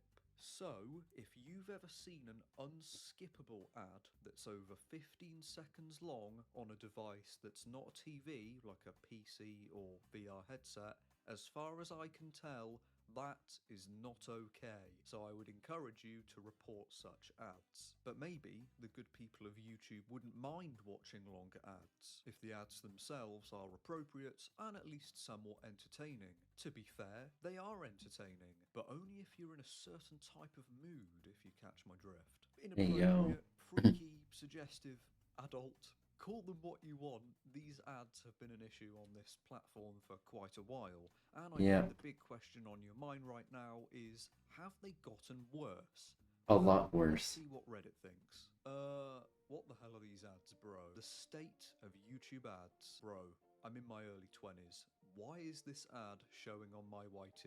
Come on now. Just why, bro? I'm effing tired. What is this ad? Celebrity face in not safe for work ad. Who is that? Is that meant to be Sabrina Carpenter? Yeah. Taylor Swift. YouTube, I don't think that's a test. That's straight up popcorn from a game made by a minor. WTF is wrong with YouTube ads. WTF is up with YouTube ads. Kids are getting these ads too. A day in the life... Oh, yeah, I can't even read that. Meanwhile, ads on YouTube, X down player, that doesn't sound suspicious at all. Disturbing ads on YouTube Shorts. YouTube is trying to protect kids with the new AI age verification, but these are the kind of ads that are allowed on the platform. I can't even show this. I cannot even show this. This person here has mentioned that they got an ad for Weapons, a relatively recent horror movie, on a baby shark video. What are these peak advertisements? Oh yeah, we've all seen this one. These ads are getting weird. Oh wow, yeah. Okay. When me nut emoji, install app to unlock nudie version free. I can make you blank in 1 minute. Yeah, I think that says it all. Sorry I have to censor Yeah. these ads and my own language so much. The irony here, of course, is that YouTube might take this video down if I don't, but will seemingly allow ads like this to roam free on the platform. YouTube actually And that's released a all. statement recently That's stating AI generated. AI generated pictures.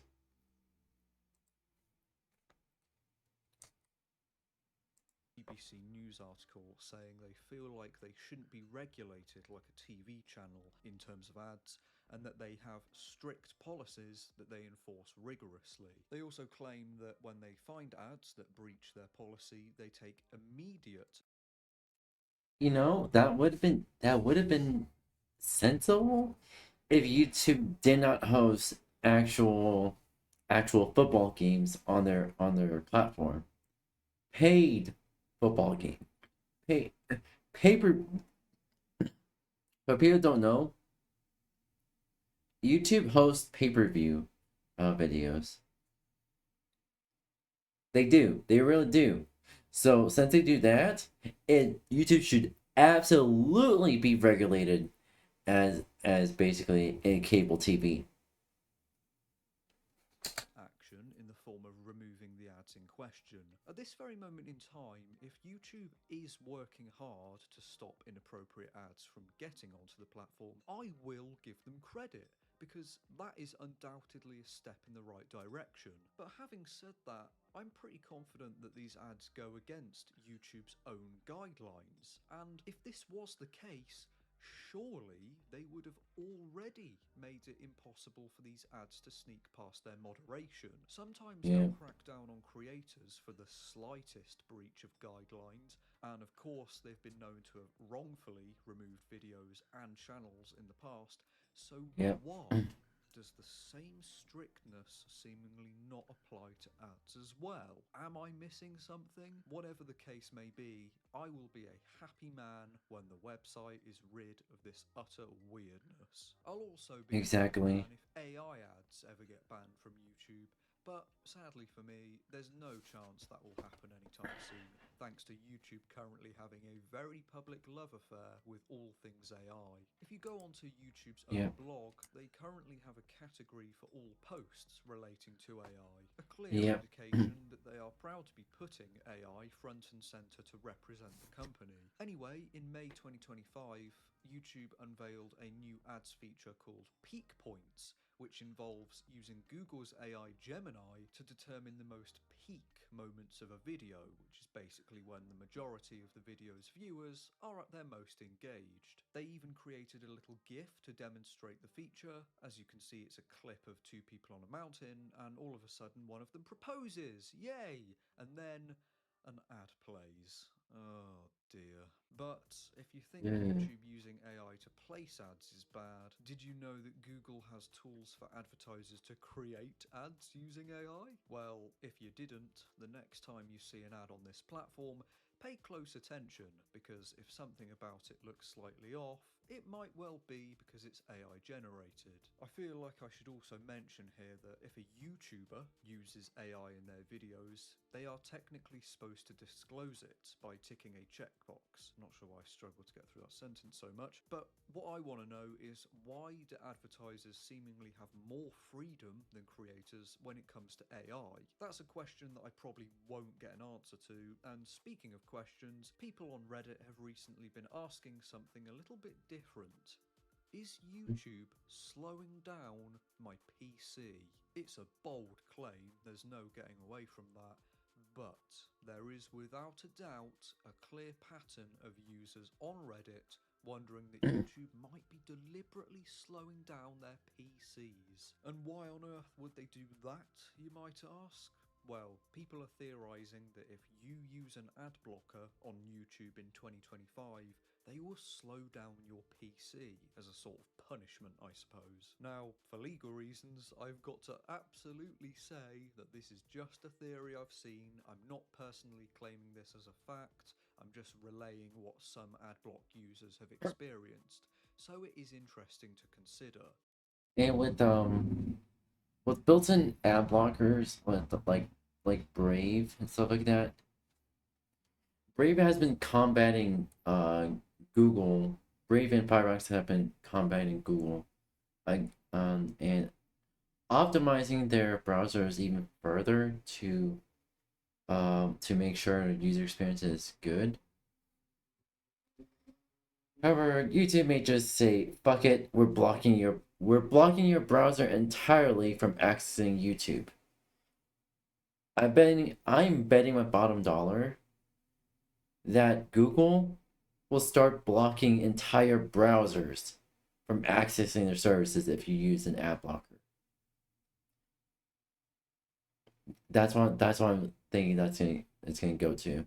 But something that is undoubtedly true is the ongoing battle that YouTube is having with people using ad blockers on the website. A battle that's been going on for what seems like an eternity, and one that's showing no signs of stopping. Unless you've been living under a rock, you've probably seen this message before. Yeah, I've seen it. I personally think if there was one image to represent YouTube in 2025, it would be this one. There aren't many ad blockers nowadays that can get around this, thanks to YouTube's increased fortification, but there was one that just so happened to rhyme with 𝑓luFlockFlorigen. But even that got obliterated by YouTube back in July this year, so time will tell as for which ad blockers will survive YouTube's infinite wrath. You might have noticed that this chapter of the video is titled Ad Blockers versus YouTube Premium, or something to that effect. And that's the fundamental debate when it comes to wanting to have an ad-free experience while watching top-tier entertainment, like Logan Paul using his pregnant fiancée to promote inedible food. But with the price of premium going up at least once every year, there's no wonder so many people are still going to use ad blockers. And to be completely honest, as a YouTuber, I don't have any problem with my viewers using one if it means a better viewing experience for them. However, in 2025, it does seem that the only way to have an absolute... Here's the chat with my YouTube channel. Hopefully, my YouTube channel stays up. If you're gonna use an ad block, do that at your own risk. I'm not promoting ad block at all, YouTube. Fuck off. I'm absolutely not promoting ad block. Chat, I just highly advise you to just do whatever you can to make your general browsing experience as best as possible. Whatever extensions you may be forced to use, whatever extensions you have to use, just use it. I don't care about losing out on ad revenue. Are gonna hopefully make something like Patreon or Twitch or whatnot, subscription-based exclusive content, and hopefully merch in the distant future to be my primary source of income. Absolutely ad-free experience on YouTube, As well as art commissions. To YouTube Premium. As I've said before, wait, hang on, what's this? Oh, bother. Beyond the internet.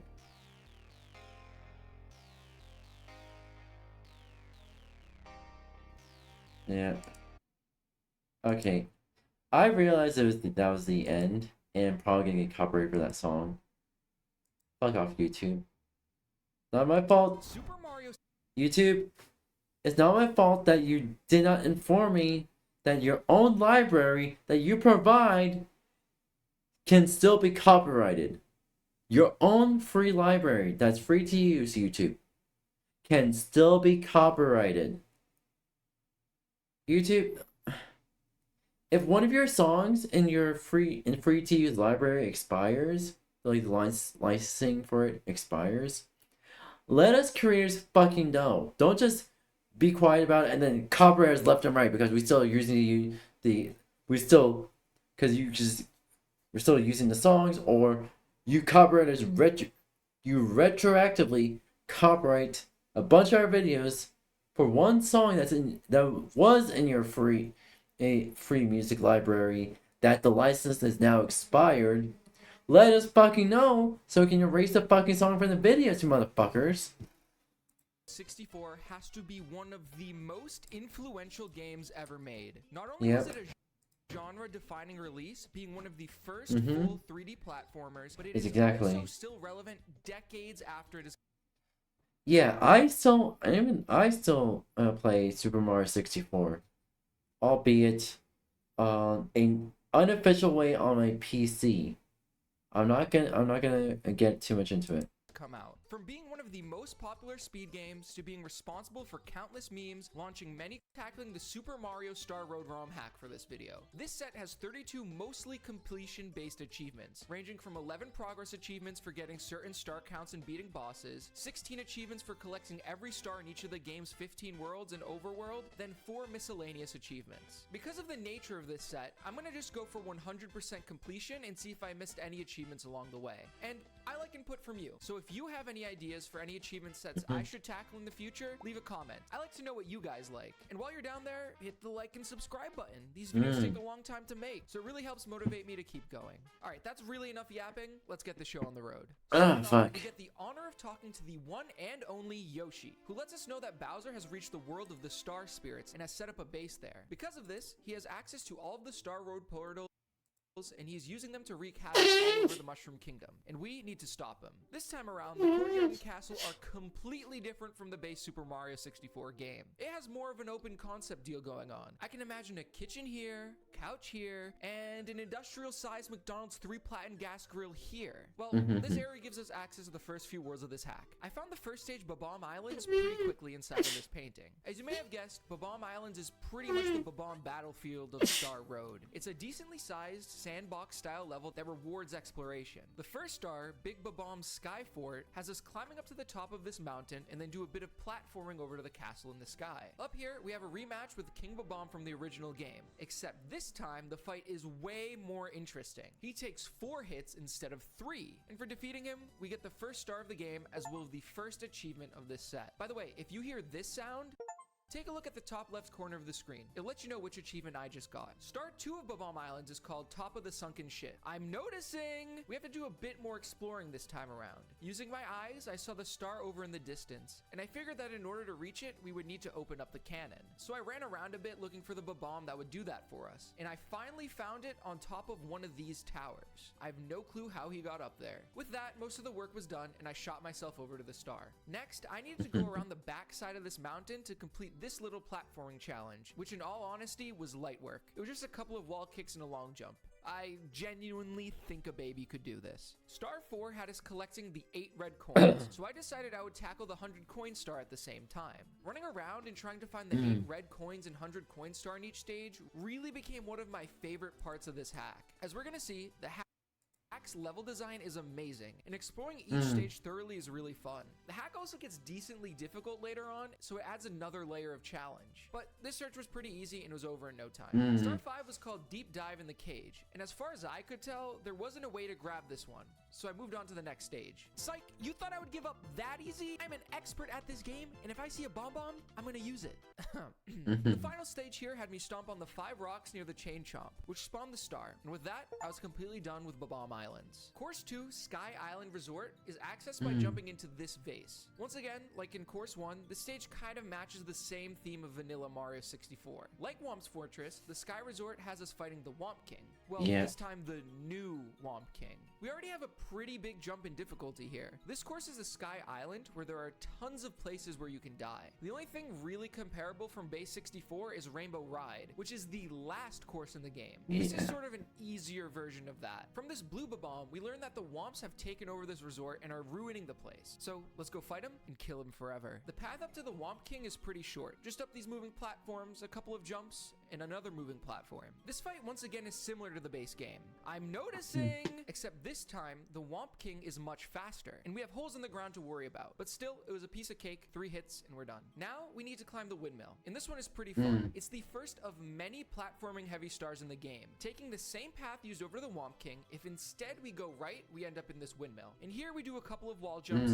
hit the switch, and do some platforming around the outside on the temporary platforms. I don't have many complaints about this hack, but one thing I struggled with throughout was the crappy camera. I found it would get stuck on virtually anything, but that's more of a problem with the game engine and not the hack itself. After getting that star though, I ran into a bit of a pickle. Next star, the flying stepping stones, requires the metal cap to be unlocked so that you can use these boxes to do some platforming. Unfortunately, I didn't find a way around this one, so I went on a quest to try and find the metal cap stage. I ran around the castle grounds for a while. I located the way to get into course 3, but yeah, that's not the metal cap stage. So I looked around some more until I found this pipe tucked away around the back side of the castle. Going in brought me to Mushroom Town. Unfortunately, I figured out this wasn't where the metal cap was hidden either, but I did have a couple of stars I could go and grab. The first one was a race to the top of the mountain against Koopa the Quick, and although I had never seen this level in my life, everything was set out in a way that I was able to breeze through this stage without a problem. Star 2 was an 8 red coin star, which wasn't too bad. These coins are all spread around the level pretty well, and all offer a little bit of an extra challenge that the main path doesn't provide. I actually swam around like a bumbling idiot for a couple of minutes here because I was missing the last red coin, which I eventually found in this water. For now, that's all that Mushroom Mountain Town has for us, so I moved forward. I thought maybe I had made a mistake in Skyland Resort and was looking around for the wrong star my first time around, so I elected to go back in there again to see what I could do. I figured that by exploring, I would be able to get at least a star or 2 extra here, even if star 3 was out of the question for now. I ended up getting star 4, finding the purple switch by going across the top of this roof. I'm noticing and hitting this button that opened a gate for me. But after that, I figured I should stop going back and forth from stage to stage and plot myself down in one place. I made my way into course 3, Piranha Plant Pond, with this first star, climb the ruins. It was pretty obvious off the bat where I needed to go. Not here, or here, but here, the ruined building. I climbed up to the top where I got the star. When I went into the next star, the flooded cave, I noticed something almost instantly. That once again, there was another goddamn metal cap box I would need for a star. My problem is, I'm someone who likes to do everything in one go around, and it was messing up with my flow a bit, but there was nothing I could really do about that right now, so I quit the game forever. Just kidding, I sucked it up and went through this cave, pushed this block, and got the star. Star 3 was the 8 red coins and 100 coins challenge. The coins here could be found on this block, on this piece of rubble, under the water by the metal cap, on this slope by the lake, on the hedge maze, on this dead tree, under this small bridge, in the water inside of the flooded cave, and inside of Golden Freddy's mouth. I got the 100 coin and the 8 red coin star and moved on. By the way, I also found this sweet little bomb that opened up the cannon during the stage right on top of this platform near the beginning, which Star 4 utilized. I basically just needed to shoot myself right to the platforms on the side of the tower, then got up to the top. Underwater Metal Dash clearly needed me to use the metal cap, so I wasn't gonna do that yet. And I also couldn't figure out how to get Star 6 on top of the clock tower, so I reluctantly needed to move on to do the next thing on my list, which was 𝙂𝙀 Harbor. I'd heard along the grapevine, the Star Road wiki, that the metal cap stage could be found somewhere within 𝙂𝙀 Harbor. And after a bit of fooling around the stage, looking at the wiki, I found it by hitting the switch and using the blocks it formed to get into this cracked window, which sure enough brought me exactly where I needed to go. I really like how this game incentivizes you to break into other people's homes through their windows. It's really teaching good life skills. Thought I was gonna say something that wasn't a bad joke there. But not only does this special area allow me to unlock the metal cap, but it also has a star for me to collect, which is an 8 red coin hunt around the sandy volcano lava-y area. Thankfully, this place is tiny, so the coins are easy to find, but they still incentivize you to explore every little detail the creator made within this little stage. After I got all 8 red coins, I left and decided I could probably finish up Skyland Resort. And I guess third visit should be a charm, because this time around I was actually able to complete this stage. I was rightish previously, and the path for Star 3 opened up because I unlocked the metal cap. This one ended up easy. Then for Star 5, I once again had to search for 8 red coins, which were located on this roof at the start, by the side of this gateway, on the ledge by the water, which, by the way, yes, I know I see the vanish cap here. Kill me. Underneath this platform by the water, on this floating platform on the way to Star 4 inside of the windmill. Oh hey, the 100 coin star. And finally at the top where this womp fight was. Oh, would you look at that? Star 6 is the one that needs that vanish cap. I guess we are never gonna beat this stage. But on the bright side, since I have the metal cap, I can finish off Piranha Plant Pond. For Star 5, I grabbed the metal cap, hit the switch, walked up this wall because obviously that makes sense that you can do that with the metal cap, did some parkour, and then I was done. I feel like maybe there was a way to cheese this stage, but whatever. And since now I had a hint for the final star of this course, I was actually able to figure out what I needed to do. I needed to find an owl to fly me to the top of that tower. I pretty much checked every single tree until one of the very last trees, because of course it was the last tree in the level, was the one that I was looking for. I took the owl, flew over to the star, I'm noticing, and finished Piranha Plant Pond. Stage 4 I'm was actually Tokyo noticing. Harbor, which we've already visited, but not done anything in yet other than commit crimes. So hopefully they're cool with us and don't prosecute us in the court of law. I spoke with this kind Babam who... Okay, let's see this one.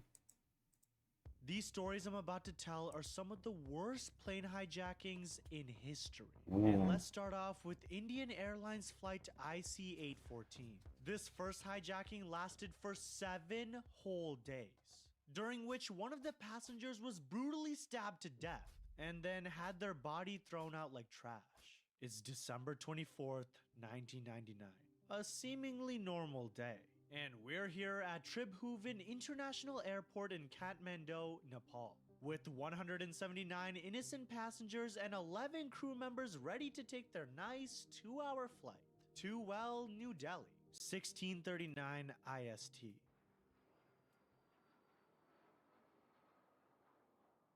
Indian Airlines Flight 814 was in the air. Just like the start of any other flight, the flight attendants were going down the aisles serving each passenger with complimentary refreshments, not knowing that they had just served the passengers who were going to take this whole airline down. 5 men, starting with Ibrahim Attar, Shahid Akhtar Saeed, Sunny Ahmed Kazi, Zahur Mistry, and Shakir were on board IC-814. These men were members of the 𝙂𝙤𝙤𝙬𝙖, a super well-known terrorist organization that had ties to the likes of Osama bin Laden. One of the hijackers, wearing a mask, holding a revolver and a goddamn grenade in his hands, got up from his seat and followed behind Anil Sharma, one of the flight crew members, to the cockpit of the plane, 1653 IST. Now the hijacker has the revolver aimed at Captain Davy Sharon's head from behind. All of a sudden, he feels a gun pressed against his head, and a random voice from behind saying that this flight is being hijacked. And guys, we'll get into the demands of the hijackers a bit later. But it only took 3 minutes for the Delhi Air Traffic Control to catch wind of what was going on. They managed to send out a distress signal alerting the authorities of the hijacking. In the main cabin, the other hijackers got up from their seats and demanded that the crew take away the food that they have served to the passengers at the beginning of the flight. The crew members didn't know what else to do, so they complied. The hijackers then went from seat to seat down the aisle, screaming and demanding that all of the men be separated from the women and children on the flight. They also ordered that all passengers wear blindfolds. And like you would expect, the passengers were absolutely terrified at this point. Many of them hesitated to follow orders, which is when the hijackers looked at them and threatened them with explosives if they questioned anything that they were saying. The hijacking was going according to plan. Well, at least the hijackers thought. 1804 IST.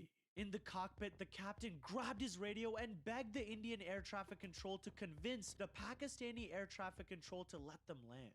Why, you may be asking? Because the Pakistani ATC refused permission for the plane to land in Lahore. The problem was that Indian Airlines Flight 814 only had 1 hour of fuel left, which meant that this whole plane was about to come crashing the hell down. Unfortunately, the hijackers overheard the captain talking to the Indian ATC. The men took action to this and began to threaten that they would execute 10 passengers if the plane landed in India instead of the Pakistani airspace. The hijackers hesitantly allowed the captain to land the flight at the 𝙂𝙤𝙤𝙬𝙧 Airport, an Indian airport that is close to the Pakistani border. 1844 IST. The plane starts its descent towards 𝙂𝙤𝙤𝙬𝙧.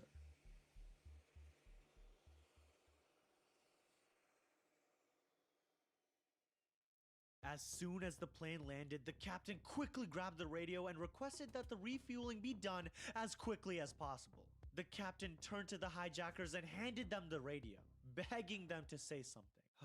But guys, they refused to communicate with the local police. Almost 30 minutes went by and the plane was still not refueled.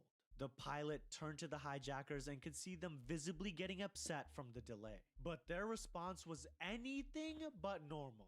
They turn around and storm out of the cockpit into the main cabin.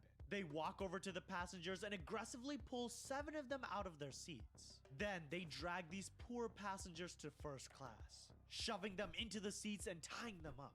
2 of the passengers were 𝙂𝙚𝙣𝙚𝙧𝙖𝙩 and 𝙂𝙚𝙣𝙚𝙧𝙀𝙀𝙀𝙀𝙀𝙀𝙀𝙀𝙀𝙀𝙀 Then, without any hesitation, the hijackers pulled out a knife. They brutally stabbed both of them in the chest. I mean, seriously, repeatedly stabbed them. 𝙂𝙀𝙀𝙀𝙀 slowly but painfully bled out in his seat as his blood sprayed everywhere, gasping for air as his lungs filled with blood. And in just a few minutes, he was pronounced dead. He was forced to leave behind his wife Rachana, who was actually on the plane with him. Just sick. The hijackers stormed back into the cockpit, declaring that they have just killed some passengers on board. In a panic, the pilot picked up the radio and made contact with air traffic control 4 times. Screaming that the hijackers had already started killing the passengers, he even threatened the lives of everyone on board. He was terrified but willing to try and save these innocent people. A refueling Bowser was finally dispatched, but it was initially parked to the side. As the plane moved, it was ordered to block the plane from being able to take off. Here's the thing, the hijackers knew that the refueling process would prevent them from taking off. So they turned to the captain and angrily pointed their revolver to the back of his head. They seriously demanded that he takes off immediately. Keep in mind, in first class, 5 passengers were still in their seats with their hands bound, hoping and praying that this whole situation would end soon. Just take a second to imagine how horrified they must be. The hijackers are threatening that they would execute these passengers in first class if the plane didn't take off right now. Again, trying to save the lives of the innocent passengers, the captain listens, despite receiving no clearance to take off. I'm listening to her. And listen. Oh, alright. Cool. How's the song? Or what's the song you're listening to?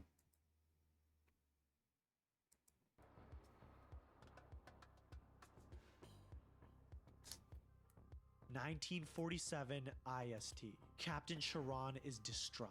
Did he save the lives of the passengers or did he just unknowingly kill everyone on board? He radios air traffic control. We are all dying.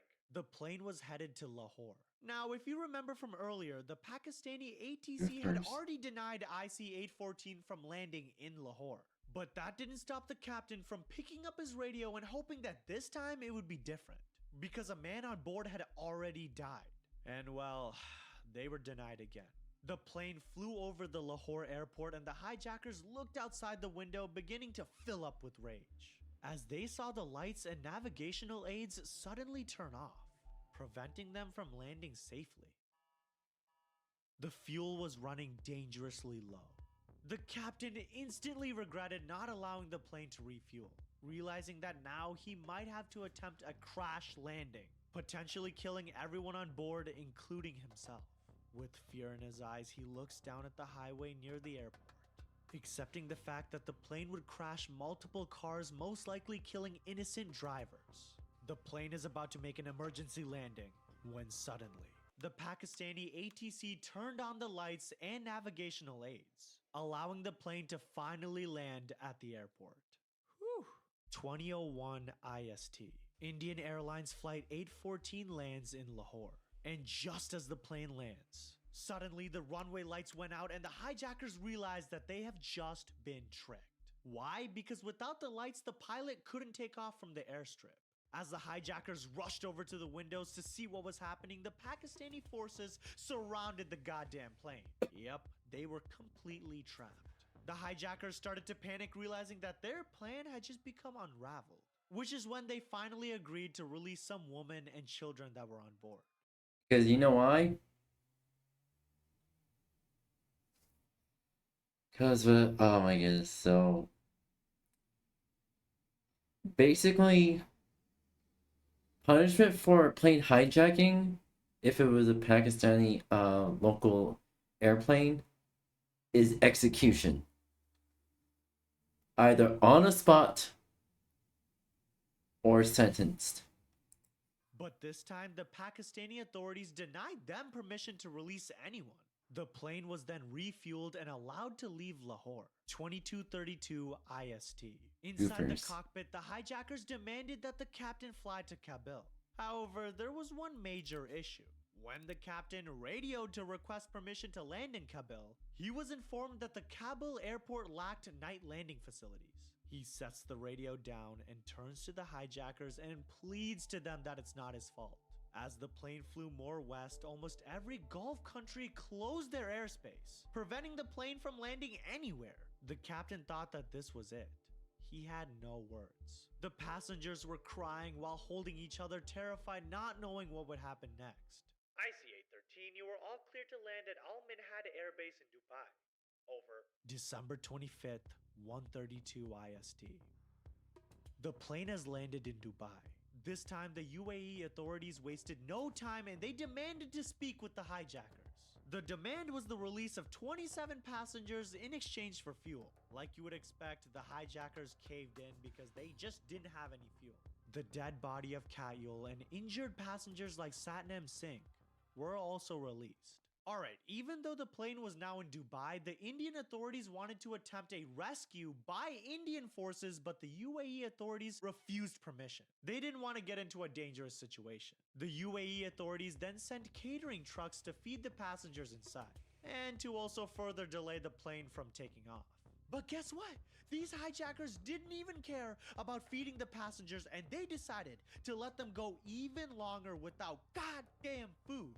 These poor, innocent passengers haven't eaten in hours, all while being held hostage. So then the hijackers turned to the captain, pointed their gun behind his head, and demanded that he takes off.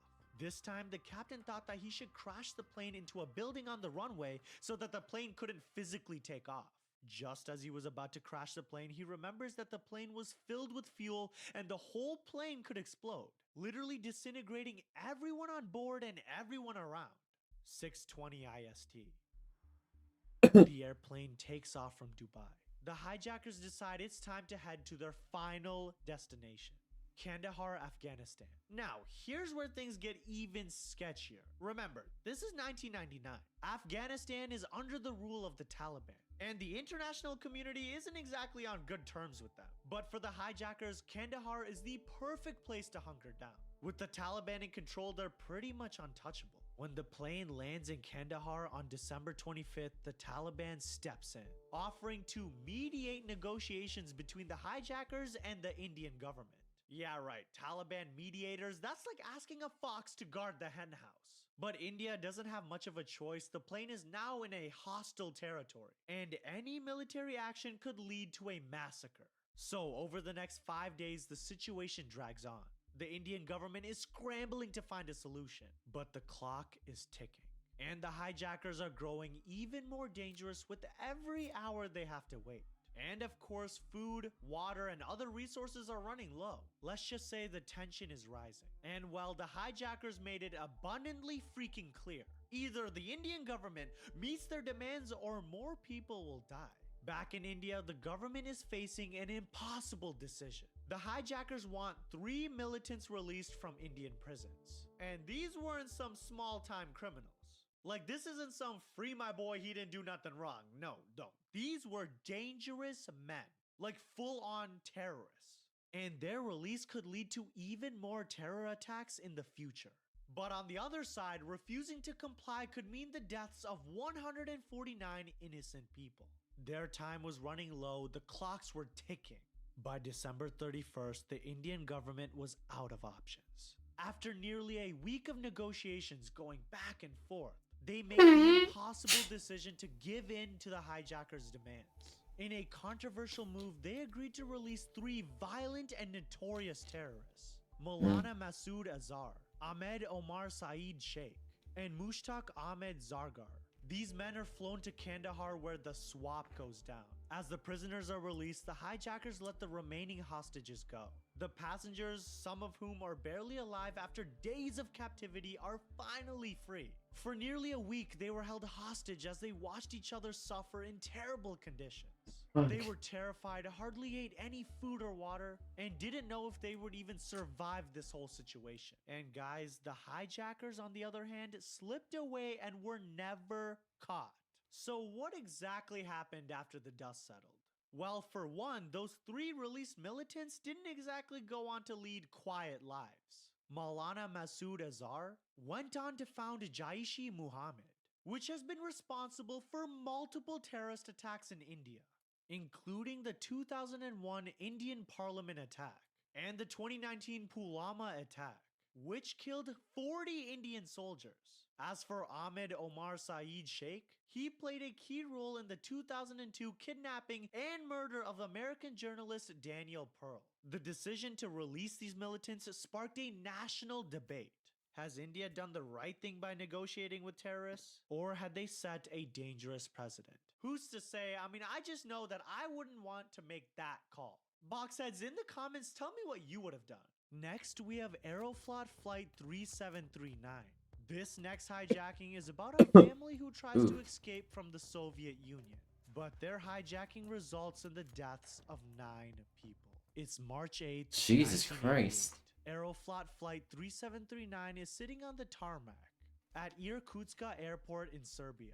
The plane is preparing for a short flight to Leningrad, which is now called St. Petersburg, Russia, by the way, for anyone that was curious. And honestly, this day was nothing special. I mean, it was just another typical day in the Soviet Union. It's supposed to be an easy flight for the 76 passengers and 8 crew members on board. I mean, this plane included families, flight crew, and unfortunately for them, a group of hijackers. Little did anyone know this routine flight was about to spiral into a disaster that would end in bloodshed and became one of the most infamous hijackings in Soviet Union history. However, it wasn't just about the hijacking or getting control of the plane. It was more about the desperation from the hijackers. They wanted to escape so badly and gain their freedom from the Iron Curtain Soviet Union, who had control over the lives of millions of people in the USSR. Let me explain that some more before we get into the hijacking details. It's important. We're in the late 1980s and the Soviet Union is going through what you might call a rough patch. Soviet leader Mikhail Gorbachev's reforms are shaking things up in ways the country hasn't seen in decades. On paper, it sounds nice, opening the government, giving people more freedom, and allowing for some economic reforms. Because, you know, communism. But in reality, the USSR is a tightly controlled, authoritarian country where people don't exactly have the freedom to come and go as they please. You must get a written approval to take a dump kind of stuff. And so that's where the hijackers come in. Meet the 𝙂𝙚 family, with the most Russian names ever. Vasily, Dmitry, Igor, and Alexander, and 7 other siblings. They played music and they were actually in a band together. That will be important soon, I promise. And they were the kind of family that had no intention of just sitting back and watching their lives waste away under the Soviet rule. They wanted out so badly, but let's just say the Soviet Union didn't exactly make it easy for them to just pack up their bags and leave. So the 𝙂𝙚 brothers came up with the plan. Hijack a plane and use it to escape to the west. You know, the free people. And they weren't exactly doing this alone. They roped in their younger siblings and even their mother to be a part of the grand escape. Yeah, you heard me right. Mama Bear was on it too. Yeah, Mom, we know Mother's Day is coming up. We signed you up for an all-inclusive spa. Here's the catch. It's not in the motherland. Grab a gun. It's March 8th and the mother along with 10 children of the 𝙂𝙚 family have boarded Aeroflot Flight 3739. The flight then takes off at 12:40 p.m. There are 76 passengers on board, so it's not completely full. The flight takeoff is fine, everything's going smooth sailing for the passengers and nothing suspicious seems to be happening yet. Passengers sit in their seat, read a book or something, or whatever the hell you do in the 80s on a plane. The 𝙂𝙚 brothers start looking around the plane nervously, knowing that they were about to turn this peaceful flight into a whole-ass shit show. They were waiting for their moment, and for about an hour, they decided that it's almost time for action. They whisper amongst each other, and it probably went something like this. Bro, you ready, bro? Yes, bro. I'm ready. Let's do it, bro. Get it? Because they're brothers? Anyway, I need you to listen to this because it's pretty damn crazy. Once they were all ready, they grabbed one of their instrument cases and unzipped it. They pulled out a double bass, a musical instrument if you didn't know, and then the brothers grabbed sawed-off shotguns and explosive devices. Yep, from inside an instrument. The brothers hid weapons inside a double bass before boarding the flight.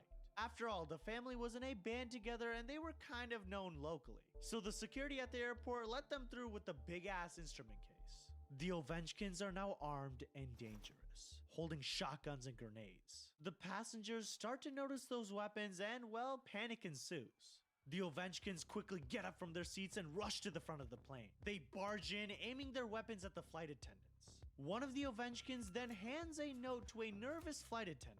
Let me tell you what the note is. Proceed to London, do not descend. Otherwise, we will blow up the plane. You are under our control. The flight attendant nervously holds the note, shaking and scared for their life.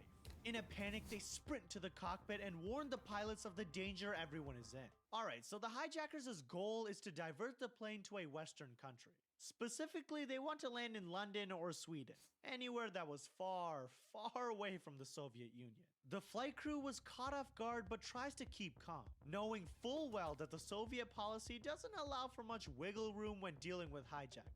I believe their policy is get good.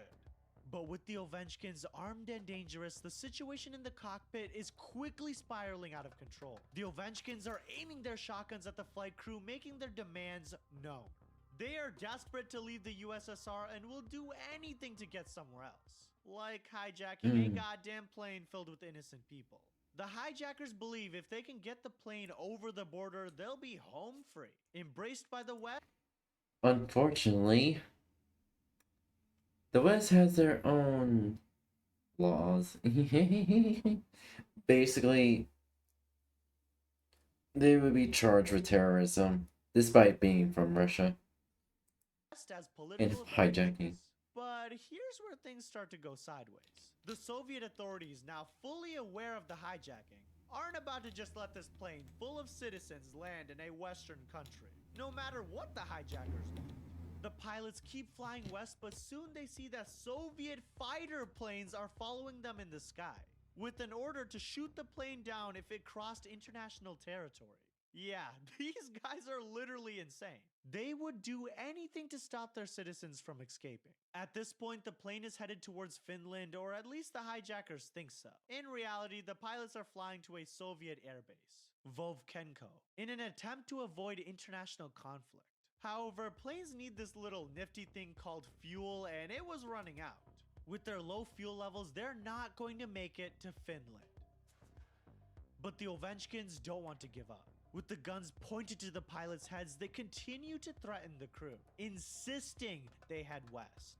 More like desperately begging. However, it becomes clear that time is running out for the Owęczkins. Here's the thing about the Soviet Union in the 80s. They didn't exactly negotiate with terrorists or hijackers, or anyone for that matter. As the plane gets closer to Leningrad, the Soviet military is already putting together a plan to storm the aircraft the moment it lands.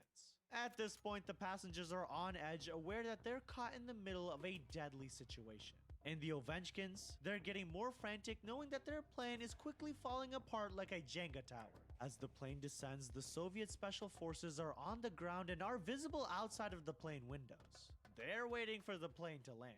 I'm sure the passengers inside the aircraft were ecstatic to see that this whole situation would be put to rest. But the hijackers, yeah, not so much. The plane gets lower, lower, and lower, and they finally touch down in Leningrad. The plane lands in Pulkovo Airport, where the KGB, which ladies and boxheads is kind of the Soviet Union's version of the CIA, has mobilized elite troops to handle the situation. These aren't your average security guards. They're highly trained soldiers ready to storm the plane and end the hijacking by any means necessary.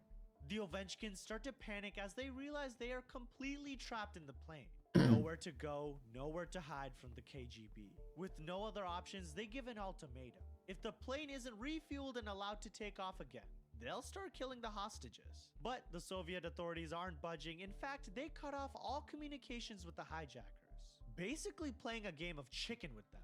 The Owęczkins are in and over their heads, and they know it. At 9:45 p.m., after hours of waiting, the Soviet special forces storm the aircraft. What happens next is just pure chaos. As the troops board the plane, the shooting starts. The Soviet military exchanges fire with the Ovechkins and their shotguns. Realizing the end is near, the Ovechkins continue firing and try to detonate their homemade grenades. The frantic passengers are caught in the crossfire. They scramble around the plane to protect themselves from the gunfire and the sudden explosions. Those poor people were definitely in the wrong place at the wrong time. It's a bloody, terrifying scene. Between gunshots and an explosion, bodies of the innocent hostages are dropping to the ground, injured and bloody or choking on the thick smoke. Minutes pass and the brutal shootout finally comes to an end. The dust from the explosion clears and it finally seems safe for the Soviets to move in. To their horror, they spot 4 innocent passengers lifeless on the ground, covered in blood and horrifying wounds, including 2 children. As for the hijackers, well, 5 of the hijacking Ovechkins had died in the shootout, while the others survived. Most had to kill themselves during the exchange of gunfire, not wanting to face the consequences of their actions. But ladies and boxheads, Olga and Igor Ovechkin had survived. These 2 remaining hijackers were tried and sentenced to 6 and 8 years in prison. Alright, here's where things are a little bit, weird. After she got out, Olga was then beaten to death by her boyfriend. Man, this whole thing is just a brutal end to a desperate attempt at freedom. But if you want to hear about more plane hijackings potentially worse than these, click this video. Oh, we're heading back to Lego Indiana Jones. And then play that for an hour, then going to Minecraft. Alright. Alright, let me exit out of here real quick. On second thought, I could play Indiana Jones for an hour.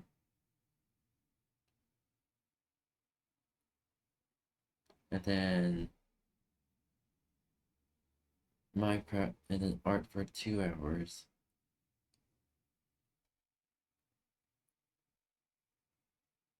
Or do art now and then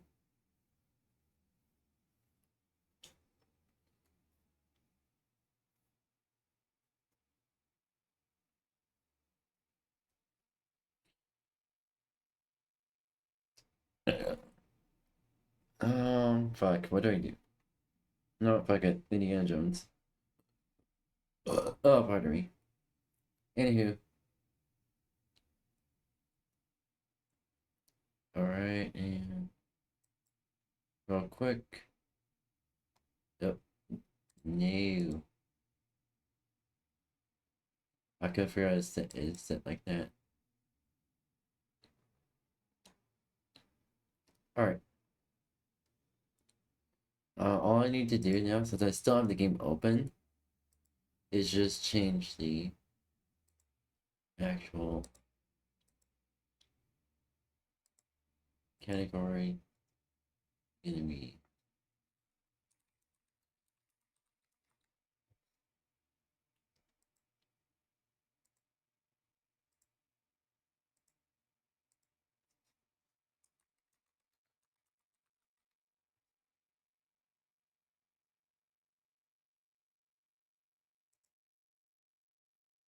Alright. There we go.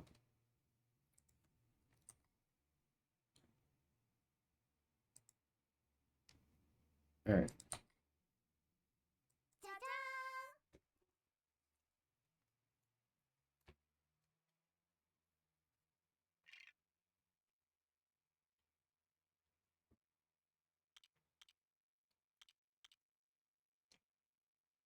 Start.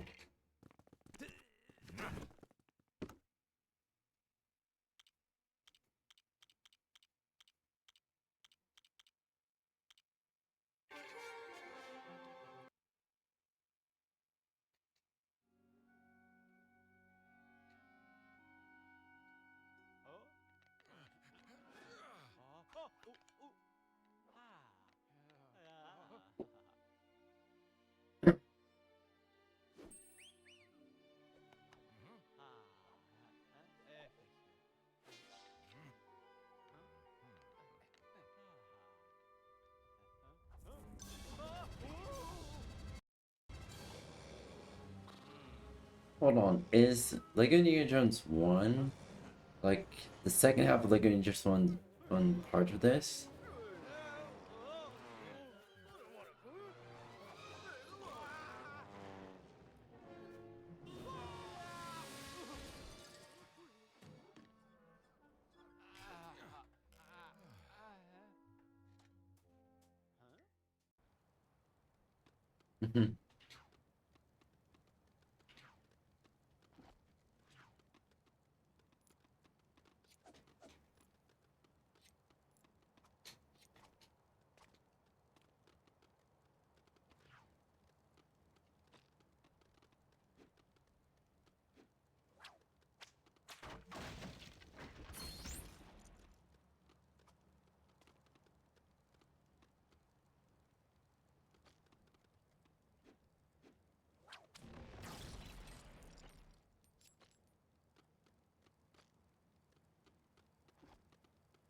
Alright, here we go.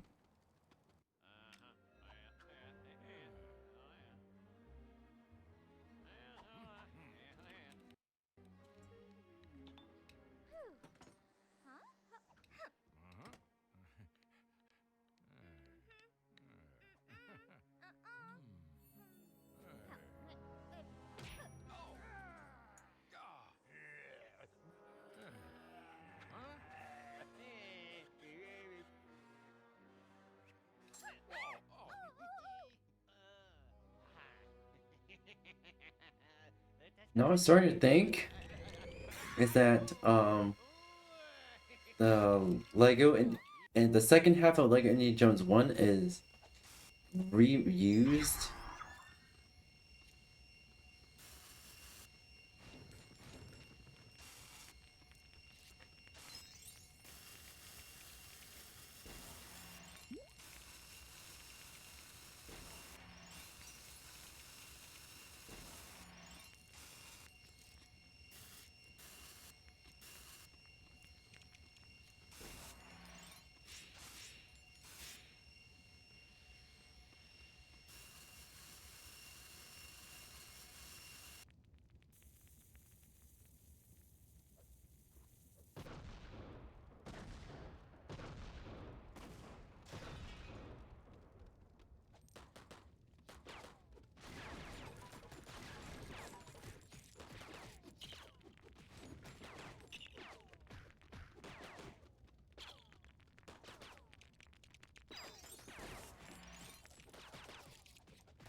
This work.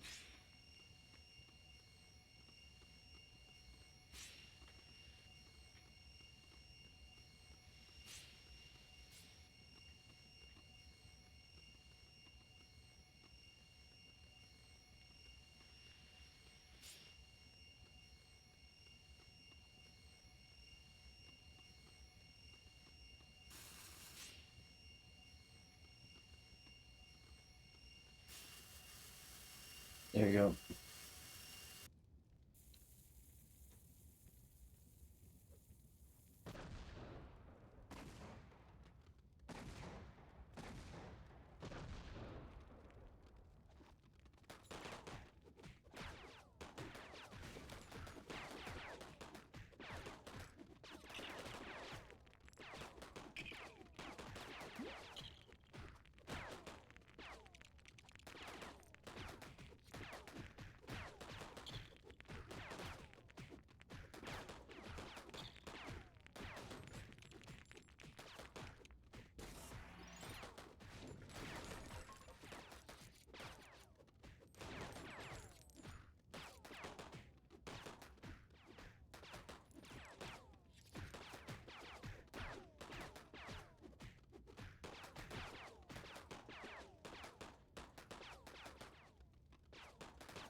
Boom.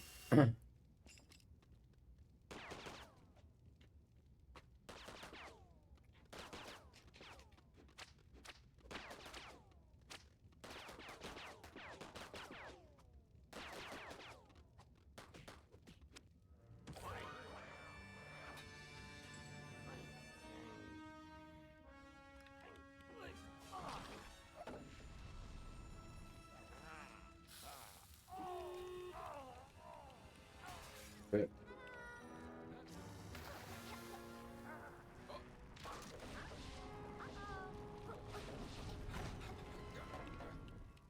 Mm.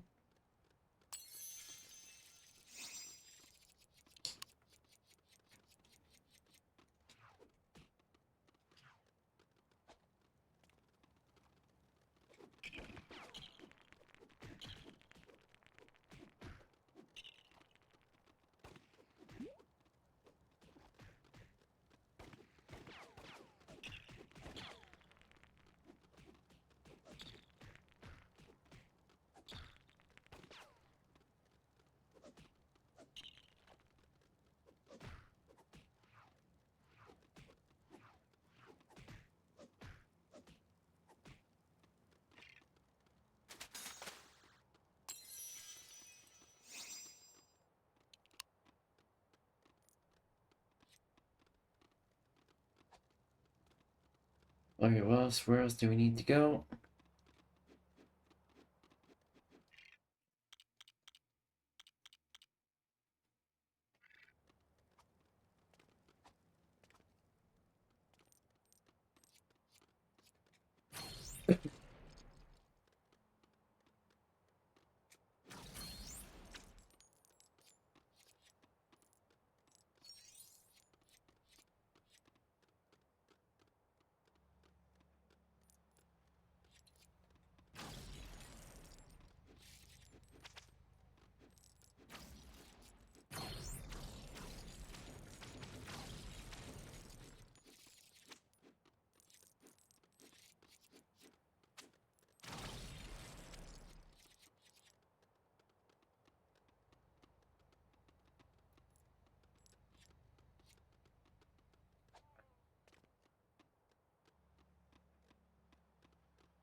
Okay, where do we need to go?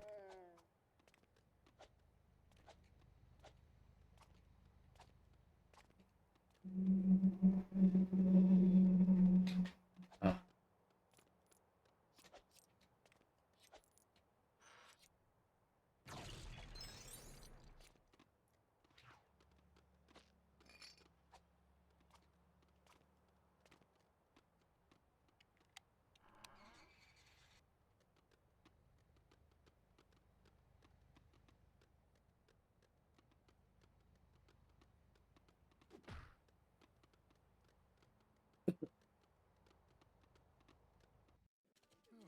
Okay, I just...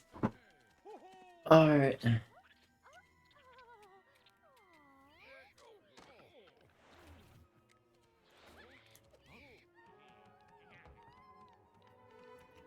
Are we playing the second half of these levels? From the original one? Okay.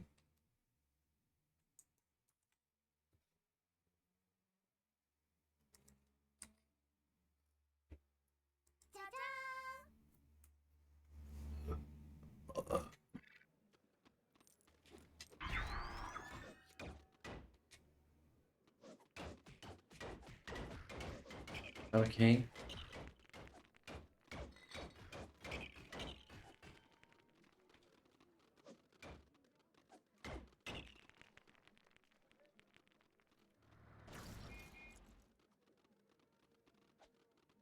Alright.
Alright.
Perfect timing.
Alright, there we go.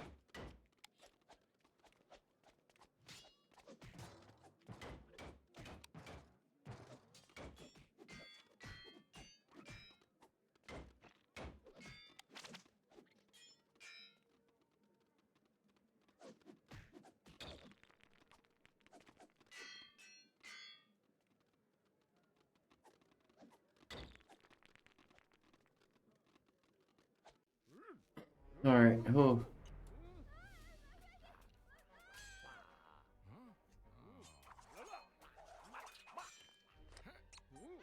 Well.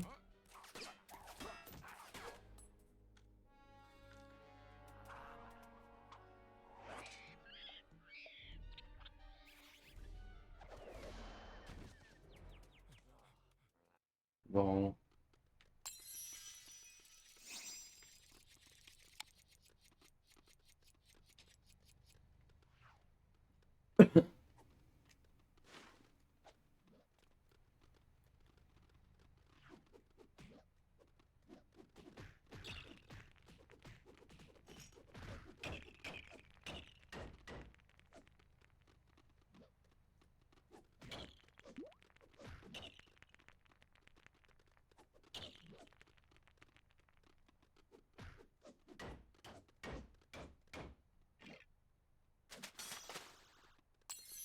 There we go. Mass Bandit.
Alright.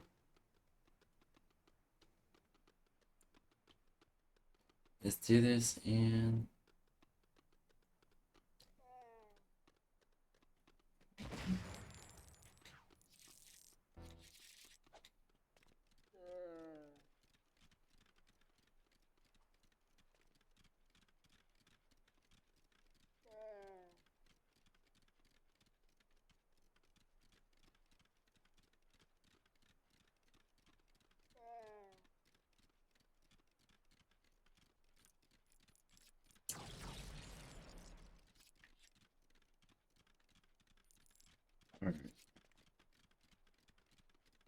alright, not there.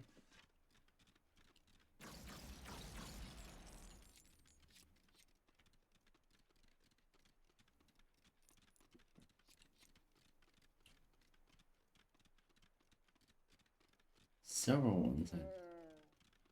Hmm.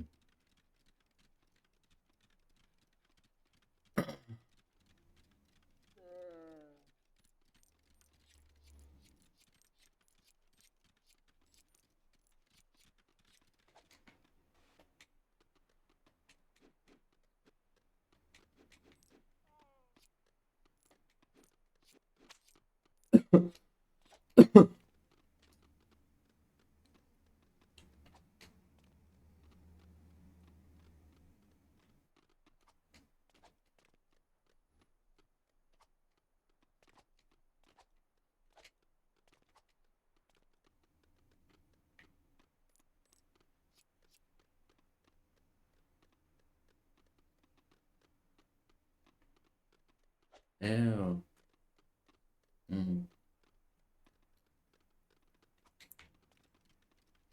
I guess we can do some puzzles to proceed to the next.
One.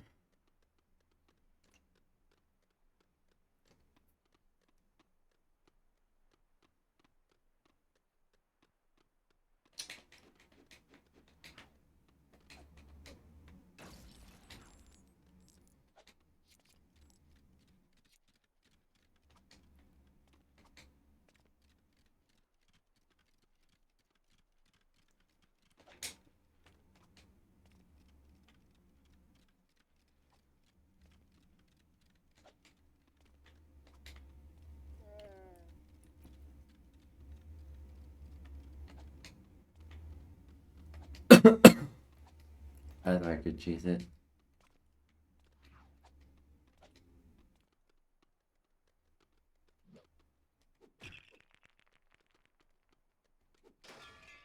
Oh, there it is.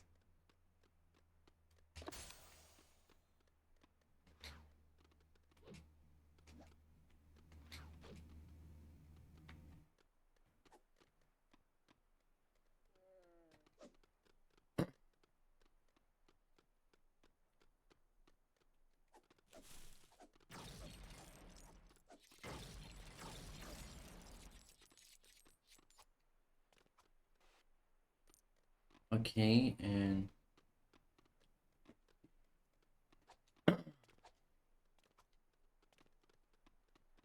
I'm supposed to do.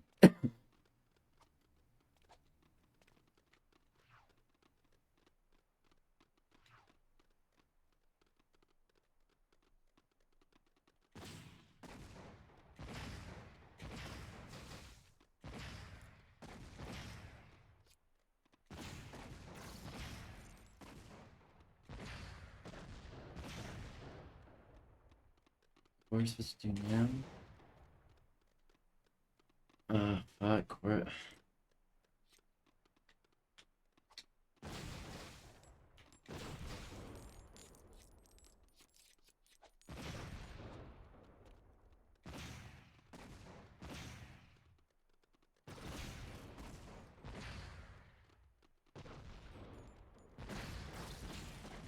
Okay, what are we supposed to do? Okay, alright, there we go.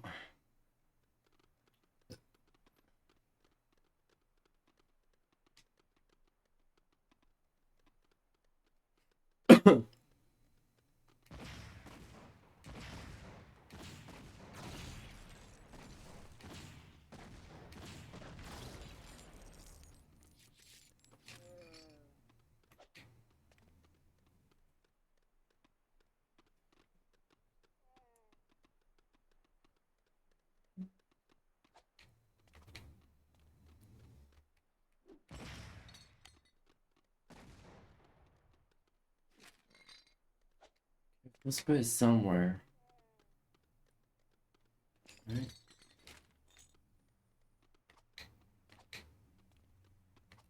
Right.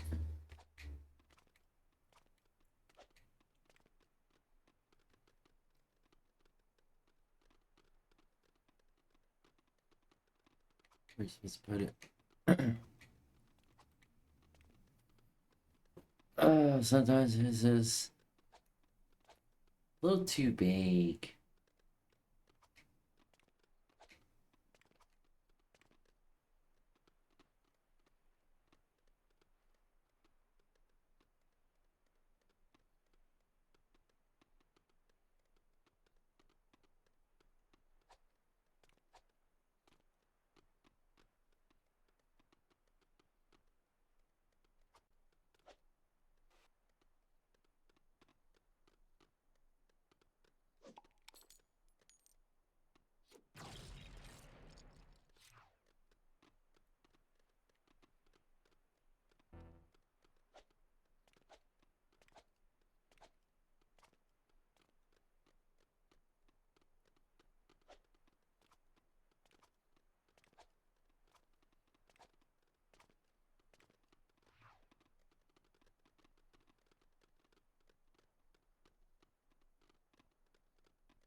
I suppose I supposed to know that I need to do that.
Oh.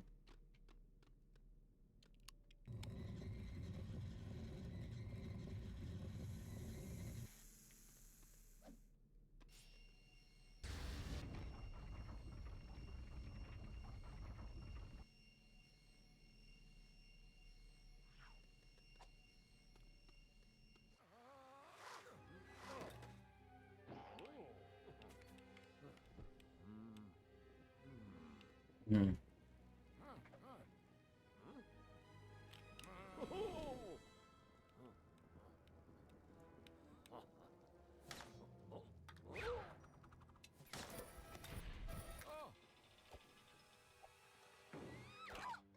Yeah, it's definitely the second half of the first game, but just remastered here, or remade.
quick. Let's see. Hi, Shazbot. Shazbot? Fuck?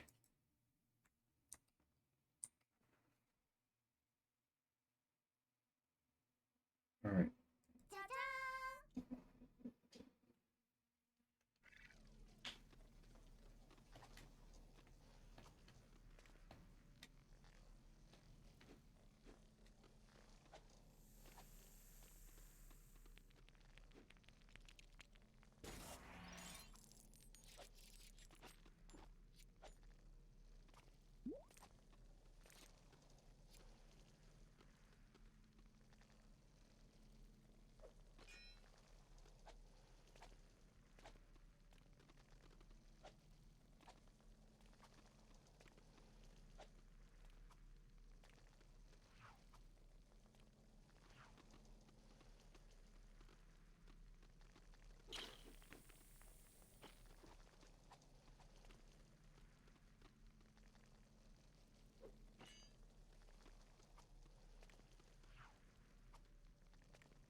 Fuck.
Okay.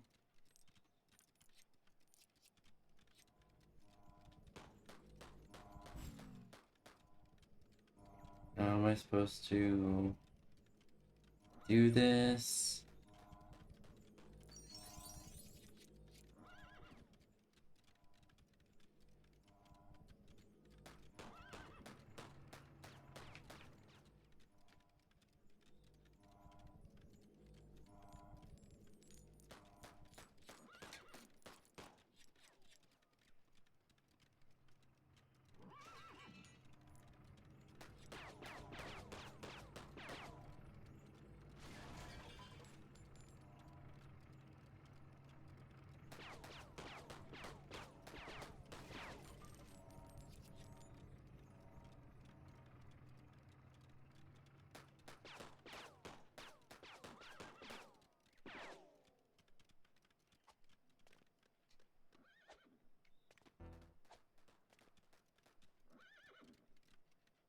Fuck. Alright. Oh, fuck. Okay.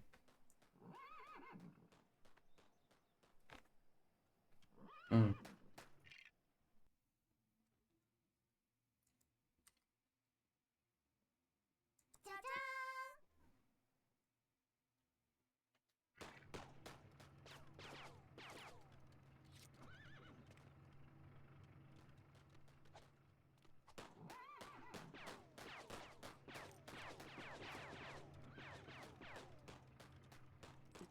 I need to somehow get a car.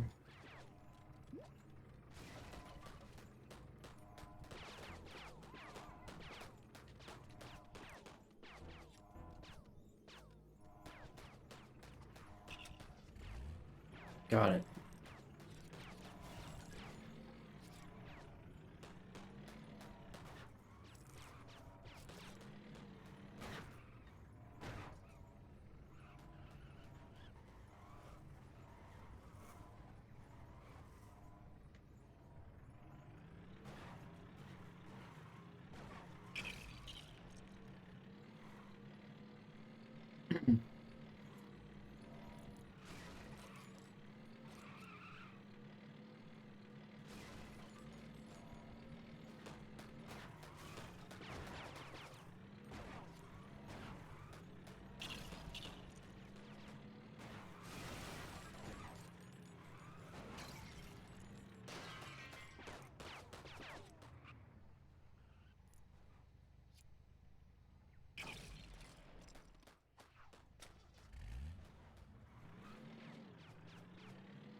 All right.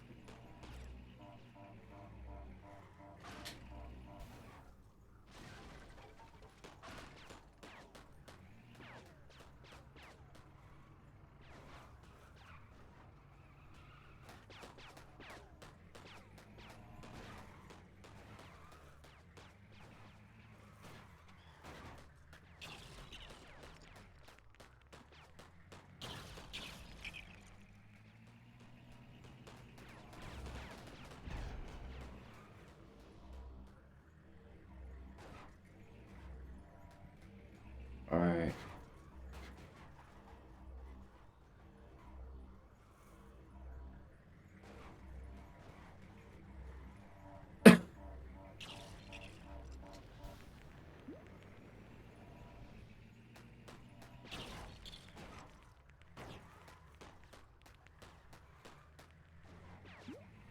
All right.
Mm.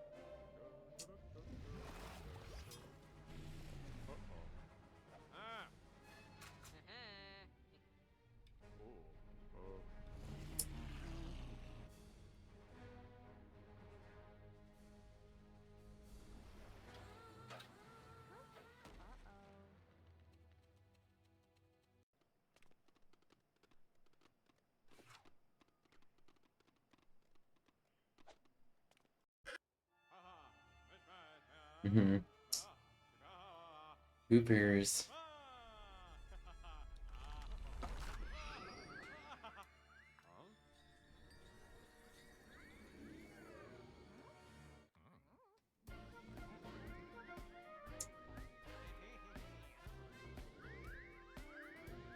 Lol.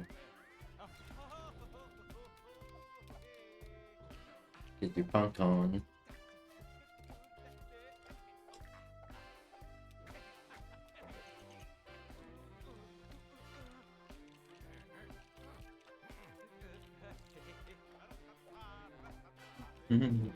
This is funny.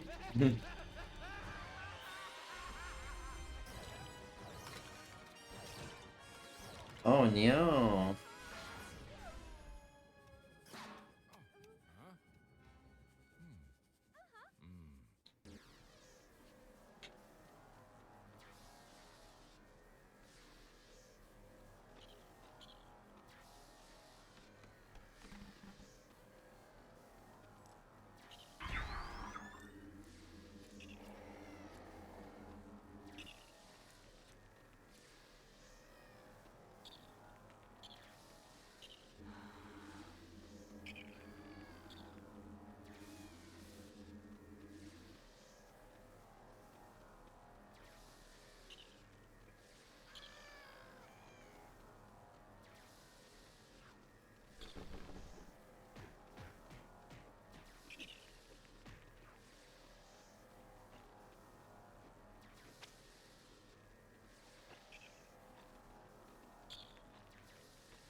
Even though we're running for our lives, we still have time to fight you.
Alright.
Okay.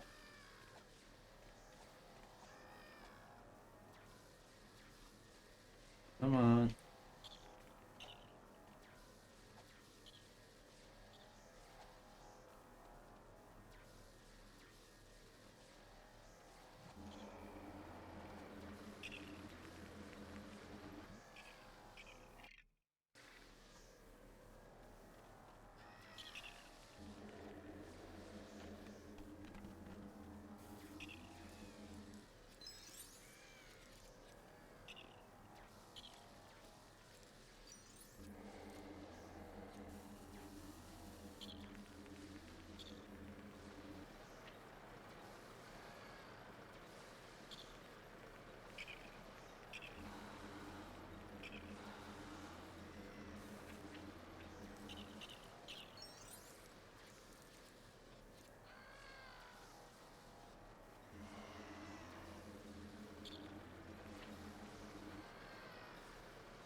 Yeah, it is space.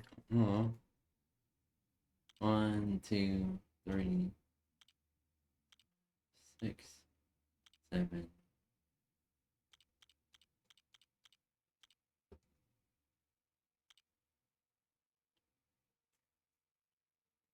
Seriously? Oh my god. So old. So it's not even a full game. Indiana Jones 2 is not even a full game. It's just the second half of. This is. What episodes are we going through? Yeah, it is the second half of the first game combined with combined with the sequel series.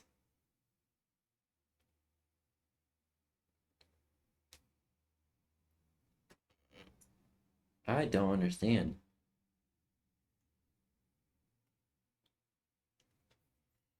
Anywho.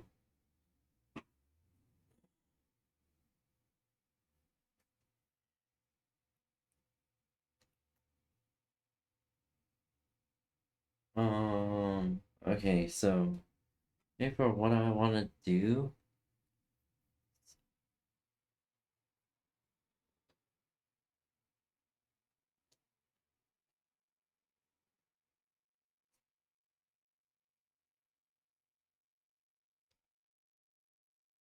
Alright, so what I want to do is art practice and programming.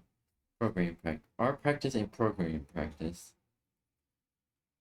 So I said, let me get art set up real quick and look it going. Alright.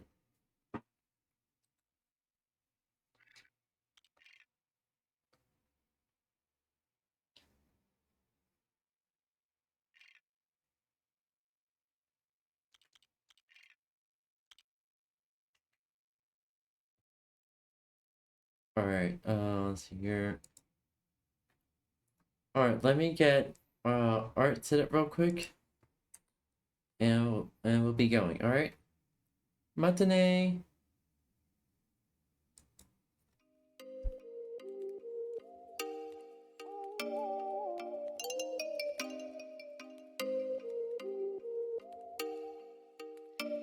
Oh, you make me wanna talk back to you. Say it like that. If I hate you, then find someone new. Baby, but you know I never will. No, so I choke you down just like a pill.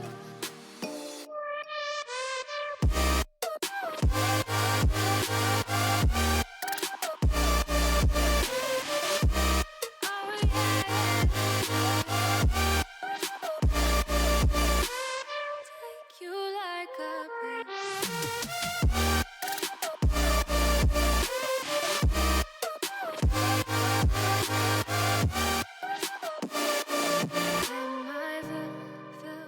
fill you like a pill to get my fill. No, do me in the worst way. Don't let me sleep, never say sorry. Oh, maybe I'll leave, baby, but you know I never will. No, so I choke you down just like a pill.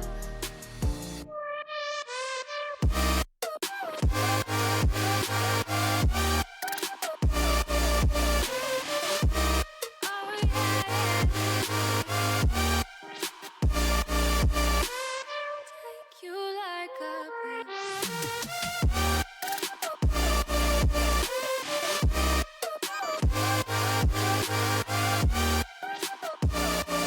get my fill.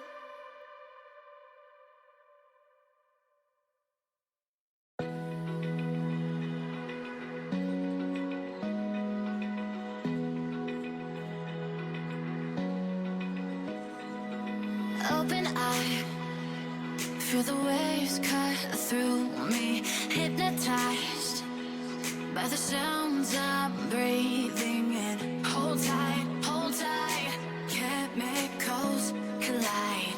Hold tight, hold tight, hold tight. Dripping lights paint the skies, all because of you. Dripping lights paint the skies, only you can make me move. You can make me move. Can make me move. You can make me move. Can make me.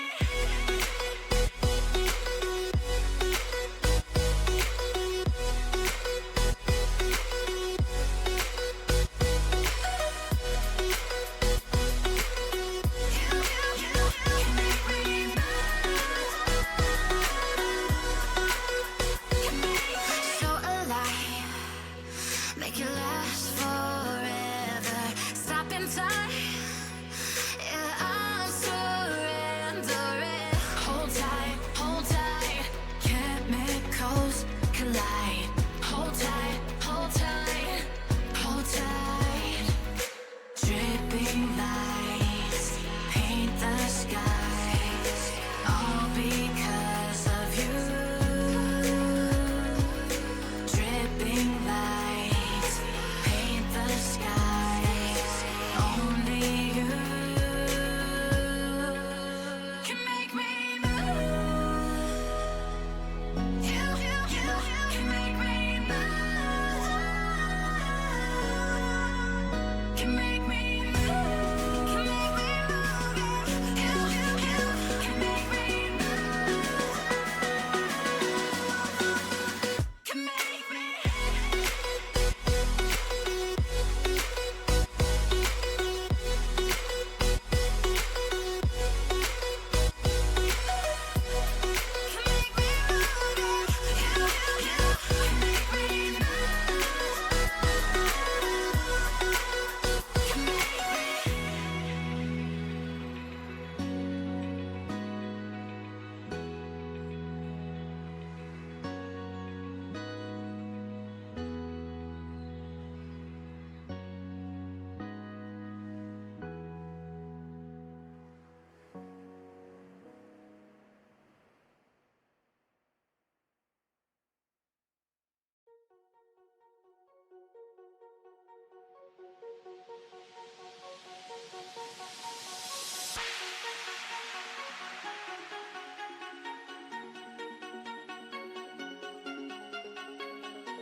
Pardon. Who first?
Who first?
Jesus Christ.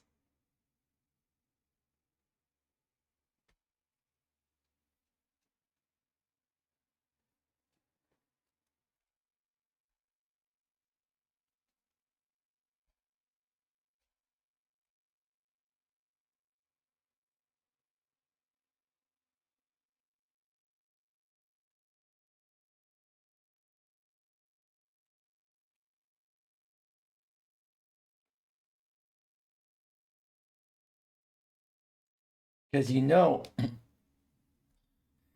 oh boy. Because the Soviets would immediately try to execute all the entire Japanese population via nukes. And that's why they folded.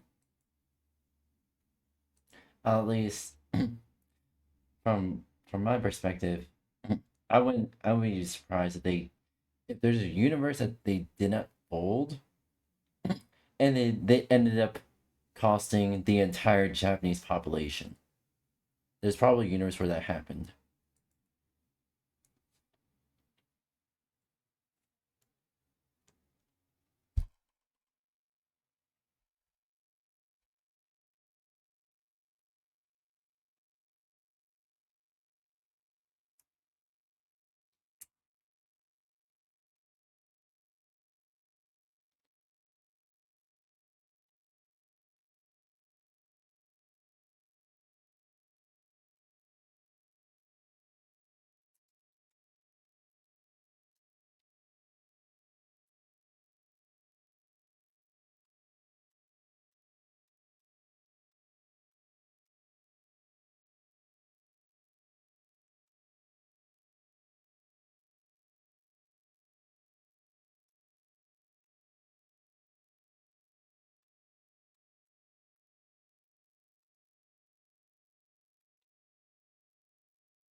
Mm.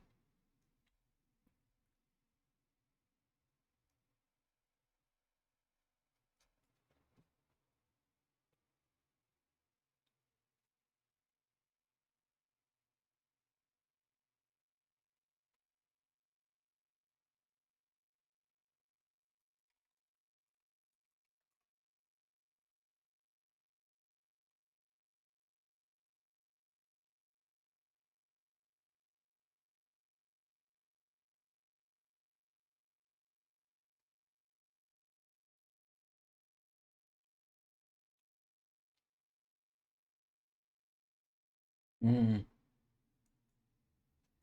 Alright. Move on to the next video.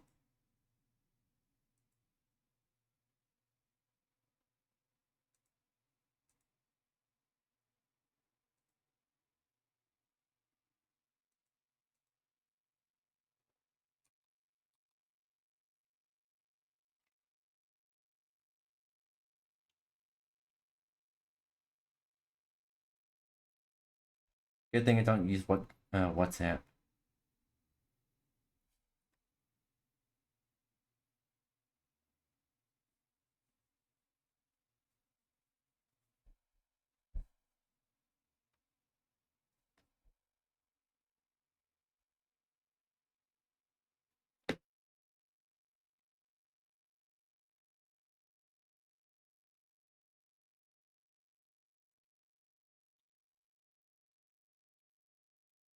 Yep.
Yep.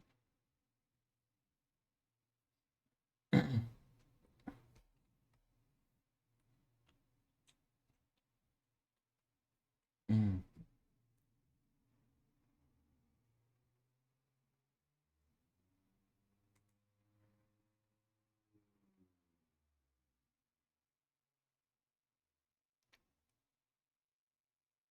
Wait a minute. Oh, fuck. I messed up. I messed up. Hold on. Hold on.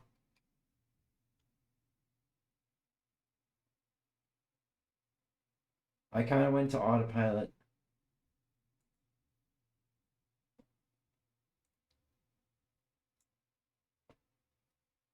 Ah, neck crack.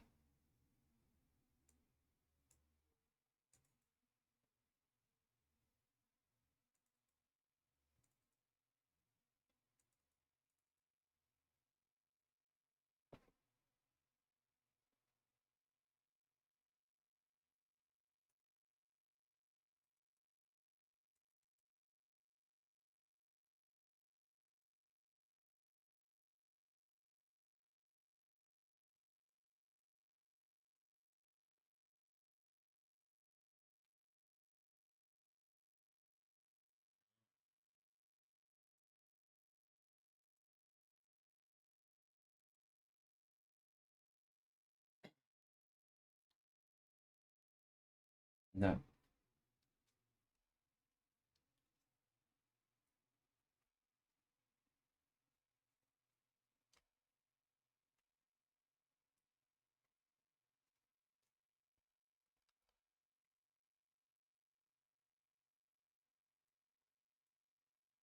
OOCD.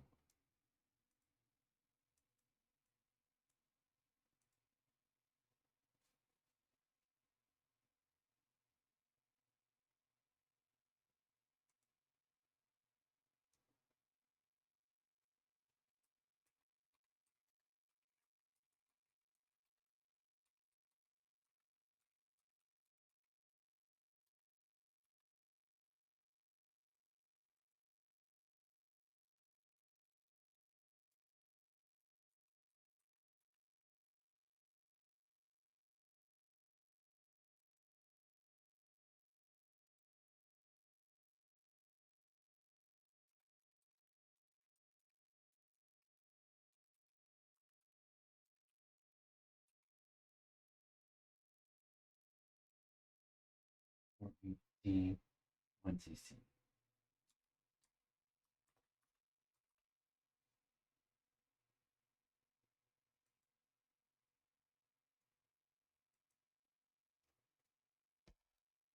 All right.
Yeah, have a chat. We're gonna use it as content.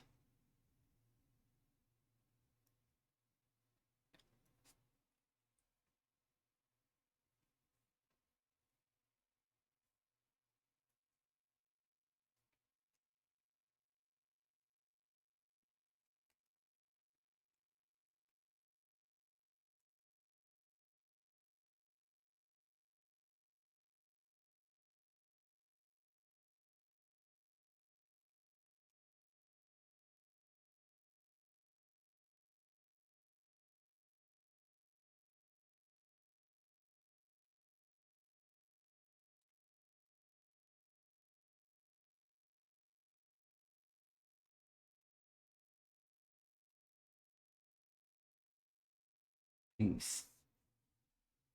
It's definitely peaceful. Definitely more peaceful now. And you and cover this up a bit. All right.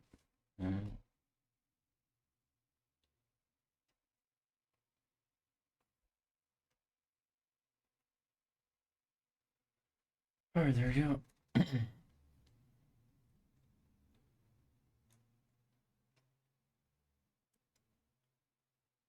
Turquoise.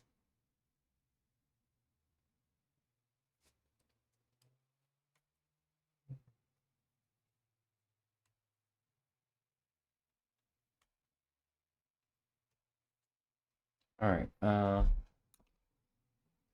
And go on to the next video.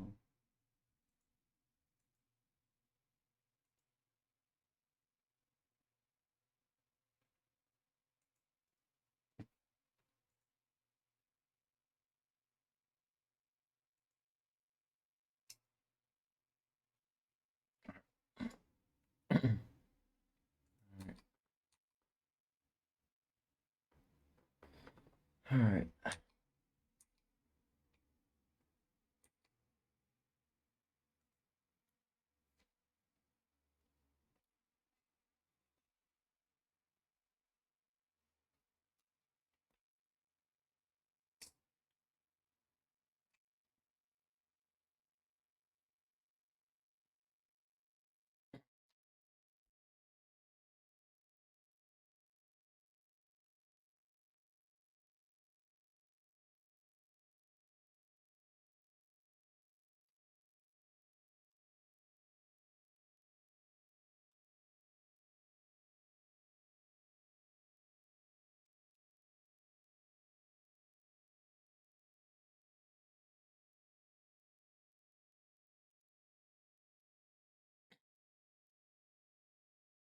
Mm-hmm.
Wow.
What the fuck?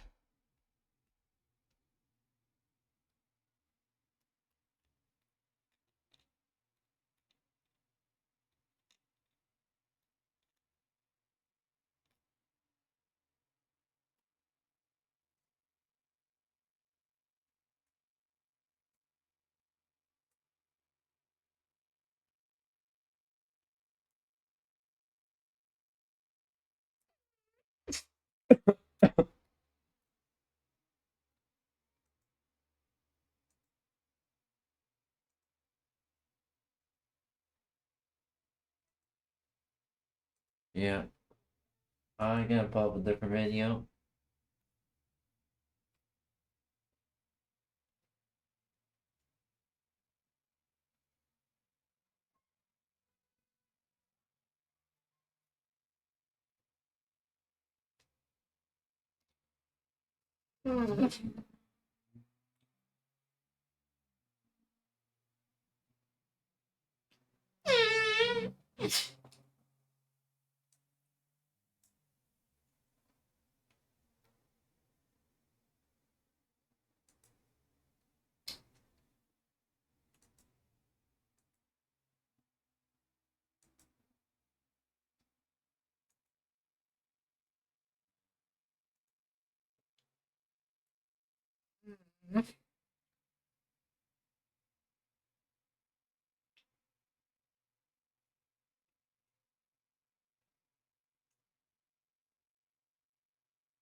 See here.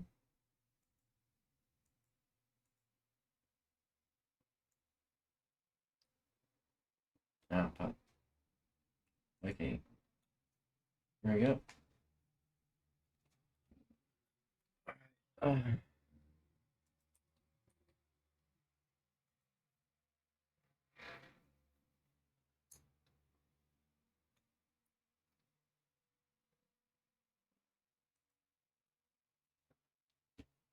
mm-hmm.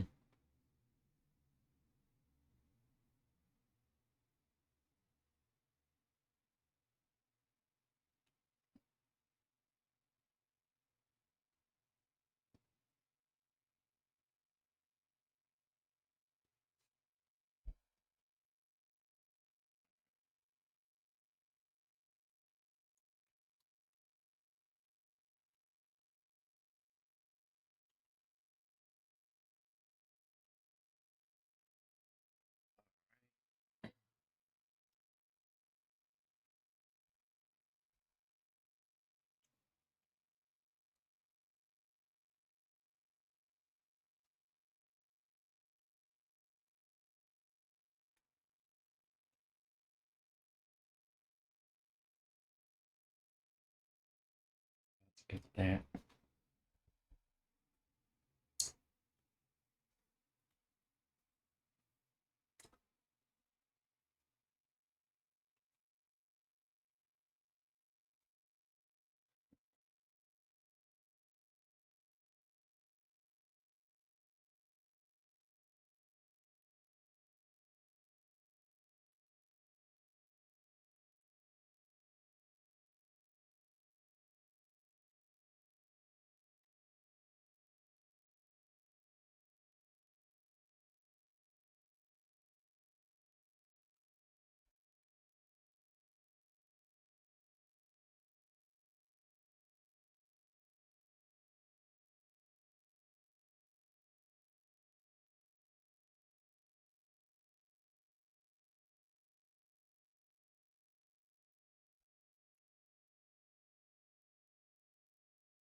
Hold on, I just realized something.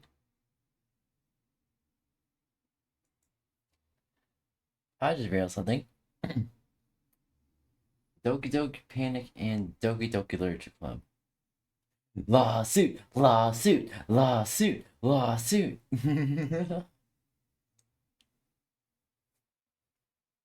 Yeah, I'm that kind of evil. Anyway, I need to make sure.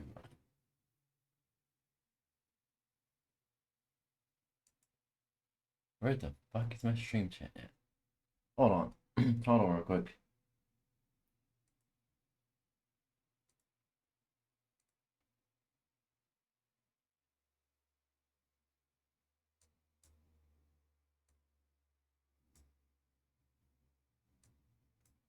Okay. And now I can bring this back to my main monitor. Mother.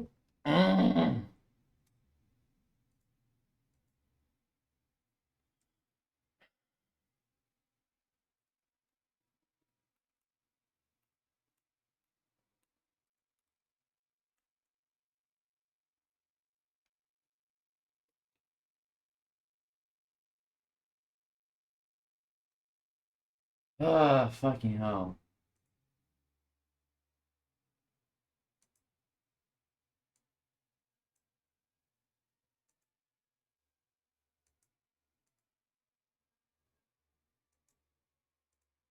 I hate trying to miss the... I don't know what's going on with the, there's something wrong with specifically the connection port for my R tablet. Either I checked the GPU, it's fine. I checked the port, it's fine. I checked the port for that's supposed to connect to my tablet to power, that's fine. So whatever's going with Windows and how they're handling multiple monitors, the drivers are fucked. Their drivers are absolutely fucked. I get it that actually been trying to fix it, and I tried to fix it. It's still happening. It's still happening.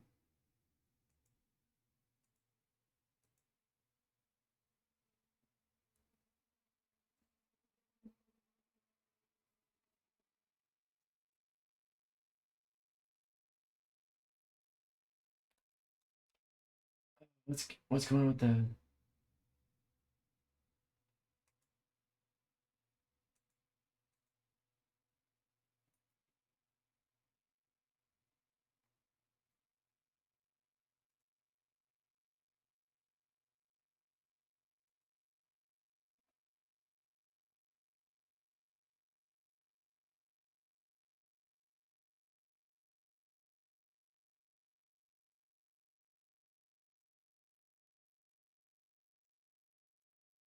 Yeah, everything is tiny as shit.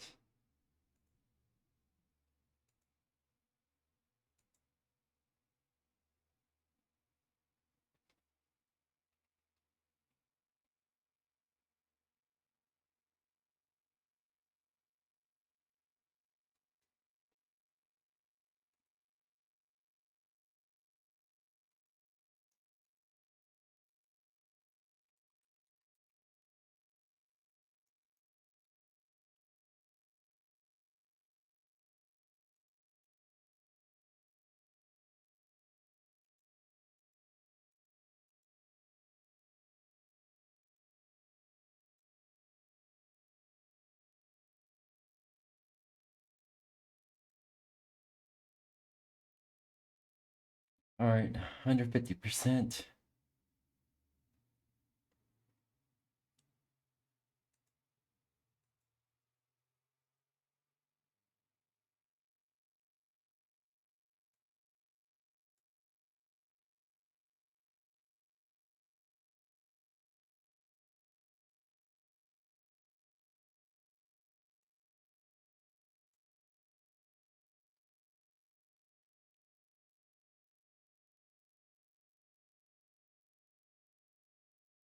Figure the fuck out. So I don't know what's going on. What's going on with the graphics on my second monitor now?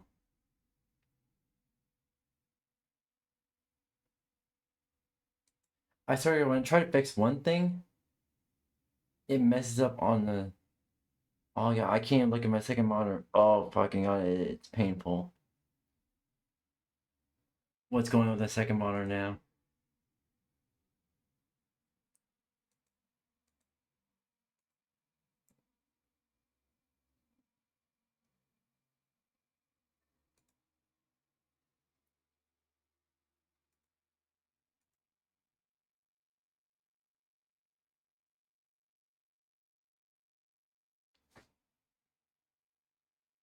What the fuck is going on?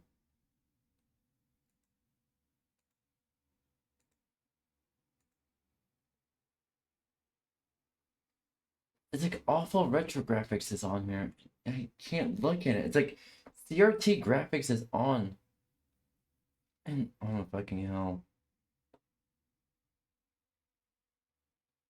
Oh fucking god, it's horrible. Is this how to do?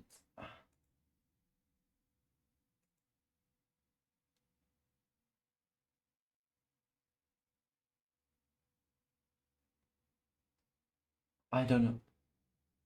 I don't know what's going on anymore.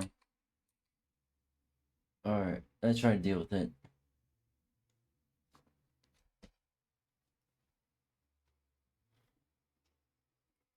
Okay.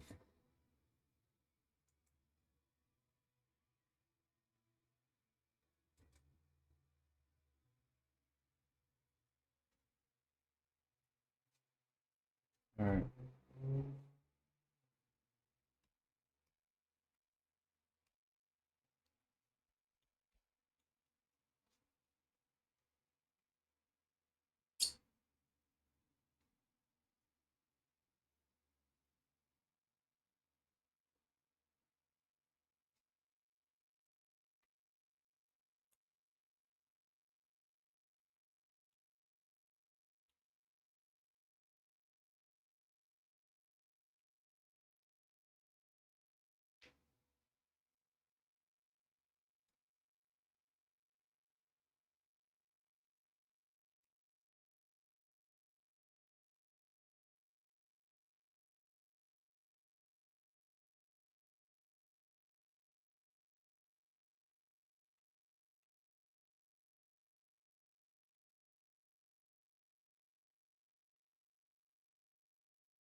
Everyone quote him. I think I'm starting to realize.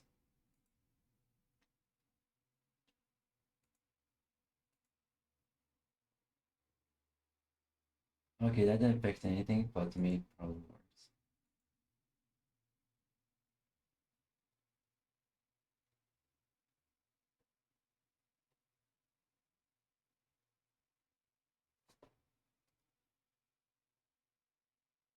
Sneeze.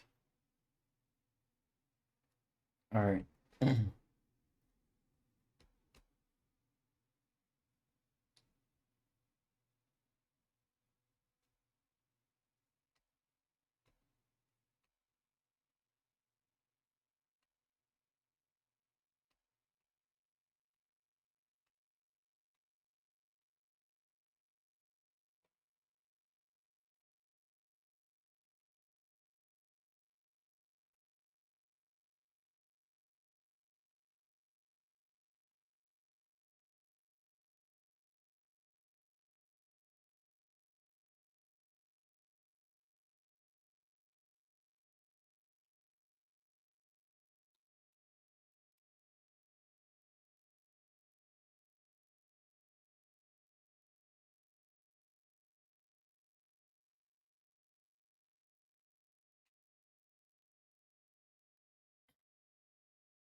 Female Yoshi.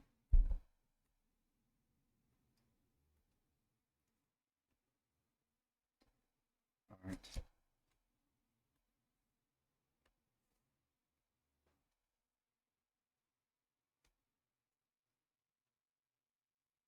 Lol.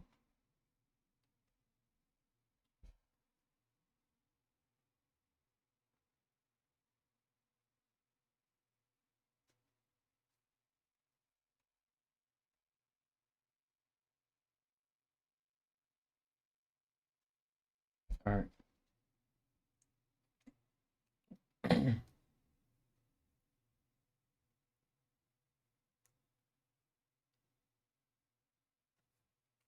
Okay. Bucket. Oh, what the fuck? Oh.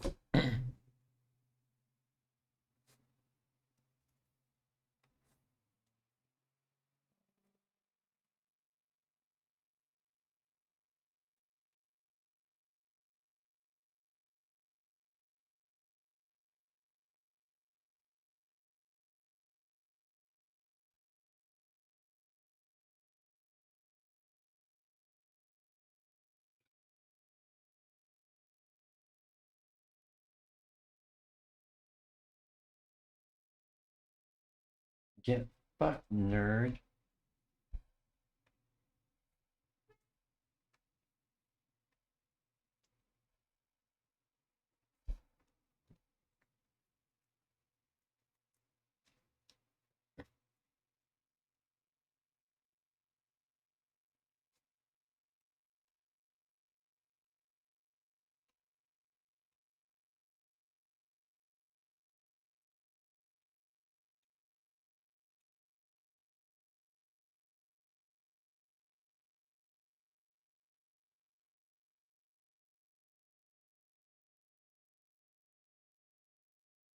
Alright.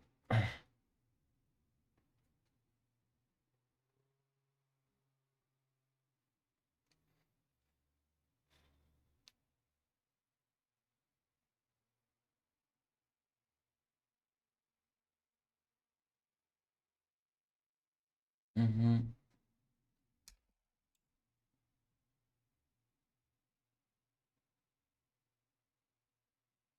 Do we change the eye color or do we just leave it the same?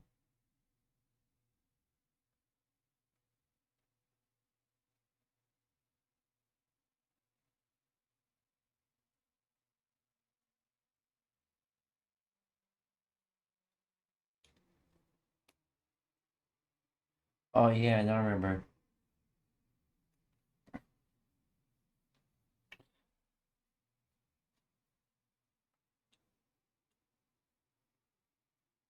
How do I add a whip at this point? The whip, the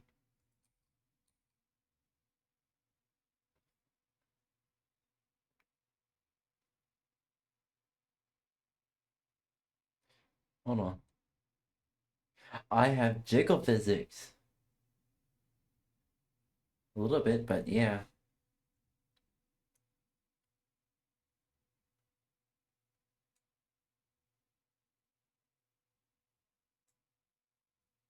Alright.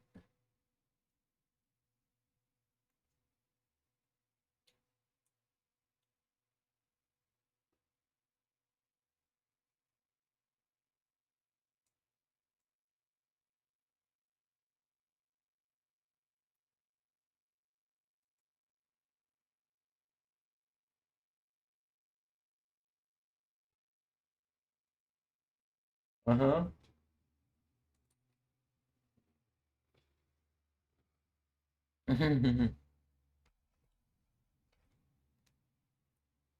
Stop Doki Doki panicking. Pick me up.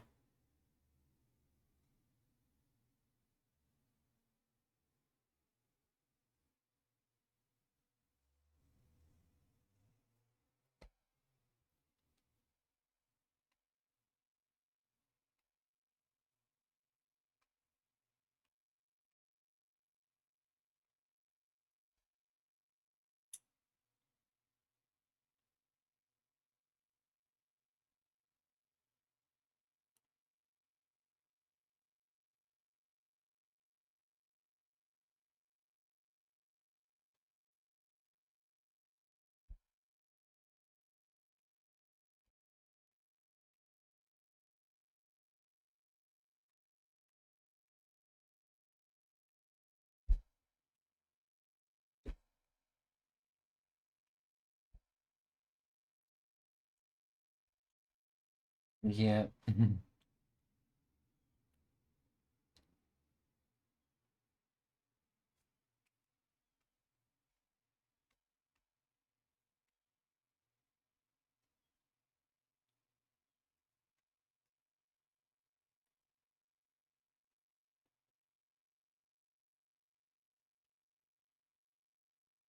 Oh no.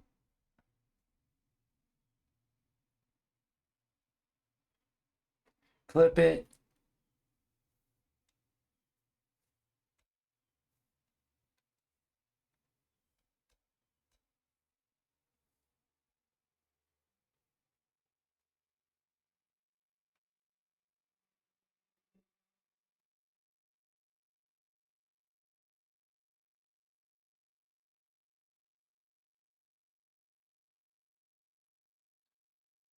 All right.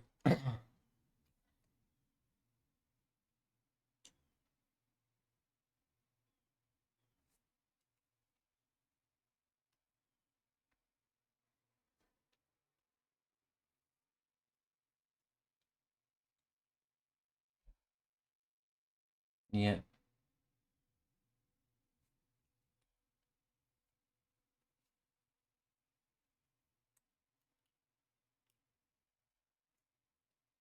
Oh, they have yet to find out.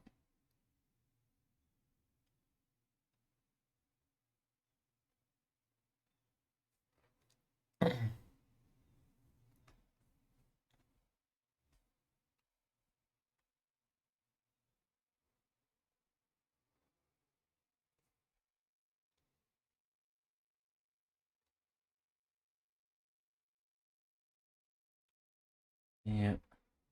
That's fair.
I realized the zippers on that. And there could be units where shoes have zippers like that. There could be. I'll make sure to correct it in the next one.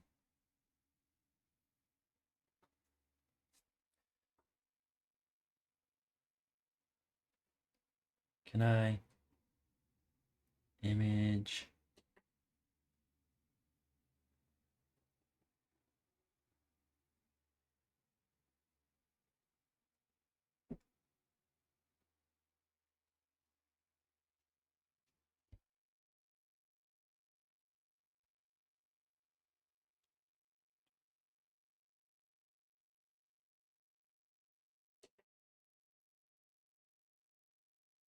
Oh, that's so much better. That image is so much better.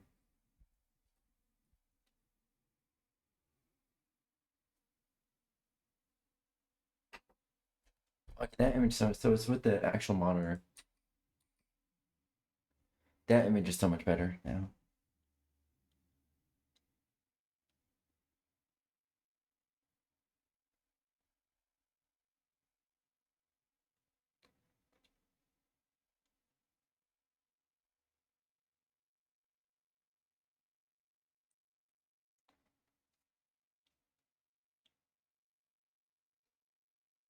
Yeah.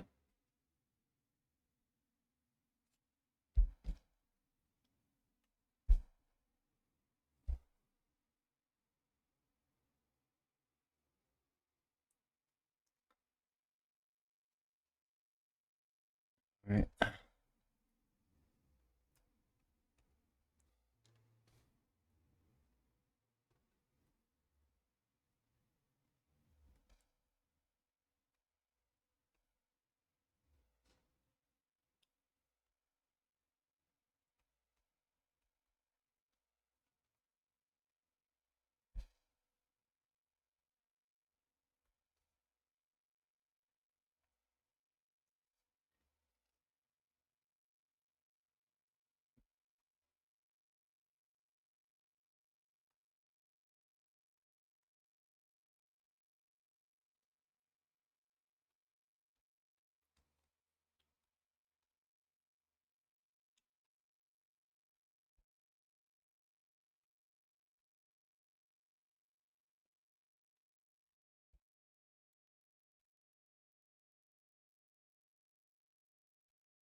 He's a bitch. He's a bitch.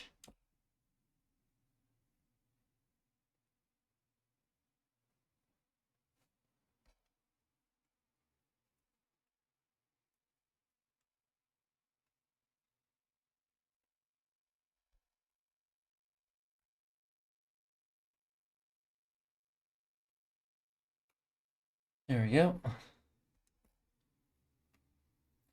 Alright. All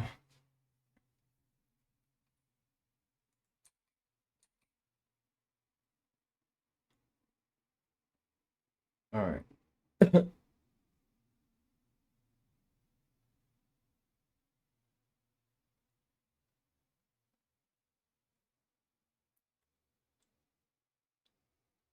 Yeah.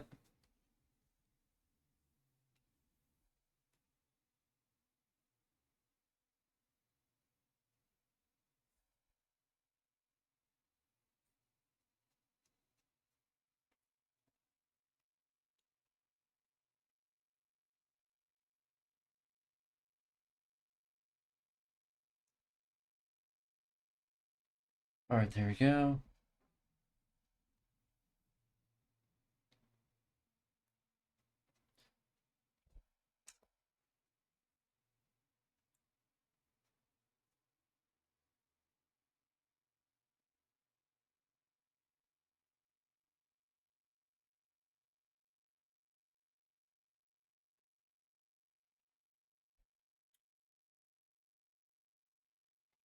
Lol.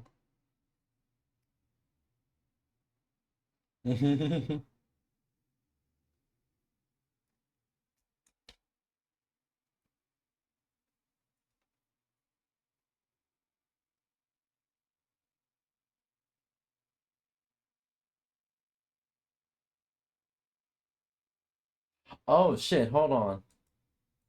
I never unmuted the fucking desktop audio. Oh shit. Sorry about that. I didn't notice that the desktop audio was not unmuted. Fuck me. Not like that, but fuck me. Even though I want to, just not like that. Still fuck me. I didn't know you had to hold jump while you were doing that to continue to go faster. Nice. Okay. And you also have to sprint to get up there. Oh, do you? Yeah. Alright, okay. See? I want to do some shadows. Got it, it's boy. hard. Alright. You gotta time it, right? I gotta think about it. Once you see it flashing, then I think you throw it. Fuck! I didn't know how far it was gonna go, if I needed to back up or not. Well, now you know. Just throw it at the ladder. Well, I don't know. I think this is your last life. Yeah, I want to try the Birdo fight and see if I can get there. Later, nerds. Yeah, give me that. Give me these coins. Give me these coins. Fuck. Oh, I'm frozen. Okay. Alright. Life. check them all. I'll get it out here, and the next art stream we do, we're gonna do some shadows. Gotta check them all. Oh god. So I'm gonna end up the art streaming segment here. We're gonna do shadows on the next time we do art. And once again, programming. There we go. Yeah, we're gonna do some programming practice and up our programming skills.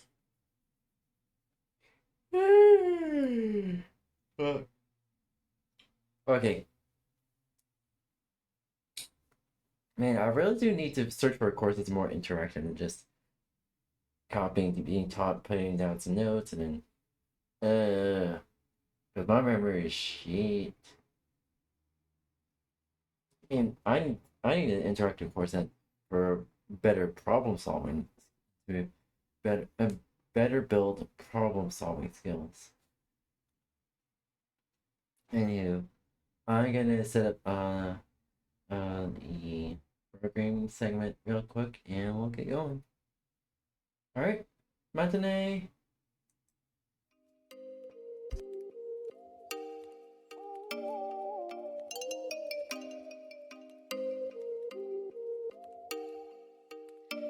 Oh, you make me wanna talk back to you. Say it like that. If I hate you, then find someone new. Baby, but you know I never will. No, so I choke you down just like a pill.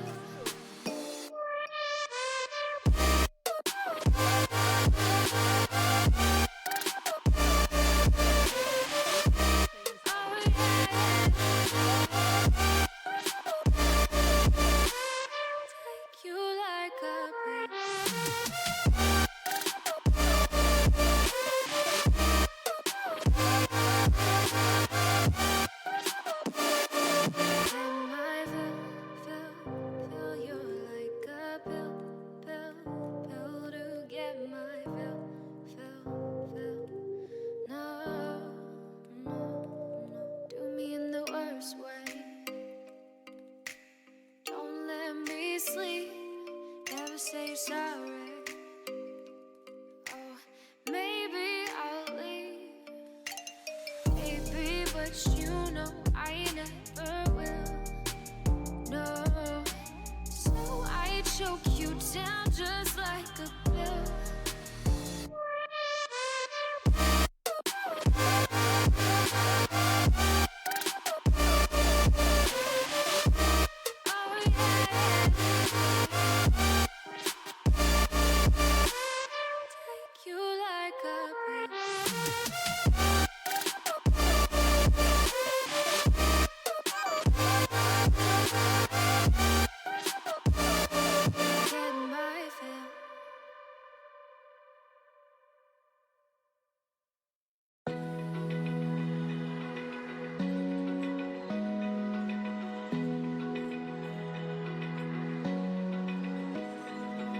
Open eye, feel the waves cut through me, hypnotized by the sounds I'm breathing in. Hold tight, chemicals collide. Hold tight, hold tight, hold tight. Dripping lights paint the skies, all because of you. Dripping lights paint the skies, only you can make me move.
Alright, we're back.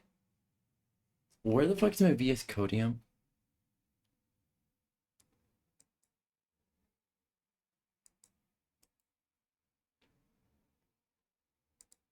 Properties. Not BC. Motherfucker, not BC base.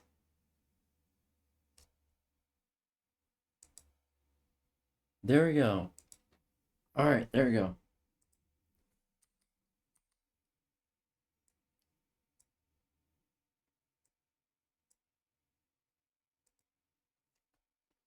Alright, here we go.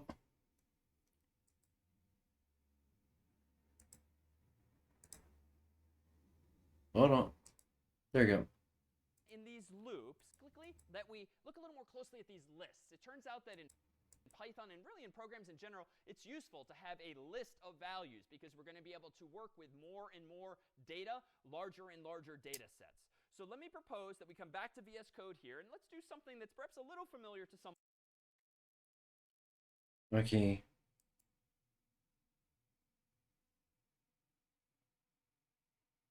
I'm gonna delete this in particular because I failed this one.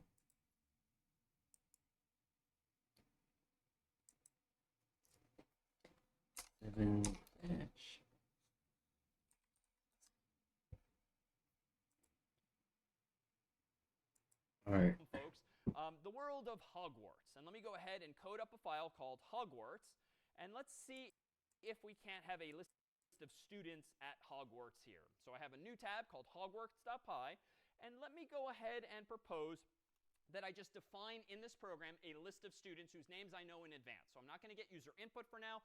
I'm just going to know from the get-go that the 3 students I want to consider are these. A variable is going to be called students. It's going to equal, as I've done in the past, a square bracket, which means, hey, here comes a list.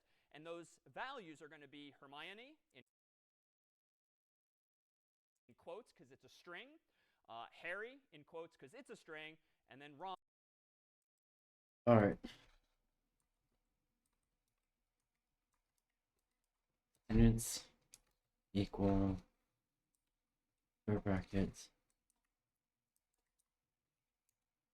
for Miami.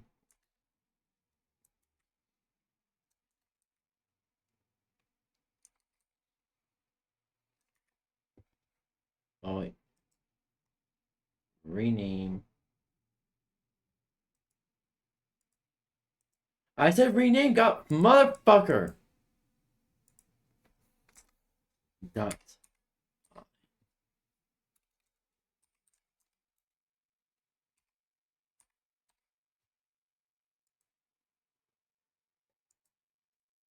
Harry. And then Ron.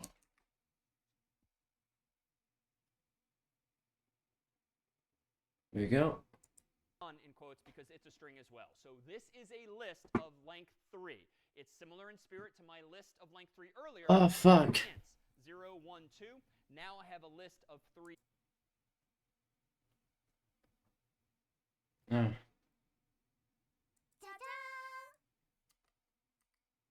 Here we go. Alright. Strings instead. And this isn't very useful at the moment, but let me just do something as a check for myself. Let me print out each of these students. Well, wait a minute. How do I print the contents of a list? Well, in the past, when we've printed a variable, we've just printed out the name of the variable. But I don't want to print out all of Hermione and Harry and Ron all at once. Maybe I want to print out Hermione first, then Harry, then Ron. So I need a way to express more precisely which value do I want from this list. And the way you do this in Python is you use square brackets in another way. If you have a variable, in this case called students, and you want to go inside of that variable and get a specific value, that is to say you want to index into the list, you use square brackets this way using numbers inside of the square brackets. And here's where we see that it is useful to think and count in terms of 0 on up instead of 1 on up. These lists in Python are, shall we say, 0 indexed. The first item in a list is at location 0. The second item in a Python list is at location 1. Okay, do print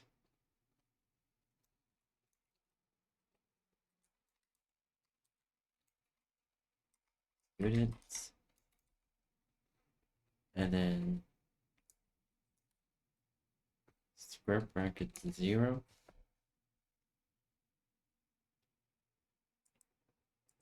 And the third is at location 2. So you're always kind of off by 1 mentally, but you get used to it. If you've never programmed before,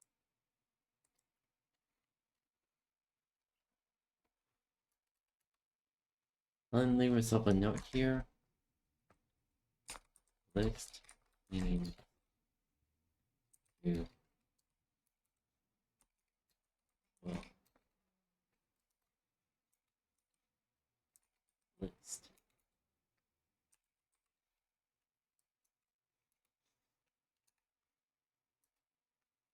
And another one. Index in Python always start at 0.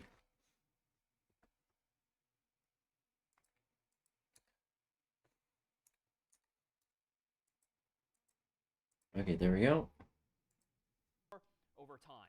So let me print out all 3 students. So let me print out students bracket 0, then students bracket 1. Then lastly, let me print students bracket 2, and this is my third and final line. And of course, if I run this code, it probably does what you would guess. If I run python of 𝙂𝙚, there's Hermione, Harry, and Rob, each on their own lines there.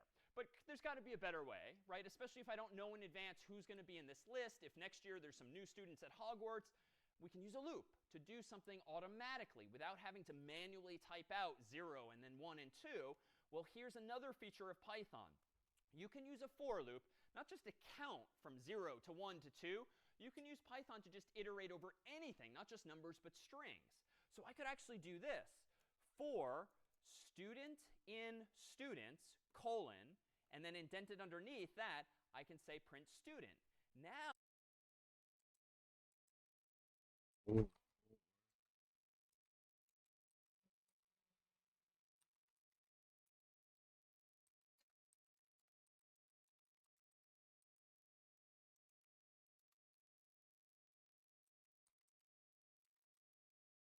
Print student. no, it doesn't matter if I have 3 students or 4 or 400. This 2 lines of code, this loop, will print all of those students for me one at a time. So if I now run python of 𝙂𝙗, there's the same list, but I don't need to know in advance how long that actual list is. Now notice I made a conscious decision here. I didn't call this variable underscore, because this time I'm using the variable. And while I could do this, now, no. Your code is getting way too cryptic if you're naming the variable underscore and you're using the variable underscore. Now you're helping no one. Now you're confusing the reader yourself down the line. You should call your variables what they are. So a very appropriate name, though I'm sure you could come up with others, would be student. And here you would say student as well. If you'd prefer to be more succinct, it's not unreasonable to do something succinct in a loop like this. For S in students, using maybe the same letter that the list itself begins with. But again, why bother? Python is meant to be more readable. If you have a list of students, iterate over them one student at a time. Let me pause here to see if there's now questions about.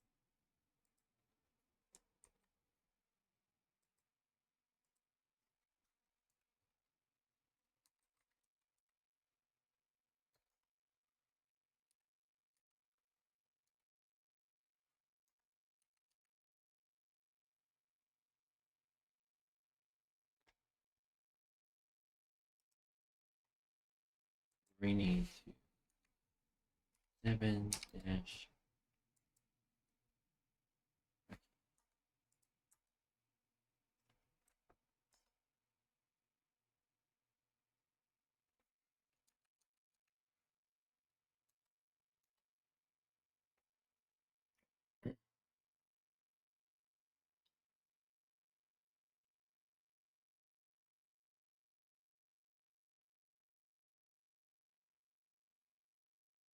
1-1 Hermione.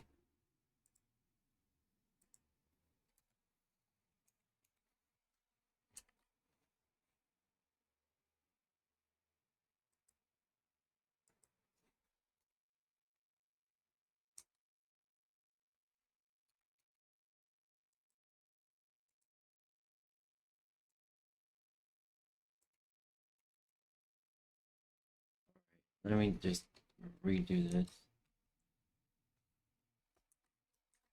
Ryan.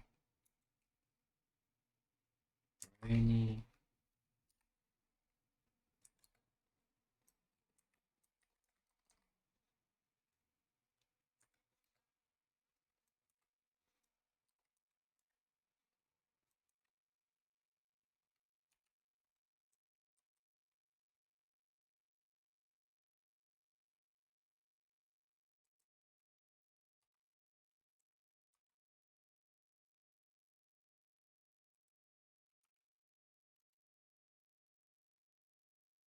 What the fuck?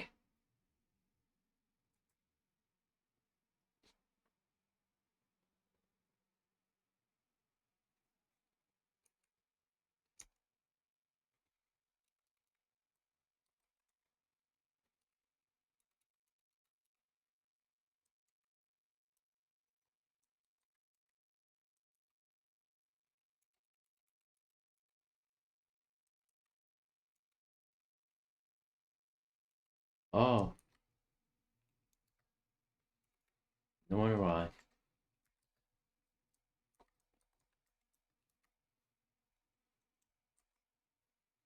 Alright.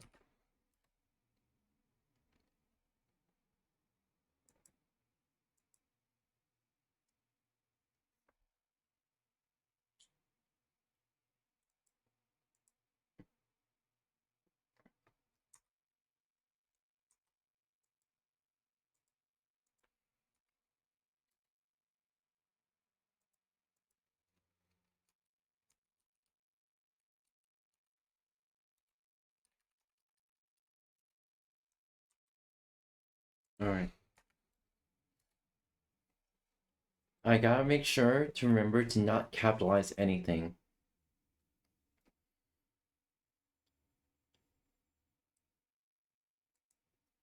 Lists, as I've now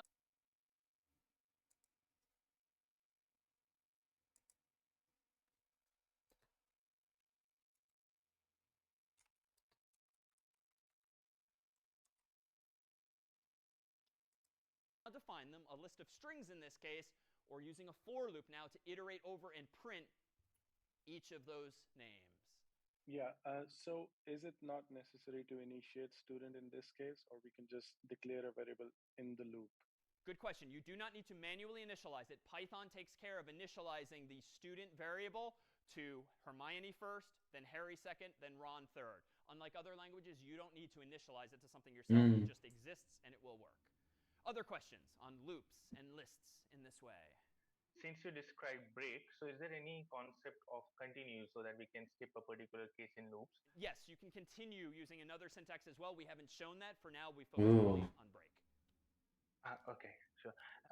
Can this follow work with either hash tables or different kind of tables or arrays? Indeed. So we're getting ahead of ourselves there, but there are yet other types of data in Python. And indeed, you can use a for loop to iterate over those as well. Anything that is iterable, so to speak, is a piece of data that can be used with a loop like this. But more on those soon. In fact, let me transition here to show just another way of solving this same problem, because up until now when we've used loops, we really have relied on numbers, and that's fine if you prefer to sort of stay in that space. Suppose I did want to iterate using numbers like I and 0, 1, 2, and so forth. Let me propose that we could change this code as follows. If you would prefer to think about, or if the program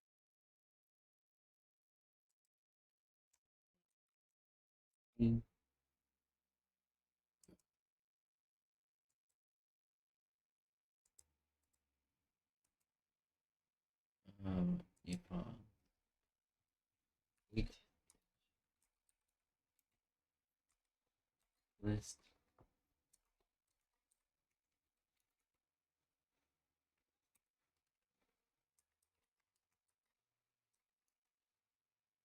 out.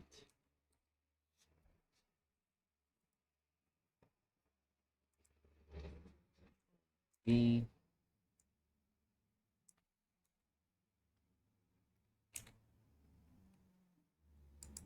Program you're trying to implement requires that you use numbers like this, you might do this. For I in, well, I don't want to just say students, because then I is not going to be a number. I is going to be literally Hermione, then Harry, then Rob.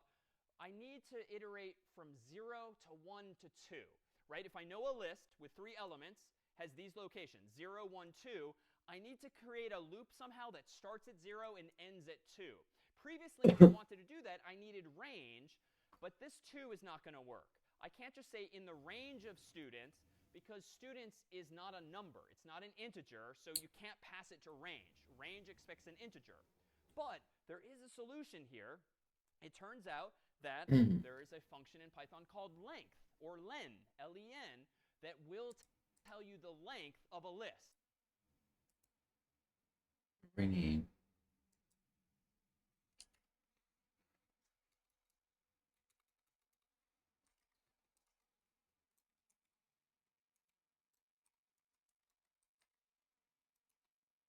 Length.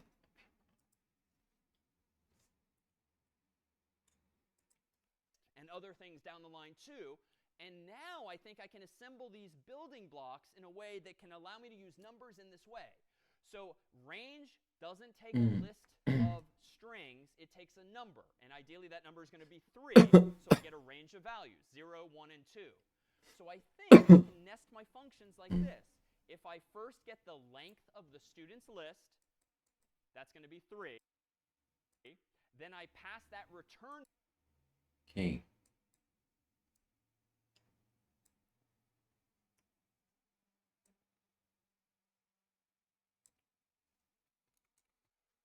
For I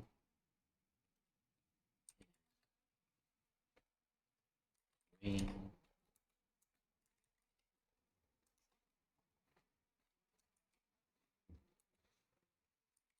when student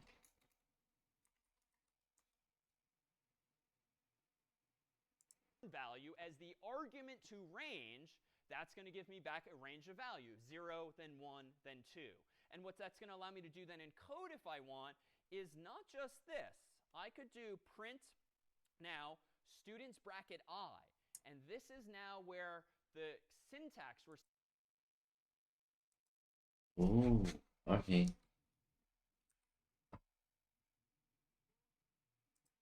seeing is getting very expressive, new, and perhaps unfamiliar. But if I can do open bracket 0, close bracket, or open bracket 1, close bracket, or open bracket 2, close bracket, turns out I can actually put a variable in there, and I can express any number inside of those brackets so as to print these all out dynamically in a loop. Let me do this. Python of Hogwarts.py, enter, there's Hermione, Harry, and Ron. And now if I'm just curious, if I just want to poke around, or maybe I want to do a ranking, like who are the top 3 students in the school or in Gryffindor, well, I can print multiple things at a time we've seen.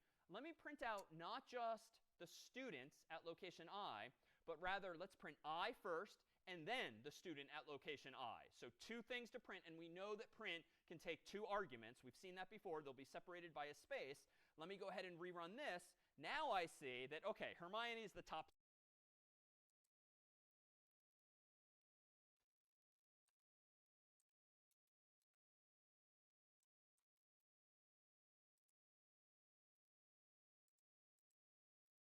Clear.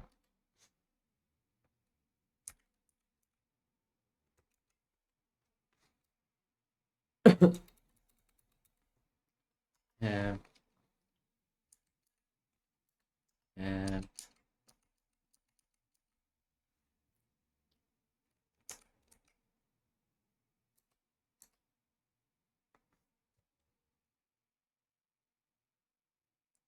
oh, oops.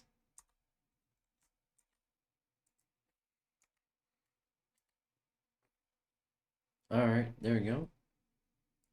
Student, but she's in 0th place. That's a little weird. Like, we don't need to show the human using my program that we started counting at 0. I can clean this up. I can just add 1 to the I up here, and now we see sort of a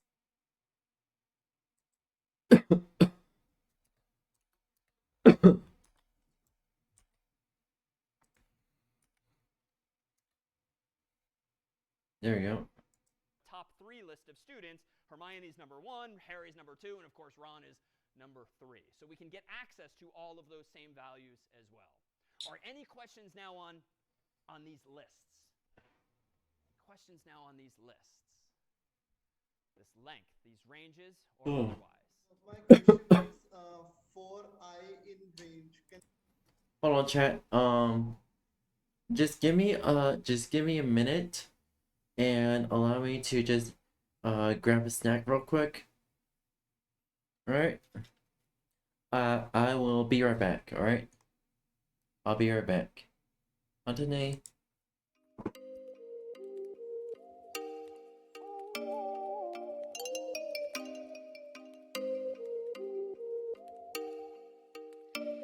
Oh, you make me wanna talk back to you. Say it like that. If I hate you, then find someone new. Baby, but you know I never will. No, so I choke you down just like a pill. I'm back with a snack. The snack pack that smells back. Cannibalism. Can you explain this once more? Sure. Still looks cryptic. So let me rewind in time. We started off doing this for I in 0, 1, 2, and then we printed out meow 3 times in that way. The way that the for loop works is that it creates for you a variable that I've called I, but I could call it anything I want. It then assigns I initially to the first thing in the list. It then automatically assigns I to the next thing in the list. And then it assigns I to the third thing in the list. And each time, it does all of the indented code underneath. We realize, though, that this is not going to scale well if I want to do something like 1,000,000 times. So we introduced range instead. That has the effect of doing the same thing. It returns to me a range of values, a list of 3 things, really. So the behavior is exactly the same. If we now fast forward to this Hogwarts example now, though, what I'm doing is just combining these smaller ideas. I'm still creating a for loop. I'm still creating a variable called I. I want to do it over a range of values, but how many values? Well, if I use the length function and pass to the length function the list of values, length's purpose in life is to tell me how long is this list, and it's 3. So that's almost as though before I had just done something like this, but I don't want to hard code 3. I want to dynamically figure out how many students are at Hogwarts. So I'm just composing, or nesting all of these various ideas. All right, if I may, let me transition now to Hogwarts still to introduce one final type of data before we combine everything with a few final programs. It turns out in Python, there's not just strings, not just ints. Dictionary, not actual dicks. Here's a dicks you ordered. That's a ASDF movie reference.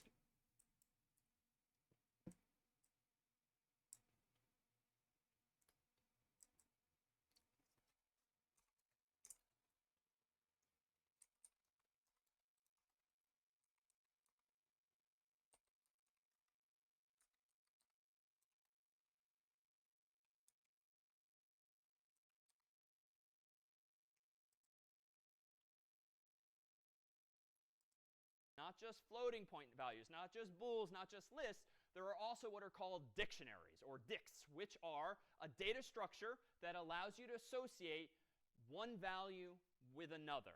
Literally a dictionary, like in the human world, if you were to open a dictionary, be it in English or any other human language, what's inside of a dictionary? Well, it's a bunch of words and definitions. A computer scientist, though, and a programmer would describe those more generically as keys and values.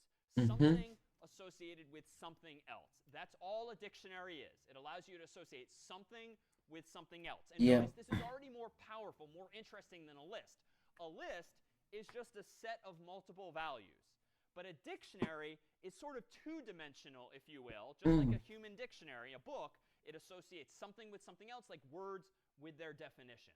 Now, what does this actually mean in practice? Well, suppose that we wanted to keep track of who is in what house at Hogwarts. Well, I could do it using lists alone. Let me go back to VS Code here, and let me just temporarily, but in a way that I'm not going to like ultimately, let me create another variable called housing. All right, Control C. Control E.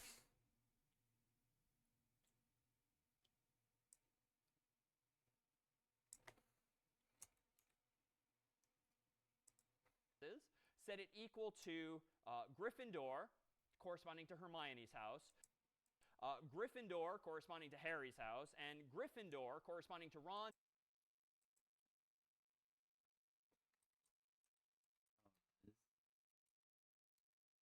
Equals. And then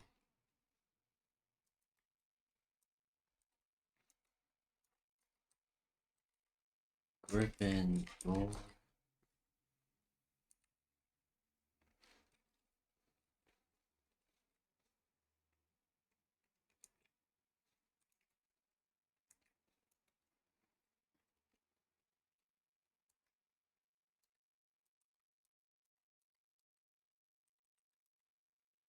Door.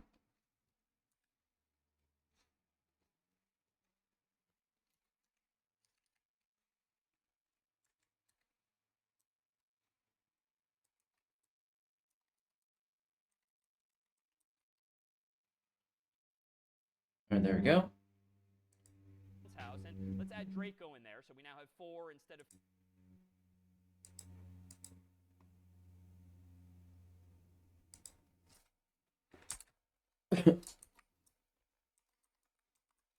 Draco.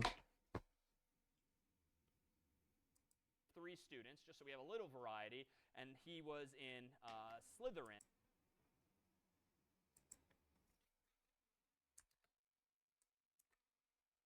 B.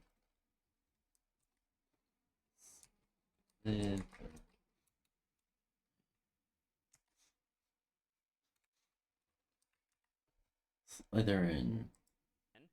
So now we have 2 lists.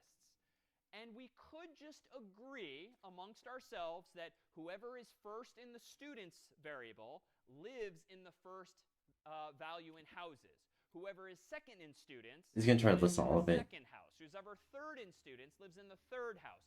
We could do that.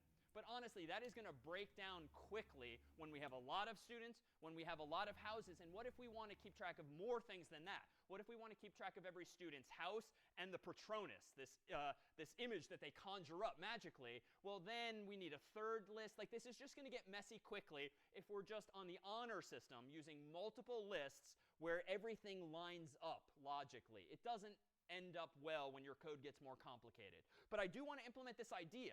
I want to associate something with something. A student with a house, a student with a house, a student with a house, and so forth. So how can I go about doing this? Well, let me go back to my code here, and let me propose that we do this using a Python dictionary. And this is the last of the new syntax, really, that we'll see. Here's the new syntax. Instead of using square brackets, we're going to use curly braces for dictionaries as well.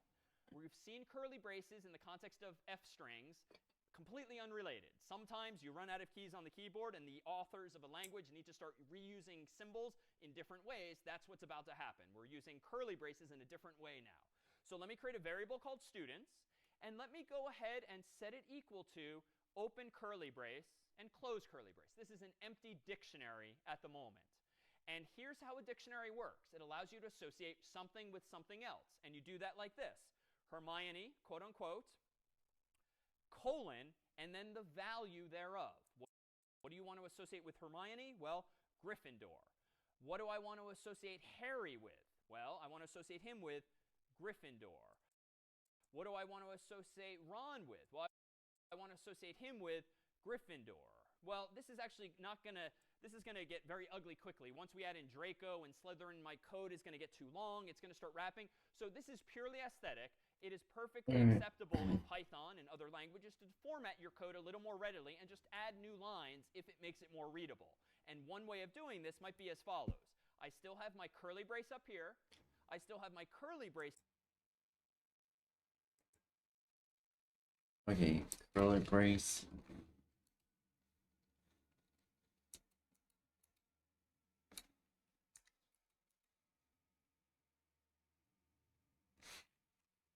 Get curly brace. Brace. And tab.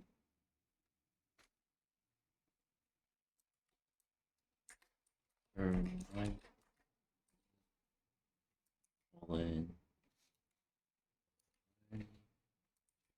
Colon. Rectangular.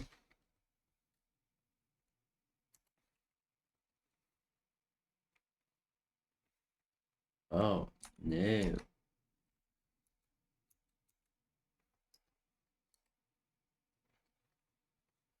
What did I, oh my fucking god.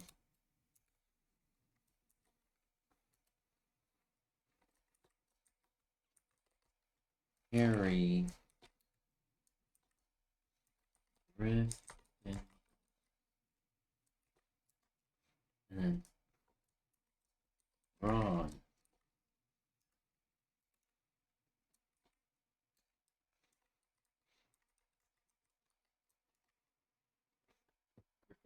Alright, there we go. Down here, but notice it's a little more readable now in that I have my keys on the left, my somethings, and my values on the right, my other somethings. It's just a little easier to skim top to bottom.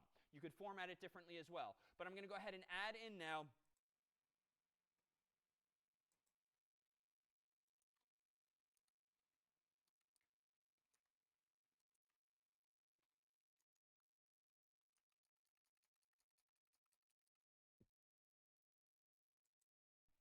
Draco, who lives, of course, in Slytherin.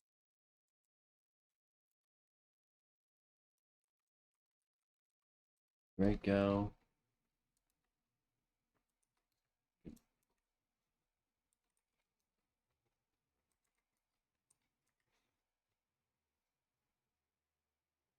Alright.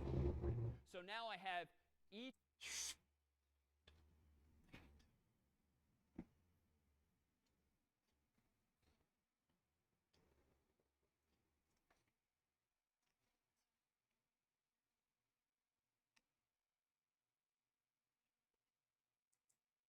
of these keys on the left and values on the right, which is really, again, just a code implementation of this idea, a little chart that you might write up with paper pencil when associating something with something else.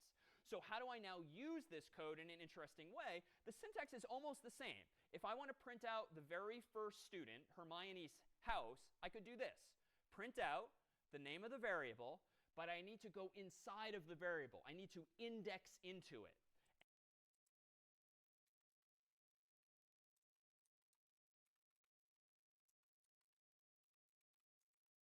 Print.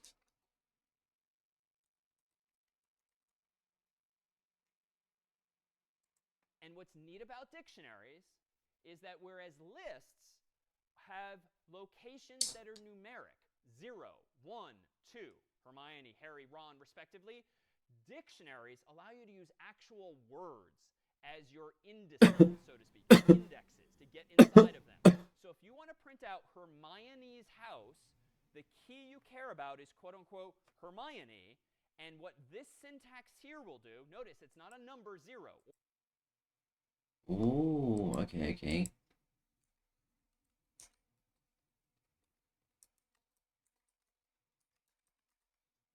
Hermione. There you go. Or 1 or 2. It's literally Hermione's name. This is like going to the chart earlier and saying, all right, give me Hermione is my key, Gryffindor is the value. That's what we're doing here syntactically. We're looking up Hermione and getting the value thereof. So if I go back to my code, that should print out Gryffindor. And if I do this a few times, students bracket, quote unquote, Harry should give me Harry's.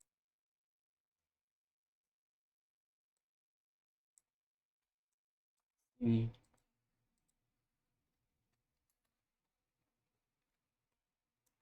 Mm. Do this.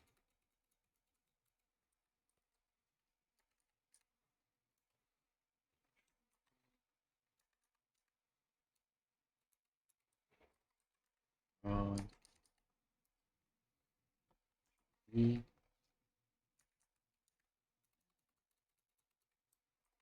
Draco. House. Print students, open bracket, Ron. That should give me Ron's house. And then lastly, if I do this with students, bracket, Draco, that should give me Draco's house. Now, it's a little manual still. I bet we can improve this, but let me run Python on 𝙂𝙗, and we should see Gryffindor, Gryffindor, Gryffindor, Slytherin, which is exactly what we'd expect.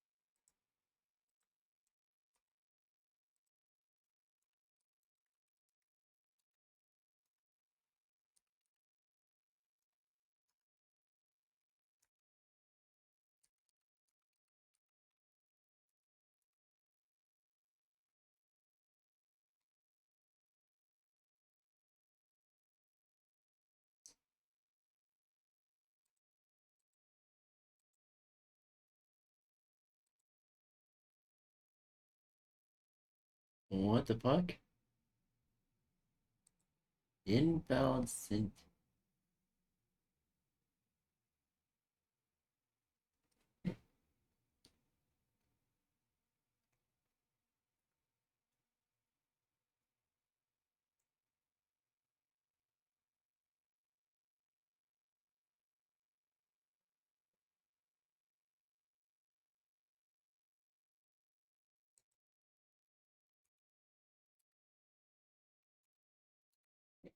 Hmm. Oh, and comparing the code here. Oh shit, yeah. I just realized.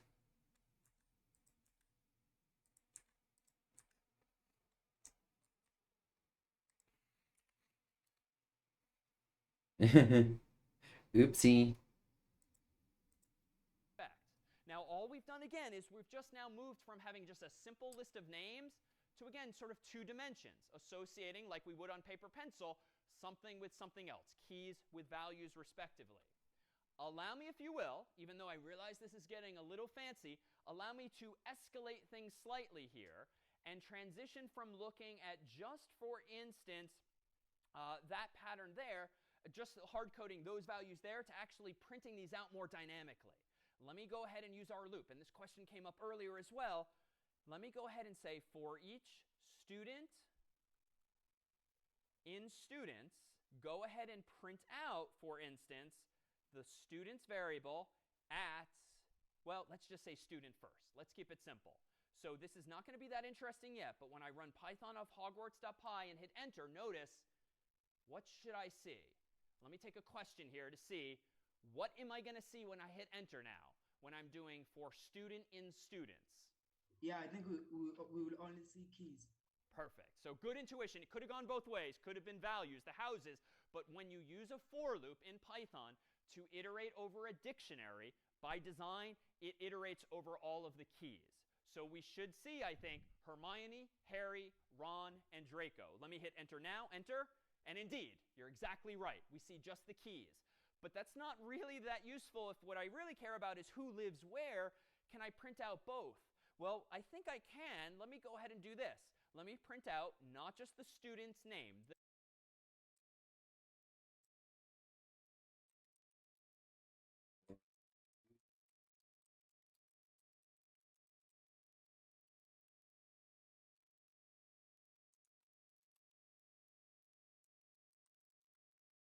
Print.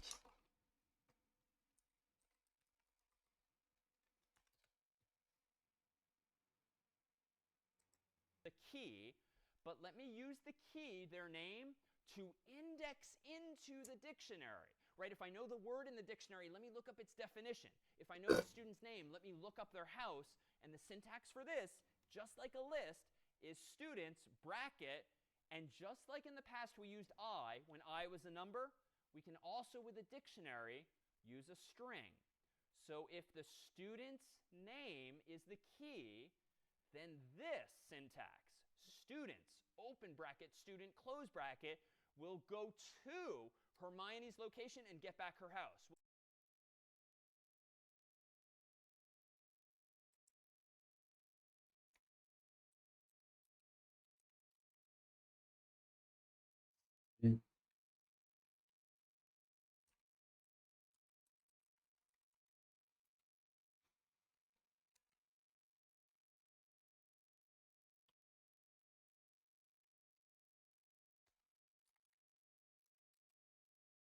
I should leave myself a note, just in case.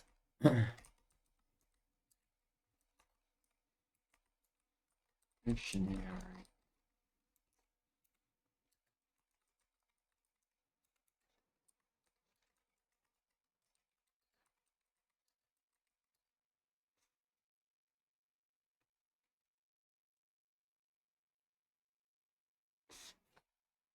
Indexing both the variable and the location.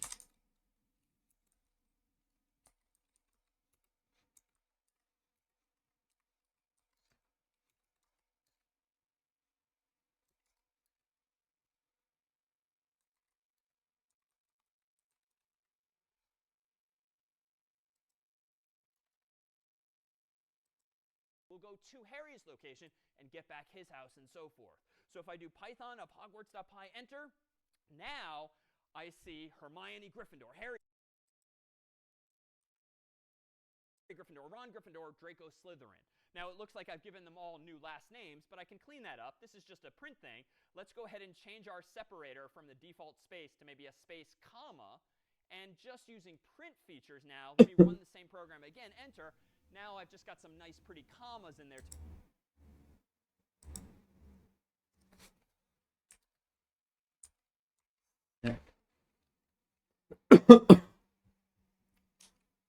Equals.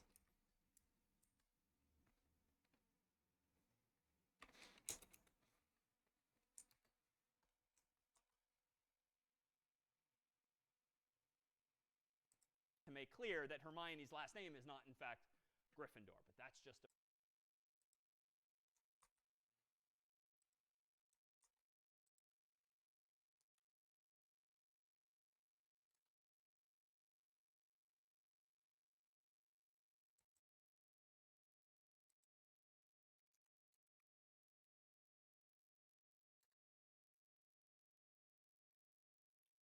Yep.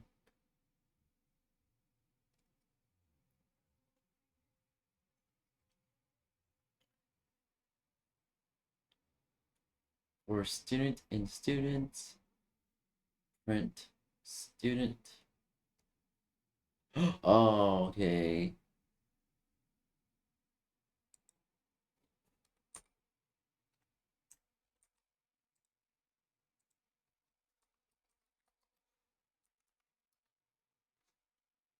There we go. Hermione Gryffindor, Harry Gryffindor, Ron Gryffindor, Draco Slytherin. There we go. the print detail. Any questions then on these dictionaries and what I've just done? Questions on these dictionaries and this looping over them here. I just can't get my head around the for student in students. Does if I'm just correct me if I'm right, does that mean it imports the list of students and uses the indexes, or in other words, Hermione, Harry, and Ron, as the indexes in the actual the list of students? Correct. So this is just a feature of Python. When you use a for loop with a dictionary, what happens is this. If this is the dictionary here with the keys on top and the values on bottom, you get to choose what the variable is called. I called my variable student just because it makes sense, because I want one student at a time. And what the for loop does, just like it did with numbers before, the 0, the 1, and the 2, it allows me to, for instance, set student equal initially to Hermione's name. And then the next iteration of the loop, the next cycle, sets student equal to Harry's name, then Ron, then Draco. It just kind of happens automatically. Like that is what the Python interpreter does for you when it sees a for loop like that. So it's very similar in spirit to iterating with a for loop over a list, but rather than iterate over the numeric location 0, 1, 2, it iterates over the bold-faced keys in this representation here graphically. And allow me to give us one other example on Hogwarts before we look at one other familiar domain. At the risk of things escalating a little bit, let me propose that we continue the story with one final Hogwarts example like this. What if we have more information about each of our students? And this is kind of inevitable, right? If you're implementing a program that's a database with people or customers or employees or anything else, you can imagine having a lot of data about anything you're representing in your program here. For the sake of discussion, suppose that every student at Hogwarts, of course, has a name. They have already a house, but they also have a Patronus. For those unfamiliar, this is the animal or entity that comes out of the end of their wand when they make a certain magical spell. The point here being is that we want to associate not just one thing with the student, but multiple things as well. Their name, their house, and their Patronus in this case. Well, what might code like this look like? Well, let me go back to 𝙂𝙗, and let me start fresh for just a moment, and let me propose that I enhance this with a bit more data.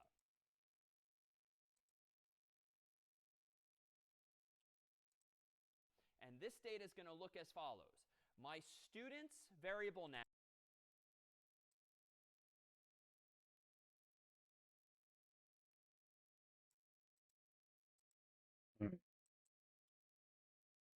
rename, not rename that one. New file. And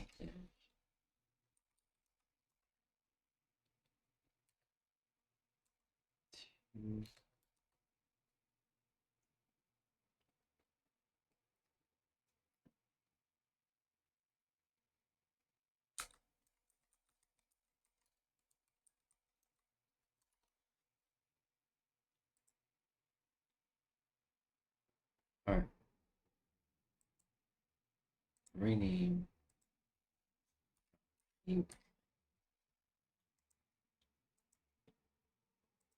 now, I'm going to propose we think of it as a list.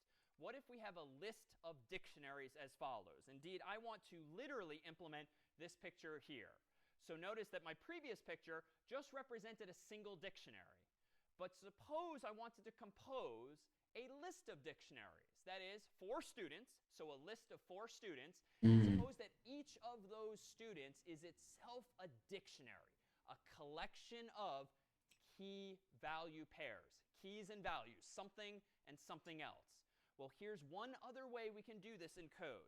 Let me go back to VS Code here, and let me define a variable called students that is equal to a list. And I'm going to preemptively move my cursor onto separate lines because I know this is going to be long, and I want to fit all of the elements of this list inside of it. I'm now going to create a dictionary, one dictionary per student. And how do I create a dictionary? I just use those curly braces. But it's up to me to define what those keys are. And let me propose that one key this time won't be the student's name explicitly. It will literally be the word name, and they're going to have the name Hermione. This same student is going to have another key called house, and the value is going to be Gryffindor. And the same student's going to have a third key called Patronus, and the value of that is going to be, I had to look it up, in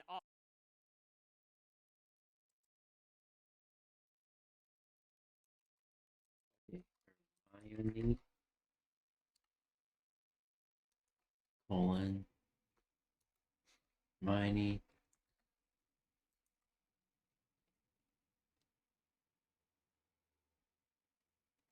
key, house,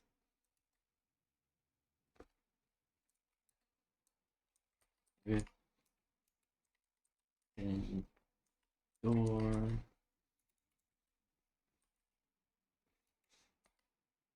Gryffindor.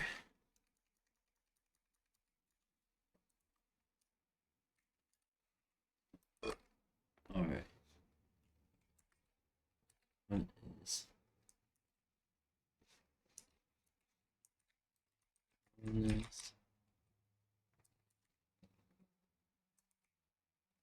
It's gonna be Otter. There you go. Whew. Otter, according to the book. Now I'm going to create a second dictionary inside of this list. And again, a dictionary is like literally like the human dictionary of words. It's a book that contains keys and values, words and definitions. What are the 3 words I'm storing in each of my dictionaries? Name, house, and Patronus. What are the definitions of those words for Hermione? Hermione, Gryffindor, and Otter, respectively. For Harry, the definitions are going to be different in this new dictionary. Let me give myself another pair of curly braces and say this. Name, quote unquote.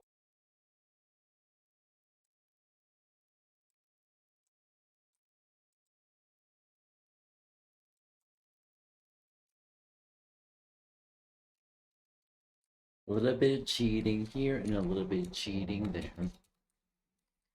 Harry, Gryffindor. Colon, Harry. House here is again going to be Gryffindor.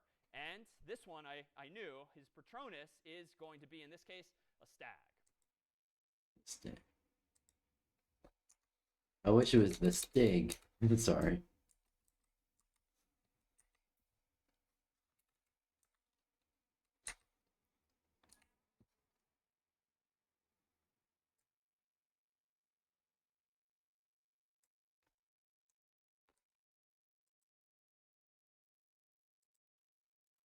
And me.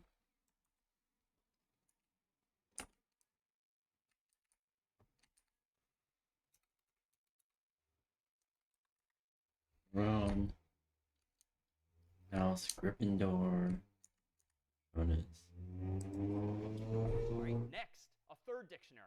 The name here will be Ron. And I'm going to go ahead and do that just like this. Next, I have the house, and he too was Gryffindor. Lastly, had to look this one up, Ron's Patronus was a Jack Russell Terrier. What the fuck?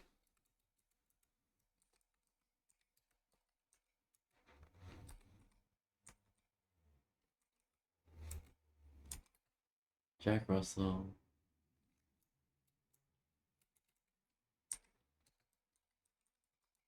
Russell. Jack Russell Terrier. Lastly is Draco. I keep forgetting. I did it.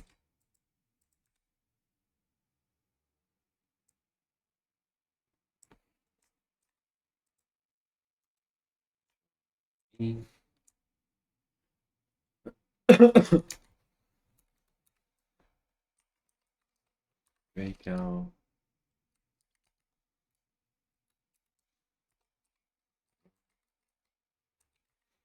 Slytherin.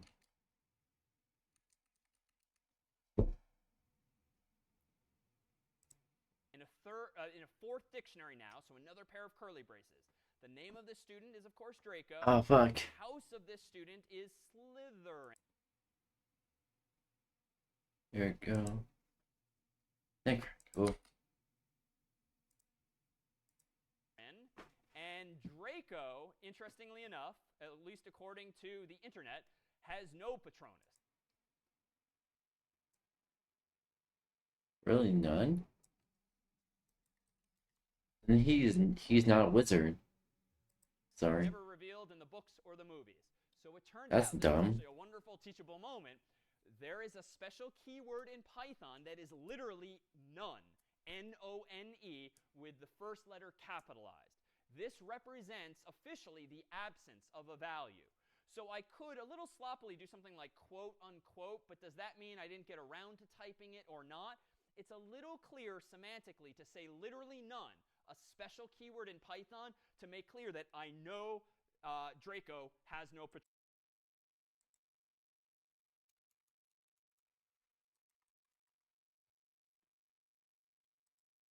It's not just an oversight on my part. Now that I have this, what do I have in the computer's memory?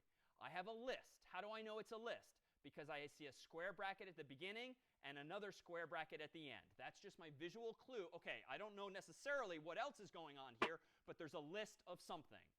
What is in that list? Well, here too, the syntax is our clue. Because this line 2 starts with a curly brace and ends with a curly brace, I just know that is a dictionary, a collection of key value pairs. Now, this all fit on my screen perfectly, so I didn't bother moving all of the key value pairs onto new lines. It would have made it really tall, so I kept it all together here this time. But how many keys does this first dictionary have? Put another way, in Hermione's physical dictionary, how many words are in that dictionary? 3. The words are name, house, and Patronus. What are the 3 definitions or values of those words in Hermione's dictionary? Hermione, Gryffindor, and Otter, respectively. And the same story goes for Harry, then for Ron, then for Draco. There's gotta be a better way of doing this. Design chosen to give them dictionaries that have all the same keys, all the same names, but they all have unique values. And that's my design. That's my prerogative as a programmer. So why is this useful at the end of the day?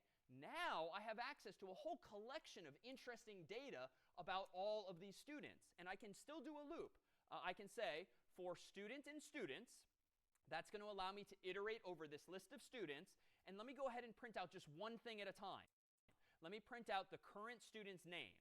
So as complicated as the dictionary is, this should be pretty comfortable. Print.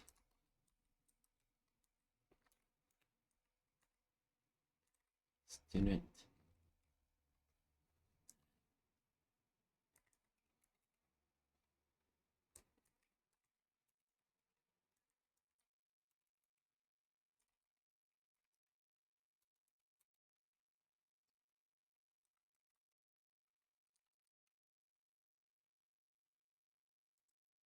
For student and students is just going to iterate over every student in the list. 1, 2, 3, 4 total. The next line is just going to print out the value of the name key. It's like opening a physical dictionary, looking up the word name, and giving us Hermione, Harry, Ron, and Draco respectively from each dictionary. So if I run this version of Hogwarts and hit enter, there, I get all 3 of their names. But what if I want more information than that? I want both their names and their houses. Well, just add to print's arguments, student, open bracket, house, close bracket.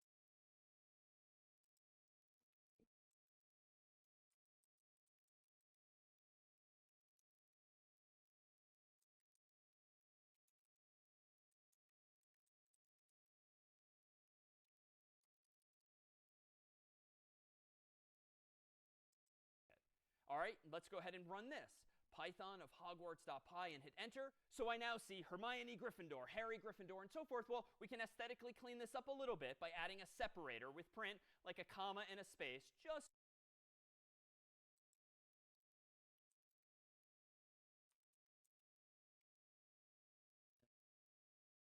equals.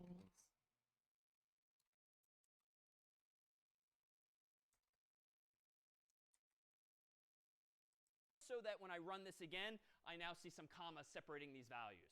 But recall that students print not just a name, not just a house, but also that Patronus. So if we want to print out that too, we now have the syntax via which to go into that same dictionary for each student and output their Patronus as well.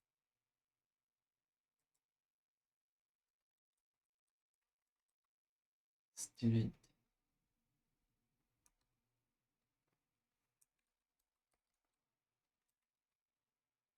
Oh.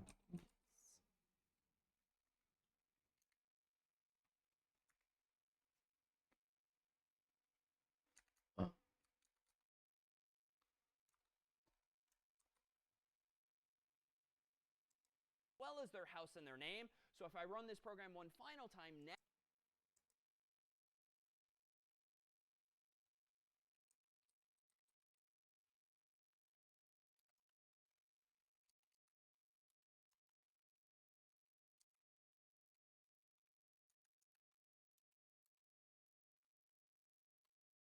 Student. Huh? Print student name.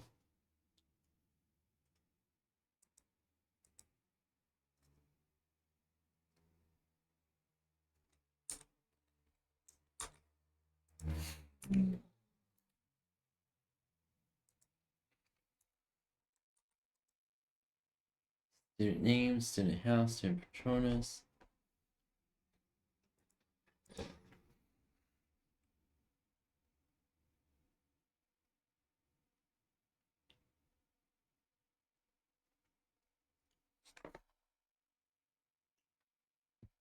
It's comparing the code.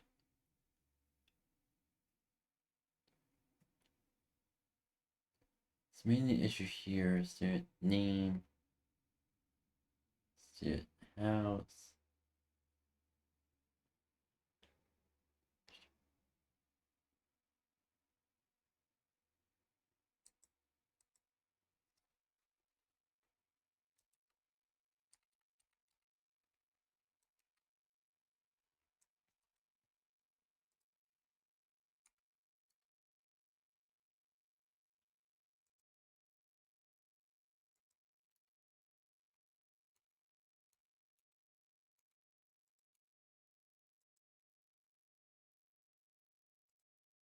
Okay, fuck. Student name, student house, student bonus.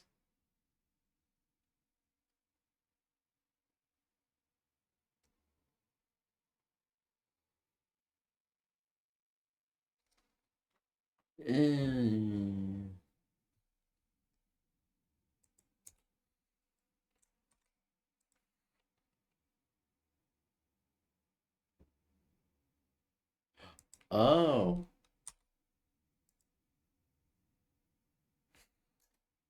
Now I know I did it wrong. Student.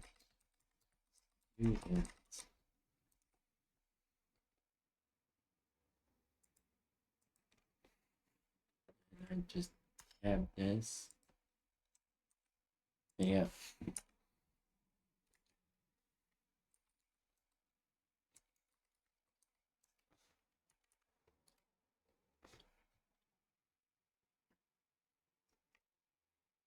Patronus, Patronus, Patronus, Patronus.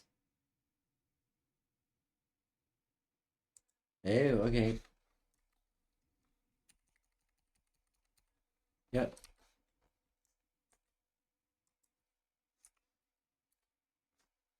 There we go. Hermione, Gryffindor. Hermione, house name Hermione, house Gryffindor Otter. Harry, Gryffindor Stag. Ron, Gryffindor Jack Russell Terrier. Draco, Slytherin Nun. Now I see all of the data in this here dictionary. So this is a lot to absorb all at once, I'm sure. It's the last of our new data types. On top of lists, we have these dictionaries. But again, a dictionary at the end of the day is just a collection of values similar to these values here that allow you to associate keys with values. And the first version of this program associated literally the students' names with their houses.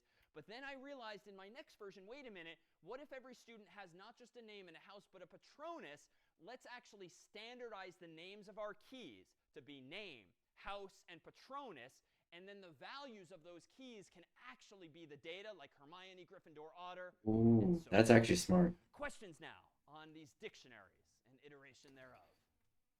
I just was wondering if suppose the dictionary is very huge, and if I want to look up for a specific student, so how do I know where to look that student from?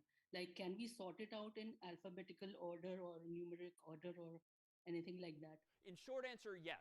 One of the features of Python is that it makes these dictionaries very highly performant for you. That is, even if they're very large, as they will be in future weeks when we manipulate more data, Python will find the data you care about quickly for you. And in fact, that is a feature of the language. That is a feature of a dictionary to get you the data quickly. And there are functions that you can use. You can sort the data. You can sift through it. You can do very performant operations, as we eventually will. Ooh. Allow me then to propose, as we wrap up these loops, that we solve just a few final problems that will perhaps evoke fond memories of yesteryear, at least for me, wherein one of my favorite games growing up was this one here on the original Nintendo. And this is a two-dimensional world where the characters move up, down, and right, not so much to the left, in jumping over pyramids and obstructions like these. And allow me to propose that we use this just for inspiration, not to do something that's quite as colorful or graphical as this, but just to focus on, for instance, this barrier in the middle of the world here that Mario or Luigi had to jump over. And so this here seems to be like 3 bricks stacked on top of one another. And we won't do things quite graphically, but let's just implement a very simple Python-based version of this textually, using maybe just hashes for bricks. Because there's a pattern here, one on top of the other, and I bet we can solve this in any number of ways. Well, let me switch back over to VS Code here, and let me propose that we create a program called Mario.py using code in the terminal window. And then up here, let me start by implementing that same picture as simply as I can, printing out just literally the hash, and then the hash, and then a third final.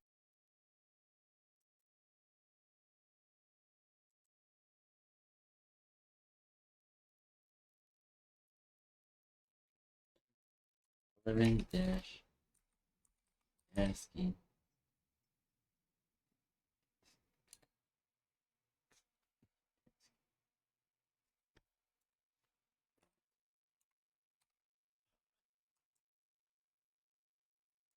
Final hash.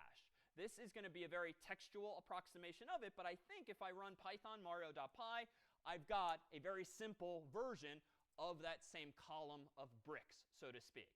But you can imagine that certainly in a game where maybe the columns get higher or lower, it would be nice to write code that's actually a little more dynamic than that and doesn't just use print, print, print, which is literally copy and paste, it would seem. So let me at least adopt some of today's lessons learned and instead do something like this. For underscore in range of 3, let's now print out just one of these at a time. Underscore in range 3.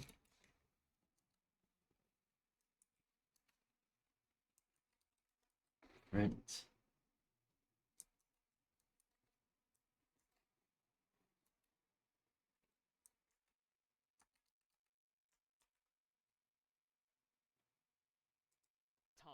But the fact that I've now used a 3 to range means if I want to change it to something bigger or smaller, I change it in one place.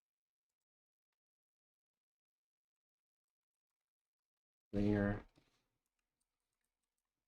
Python tab.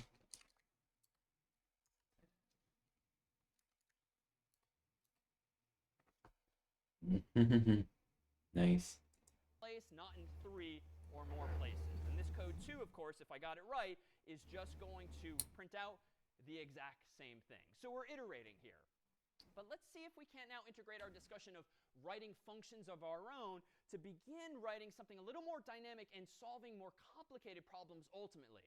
One of the nice things about functions is that they allow us to not just write code that we can use and reuse, they allow us to create abstractions, if you will. An abstraction is a simplification of a potentially more complicated idea. And we've seen this a few times over the course of the weeks. For instance, we had a function called hello, which granted didn't do all that much. Yeah. It just printed hello, but it allowed me to think about the function as exactly what it does. Not generically printing something, but literally saying hello. I've been able to get a number using something similar by defining my own function like getNumber. Well, let me go ahead and, for instance, assume for the moment that I've had the forethought to, in my function main, use a function called printColumn. That seems as good a name as any to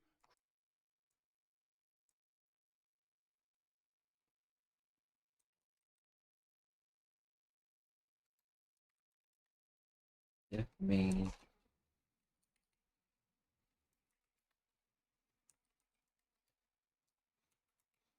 Underscore column 3.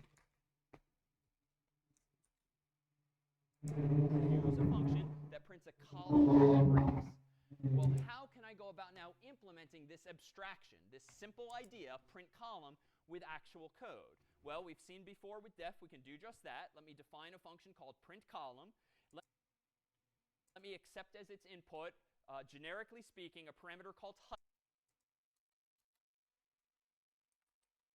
Yeah. Print underscore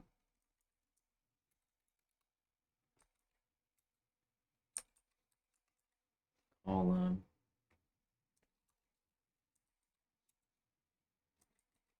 height.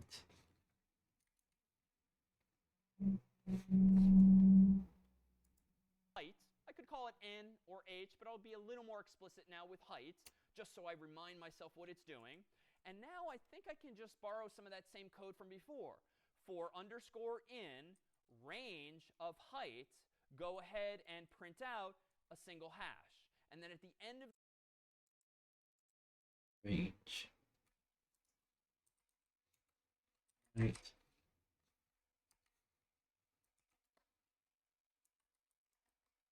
print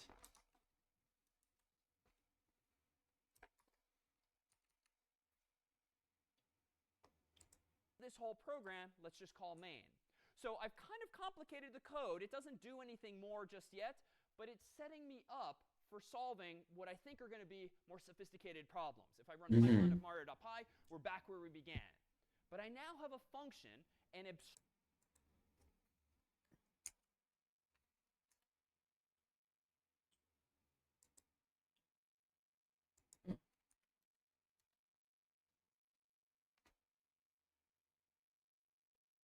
def main print call underscore column 3 def print underscore column height 4 underscore range in range height print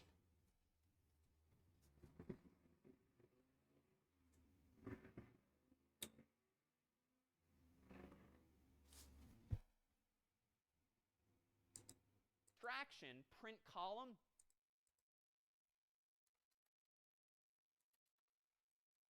oh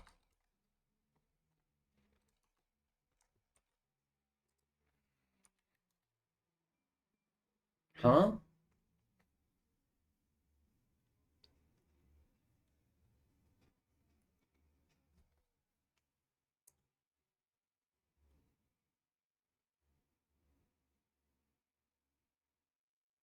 Okay. This may be an issue.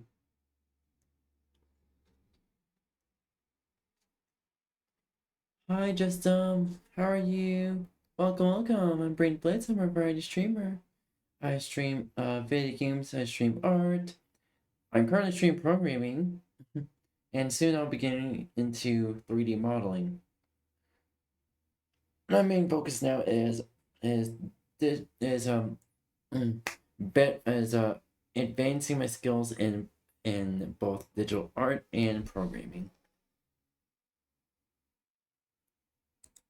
That's going to allow me to think about printing. Okay, I need to make sure.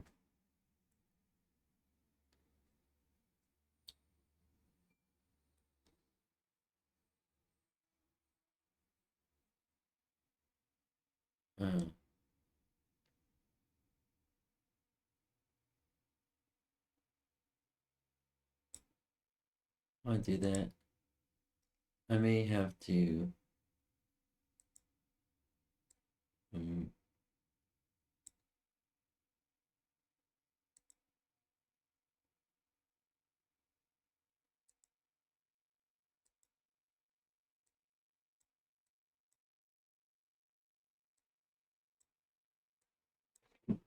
I please move this?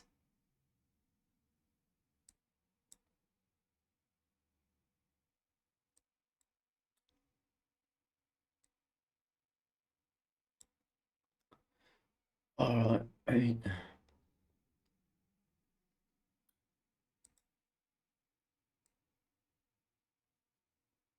Oh, there we go.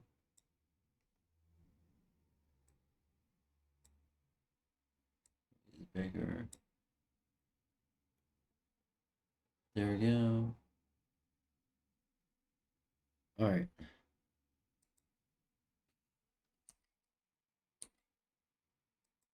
There we go. So I'm trying to see what went wrong here.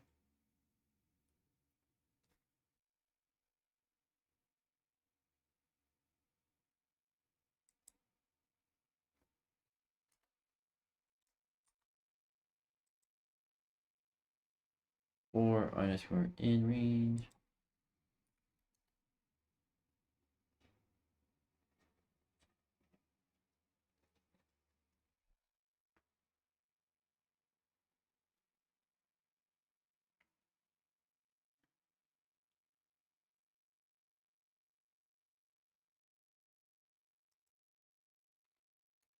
Better make sure that I didn't fuck up here. Fuck. Fuck.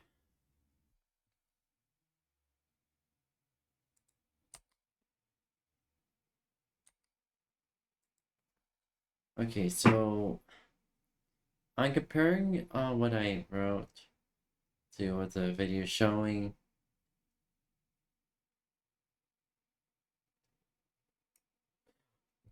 Wait a minute. This is...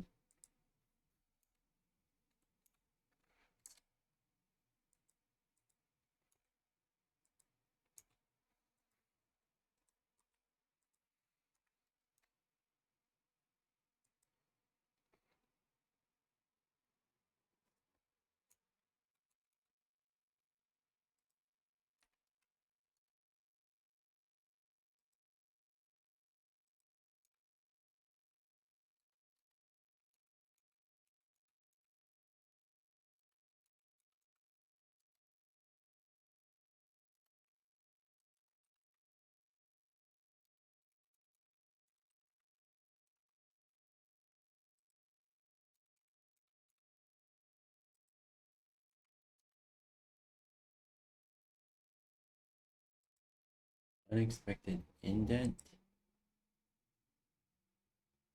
Hold on. What do you mean unexpected indent?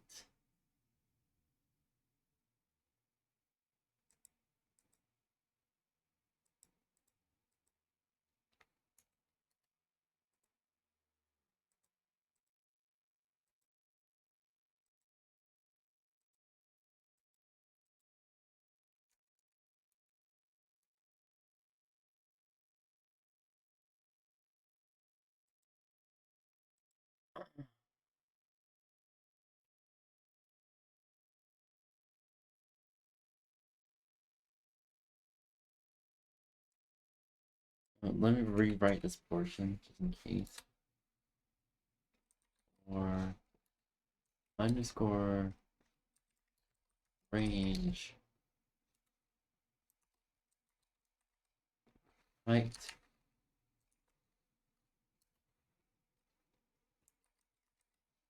print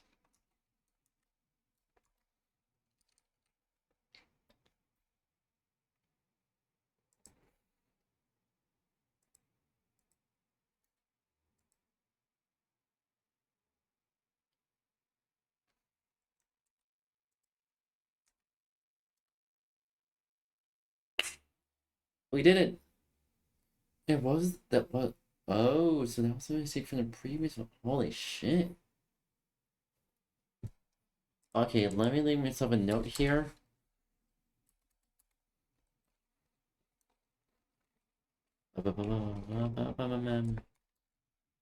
Remember to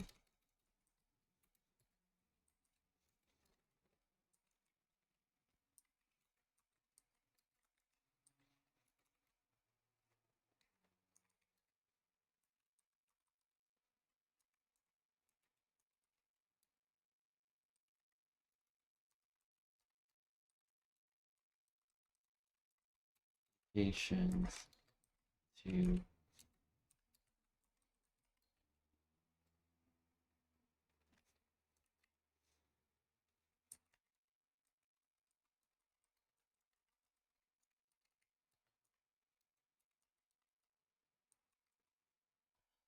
there you go. Some chunk of the world of Mario at a time. And I can do this in different ways too. Notice that if I really want, I could do something like this. I could re-implement now print column in different ways, especially if I'm using print column all over my code, or maybe still a colleague of mine, a friend, someone else on the internet is using my print column function. What's also nice about functions you've written is you can change the underlying implementation details of them, but so long as you don't change the name of the function or its parameters or what it returns, if anything, no one else knows the difference. You can change the internal implementation as much as you want if you want to improve it or make fixes over time. So for instance, another way we could implement print column, recall, would be something like this. A bit clever with one hash and then a new line, and then maybe we could do multiplication of strings and then end this line with quote unquote. Again, it's okay if you're not comfortable with this syntax.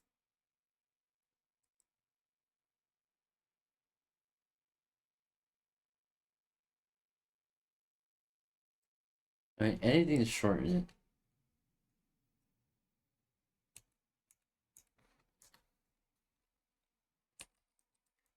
Right.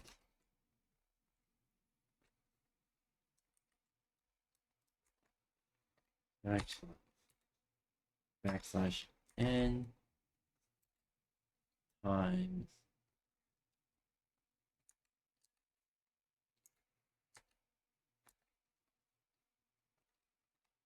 right.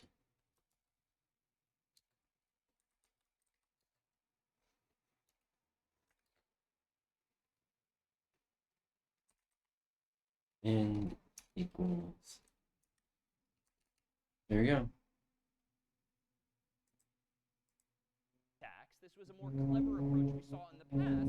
But if I run Python of Mario.py here,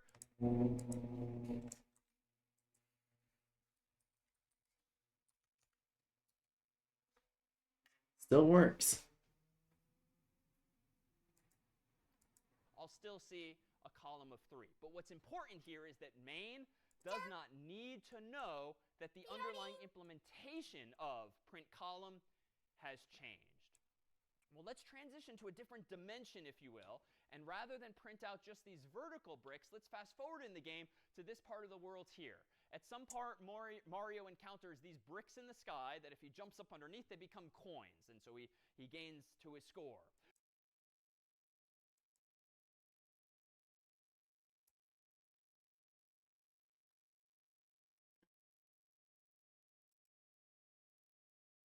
We need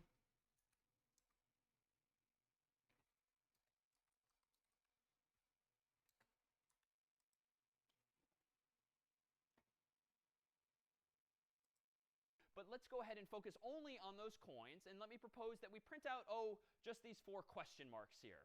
And let me go back to VS Code here. And let me propose that within VS Code here, just like before, we try to abstract this away. So let me go ahead and get rid of this version, because we're now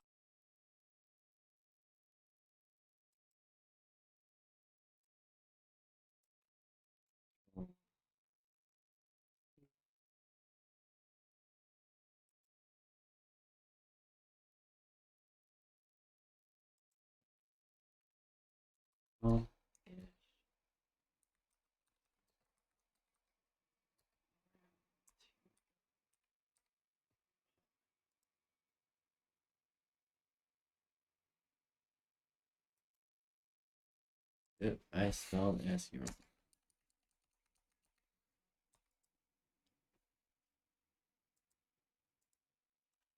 Me.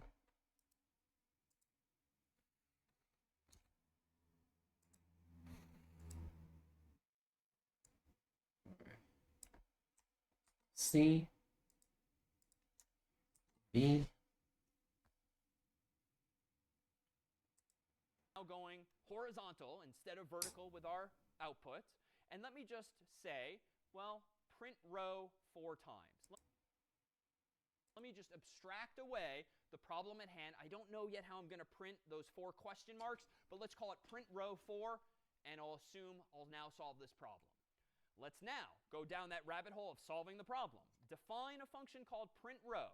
It's going to take a width instead of a height, because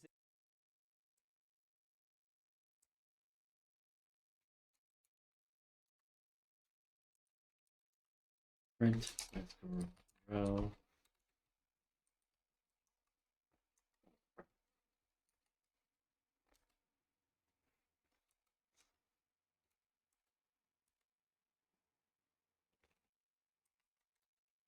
Depth. Print row.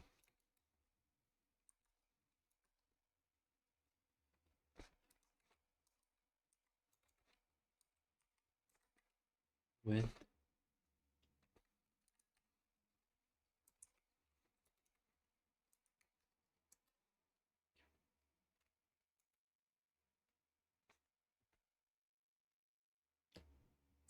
it's horizontal instead of vertical. And how can I do this? Well, now we have an opportunity to do string multiplication even more elegantly. I can say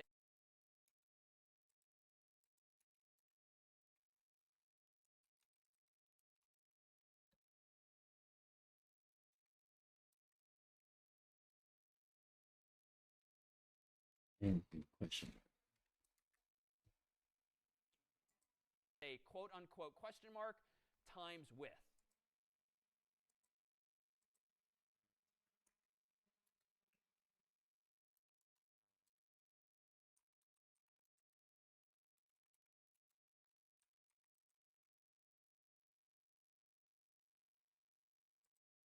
And this is a very pretty Pythonic way of printing what could otherwise be a loop, and that's fine. But this is going to go ahead and print those question marks for me. Let's do Python of Mario.py, enter, and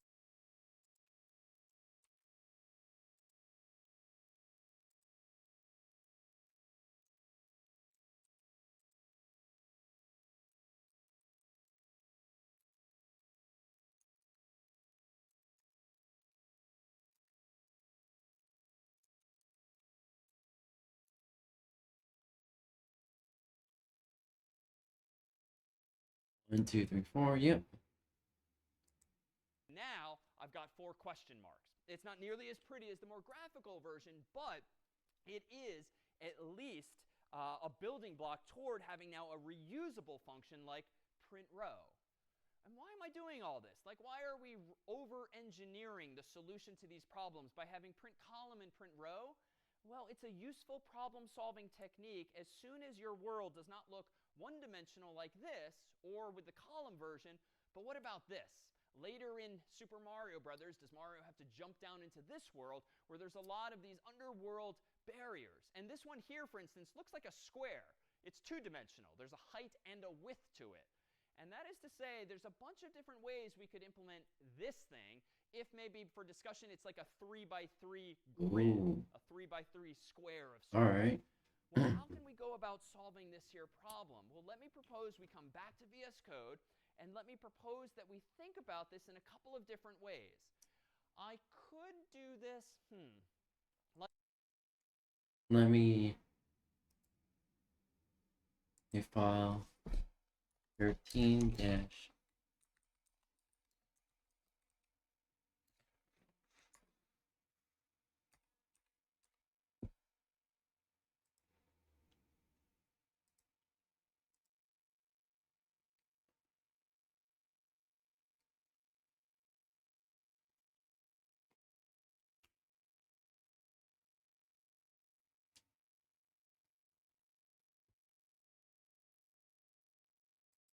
like this. If I know where I'm going, you know, maybe I'm a seasoned programmer, let me go ahead and do this. Let me print out a square, the width and the height of which is 3.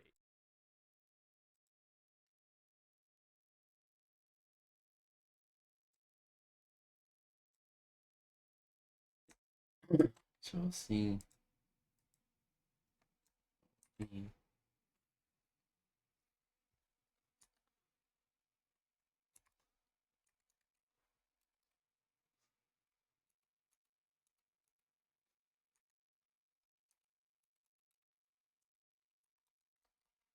Square.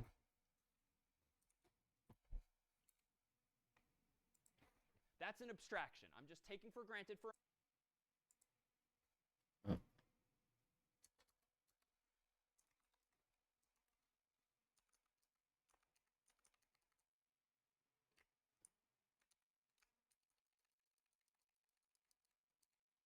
All right, there we go. a moment that there is already a function called print square that's going to be width 3 and height 3 as well. But someone's got to implement this. And at the moment, there's only me at the keyboard, so let's go ahead and implement that square.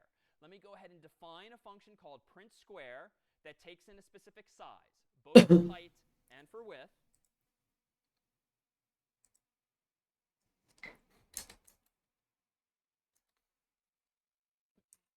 Right.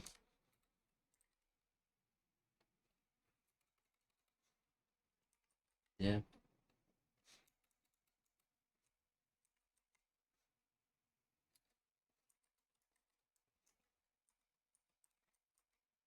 Print square.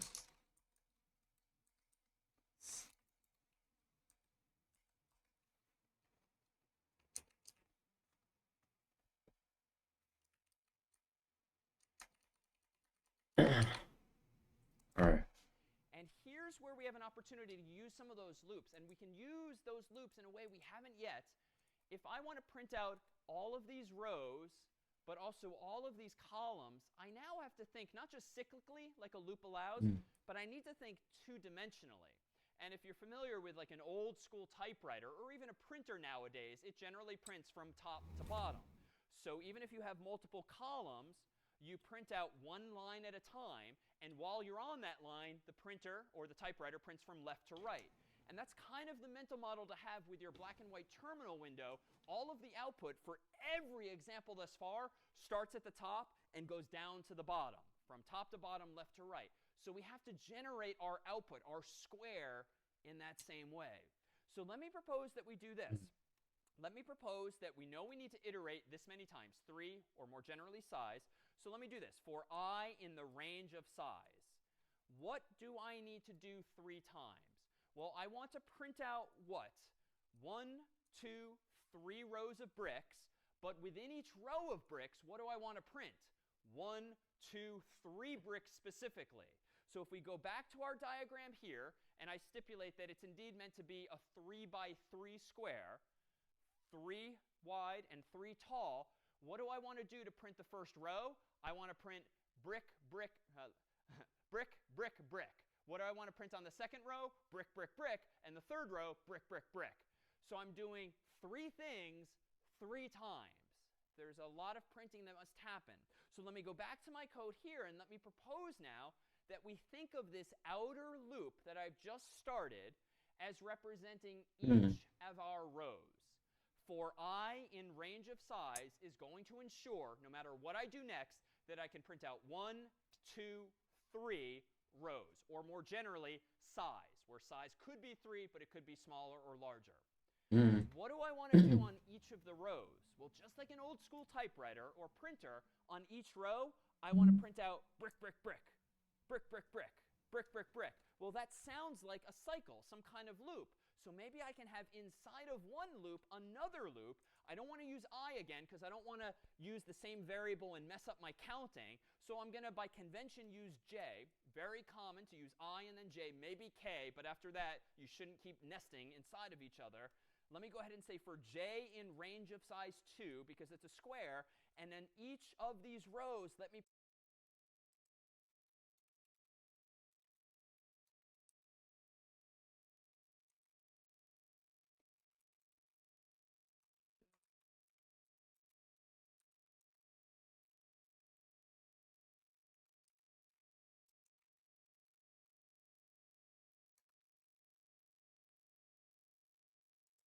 print out a single hash, but no new line.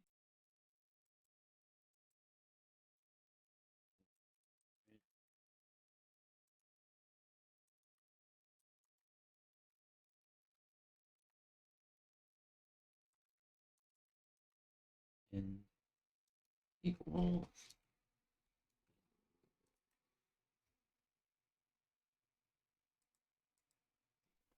But after each row, let me print only a new line. So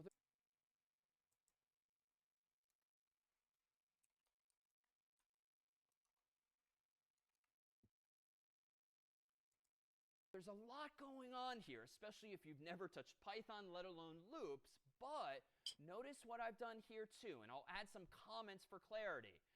For each row in square, for each brick in row, print brick.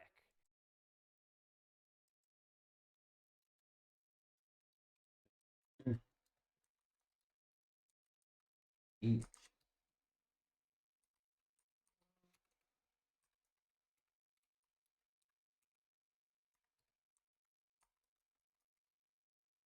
In square.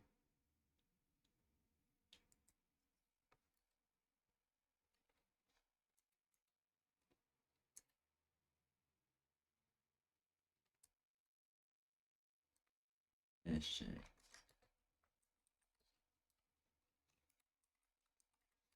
Each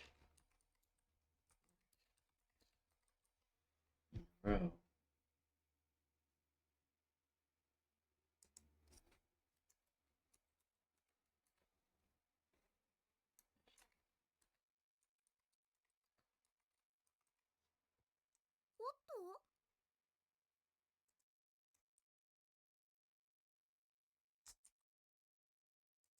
And here is where comments, and more generally pseudocode, can really help explain to yourself and to others what your lines of code are doing. On line 8, I'm iterating from I equals 0 on up to size, so 0, 1, 2. On line 11, I'm doing the exact same thing but using J from 0, 1, 2. But that's good because I represents now each of my rows, and while I'm on each of those rows inside of this outer loop, I'm going to do brick, brick, brick. 1, 2, 3, 1, 2, 3, 1, 2, 3.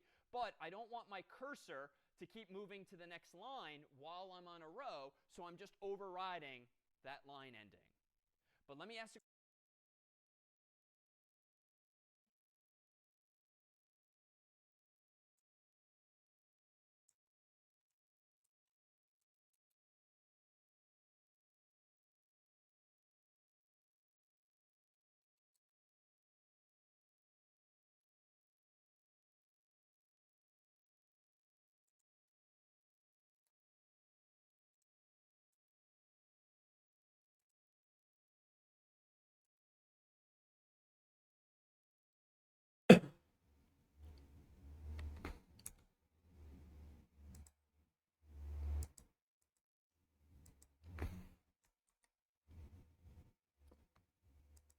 Question of the group now, why on line 16 do I have a print here all by itself?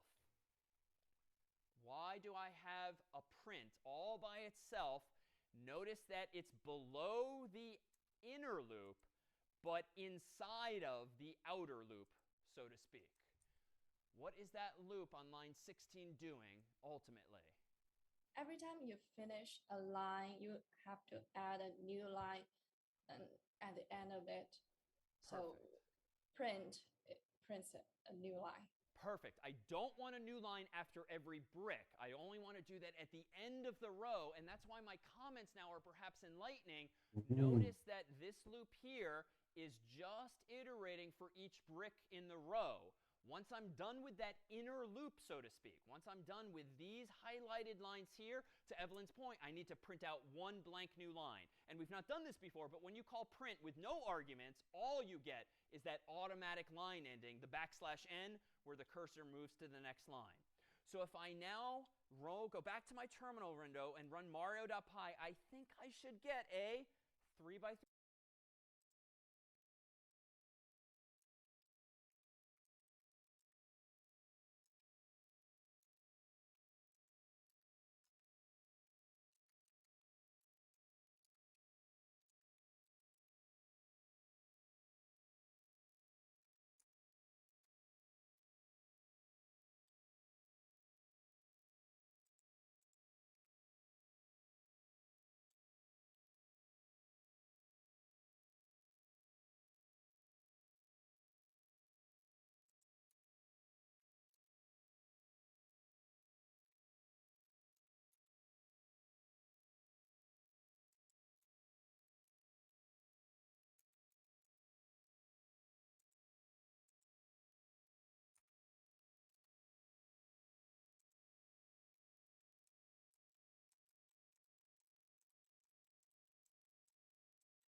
I'm checking what went wrong here.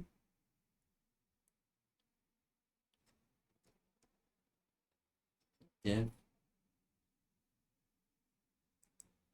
Oh.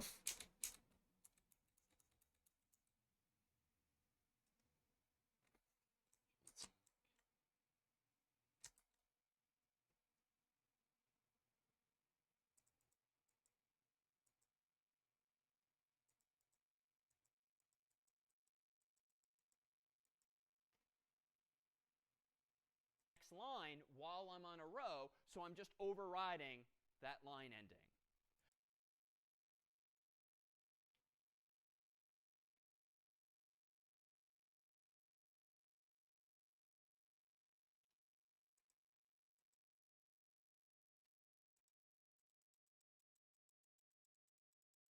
Oh, let's see here.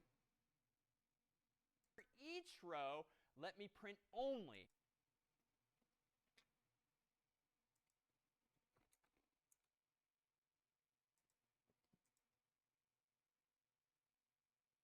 Range.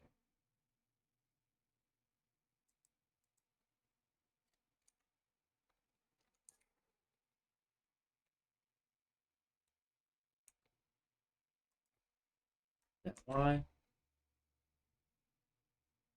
Because that.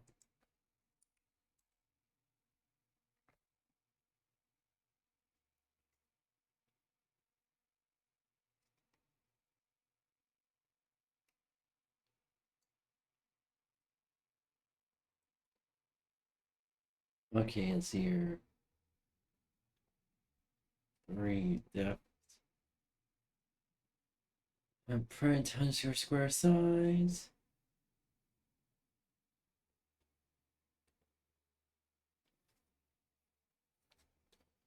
Iron range size. Oh fuck, but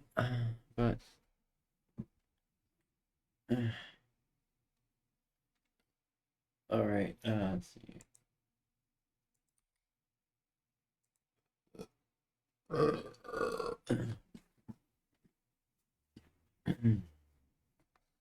Okay.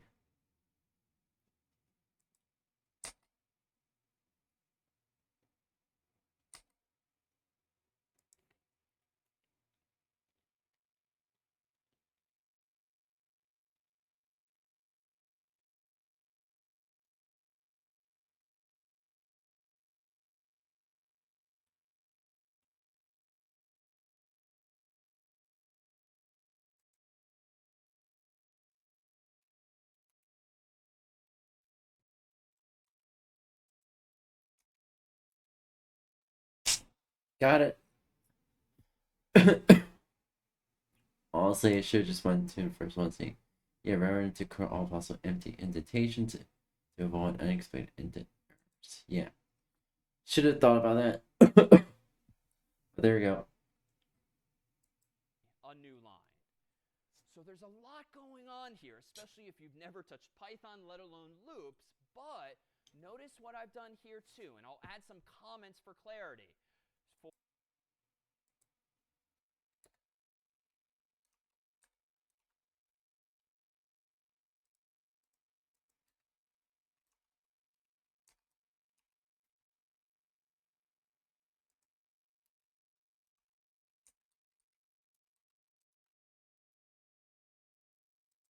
For each row in square, for each brick, where others what your lines of code are doing.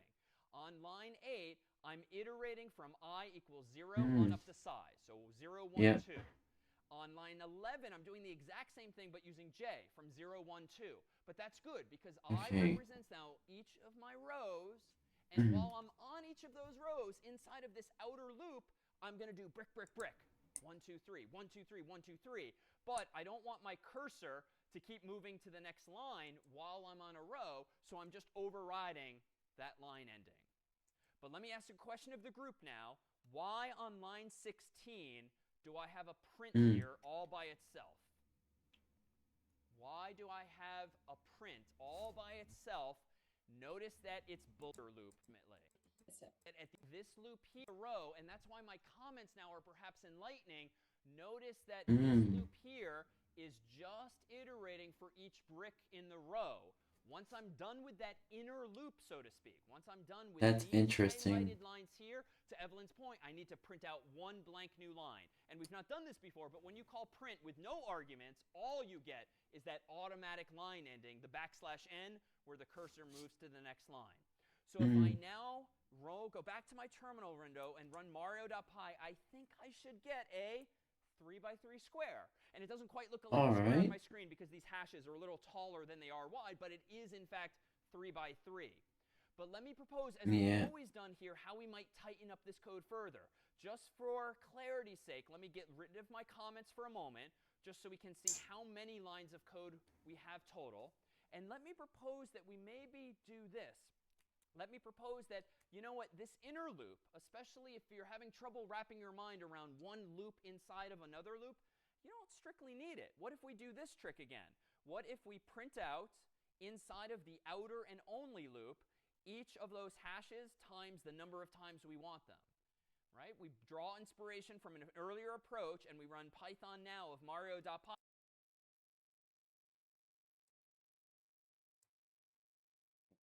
Range.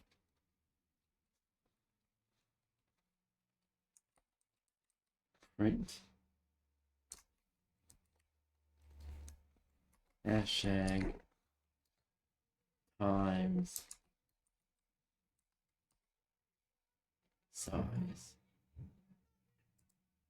Same result, but now print square is really nice and compact. Boom. It has one explicit loop, and it's still printing out using string multiplication all of the hashes at once on that row. If you like abstraction and you'd like to wrap your mind more around what the code is doing, well, let's do this. If you're not quite clear on what's going on, let's propose that you implement a function called print row, passing in size. And let me propose that this print row function, it simply take in that width and print out the individual hash times that many times. In other words, here's an opportunity for abstraction, whereby, well, what does it mean to print a row? Well, when you're implementing print square, I don't really care what it means to print a row. I just need to know that someone's taking care of printing the row. You can kind of pass the buck to another function altogether.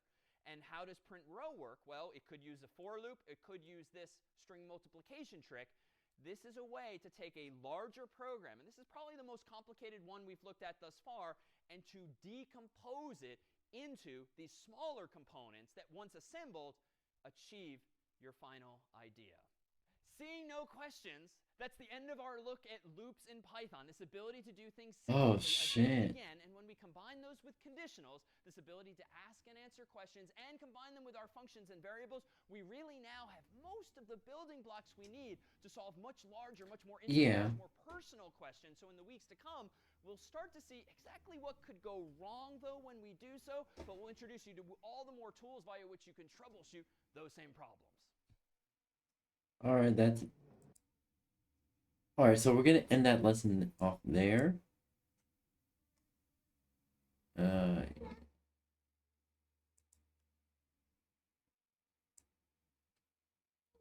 Alright, so we're gonna pretty much end it off there. Alright. Alright, ooh. There you go, I wanna make sure I already attach it there.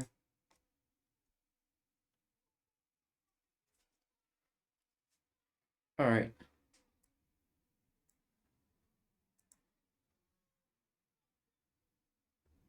Let's see here. There you go. Alright, and I want to adjust my model real quick.